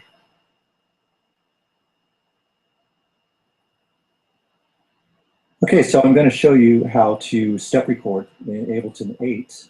It's a new feature just in this new version of Ableton. I just want to stop and let you know, every time I say Ableton 8, obviously you can see that this was done in Ableton 8, but this translates perfectly into Ableton 9, so I just kept this video. What I've done is I've got my MIDI track here. It's just an operator instrument with a bass sound, and I've just made a 1-bar measure just for this video. And I'm using, as a controller, just my laptop keyboard. So if you're doing that, you're going to want to make sure to click this here, and that'll enable your ability to do that. So essentially what you're going to need in order to step sequence is you're going to need to arm your track. So make sure this is red. If it looks like that, it's not going to happen. And then you're going to want to turn on this little headphone deal here. Make sure that's blue. And now you should be able to hear your sounds. Just like so. So the trick to creating a sequence is in holding down the note and then hitting the left arrow key, or I'm sorry, the right arrow key. So I hold down the note and the right arrow key, and now I've created a note. And as you'll notice here, the orange line moves one step further. So you can put notes wherever you'd like, depending on where this orange line is.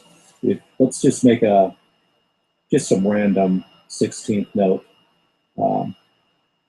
type of sequence.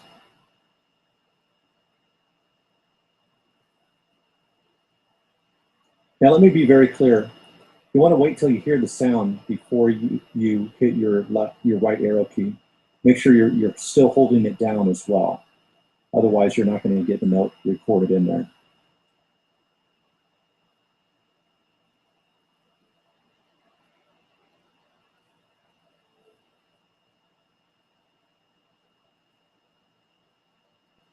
Okay, so it essentially works like that, and it'll, lay your notes in one by one without having to use the metronome and record it in live, and without having to, double click like so to create a note. Or if you have your pencil tool, use single click and you can create your notes.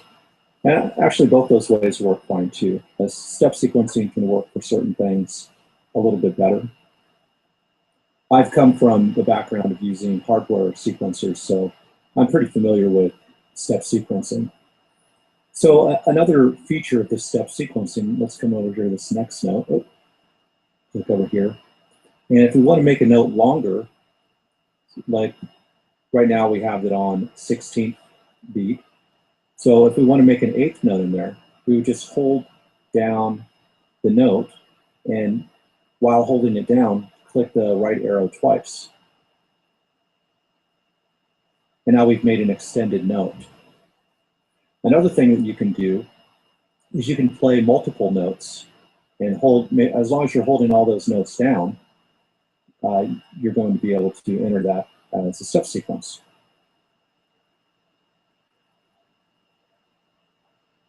And as you can see, all 3 notes show up right here. So step sequencing is a pretty cool feature, especially for multiple notes. Let me go ahead and turn this off actually, just to get rid of all these. Actually, I'll just hit Control A and then delete. Now, another approach, instead of using the step record feature, is to enter in your note. Let's say you just want one note playing all the way across. You just enter in your note and then you hit Control D, and it's going to just duplicate your note. Like so. Or if you have a basic sequence that's just going to repeat over, you can just enter in the first couple notes, highlight those notes just by left clicking and dragging on the notes, and you'll see in the yellow that's where you've selected. And then when you hit Control D, it's just going to paste everything across the board. So sometimes that works easier than the step sequencing. But I do like the feature for entering in chords and things like that in the step sequencer. That's pretty cool. That's step sequencing in Ableton.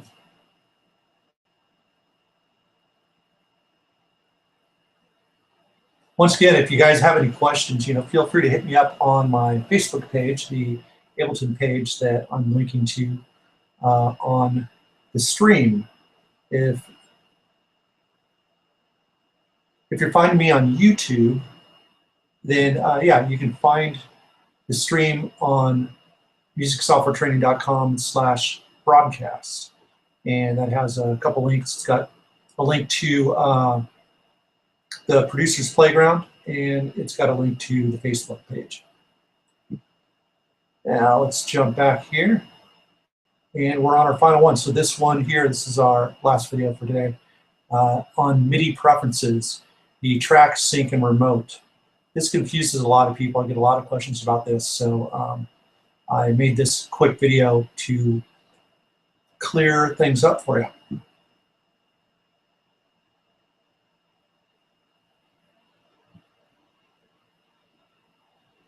Hey guys, so this is just a quick tutorial on some of the MIDI preferences that don't get talked about a lot, and I'm going to try to explain those to you.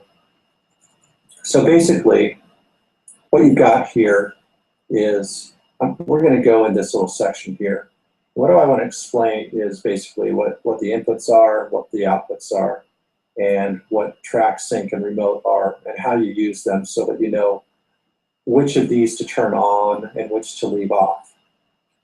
Oftentimes, if you turn everything on, it's not going to give you any adverse effects. So, if in doubt, it's usually okay to do that. But sometimes it's a little iffy and can cause some problems. So knowing this is probably going to be pretty helpful for you. So track is basically this. If you're receiving MIDI notes, like if you're playing anything into a MIDI clip, that's going to be done through track. So for me, I've got a keyboard set up on my USB cable, okay? So with this USB cable, I would definitely want the track on my input because it's coming into the computer from my keyboard. If I have this off, it just will not receive the signal even if I'm playing the keyboard. So that's what that means. And if you're using the output, that means that you're sending note information out of this computer. Like, for example, maybe I want to have a MIDI part play on one of my physical synthesizers. Then I would want to go to the output of the MIDI cable and turn the track on. And then I would be able to have it play the notes from a physical keyboard instead of just an internal synth. Sync that's just really simple. Sync is basically Ableton can either be a master or a slave to several different things. Let's just say, for example, we want to sync Ableton in one computer to Ableton in another computer. Well, what you would want to do is if you're the master, you would want to set the sync to out. So what I'm using here is a USB cable, and then I would sync to the other computer with a USB cable as well. So I would go out of this computer if it's the master, and then go into the other computer. So the computer that is the master is going to be sending the signal out. So you would want to sync out turned on. And then the other computer that's going to be the slave, you would want to sync in turned on that computer. And they'll sync up just right. So that's basically what sync is used for. And then remote is pretty much anything. If you've got a MIDI controller with knobs or faders, that is going to be controlled through remote. Now remember, a controller could be sending fader and knob information as well as note information. So in that case, you would want to turn the track and remote on. So if I'm receiving information, for example, from the APC 40, then I'd want the track and the remote on so that I could send note information and knob information. Except with that, to be honest, since it's set up as a control surface here and the input and output are already set up, this doesn't really matter as much from my experience. So anyway, I hope that gives you a more clear idea of what to use these for. So in review, track is for sending MIDI notes out or sending MIDI notes in. Sync is just for master or slave syncing of Ableton. And remote is for all the knobs and faders that are either coming in or information that you're sending out of the computer. So there you have it. There you have it indeed, guys. I hope you got a lot out of that. Boy, I've been here for 7.5 hours, so I spent my whole Friday with you guys. So whenever you're watching this, I hope you're enjoying it or have enjoyed it. Let me jump back here, and I'm no longer screen sharing, so there I am, staring at my own mug. So yeah, I hope you enjoyed that. That just gives you an idea of one of my courses in the Producer's Playground, not to mention all the other tools and everything that you can check out. On the page, if you're on the broadcast page, you will see a limited time offer, trial offer for just $1 to get full access to the playground. I'm not going to keep that up for long, but I might keep it up for a replay of this during the weekend. So hopefully you get a chance to check this out. And those of you that watch this live, hope you enjoyed it. I enjoyed spending my time with you, eating pizza, and you know, going through all the trials and errors as well. So this is my first time doing a Google Hangout, and you know what, it wasn't so bad. So I'll probably try to do something like this again pretty soon.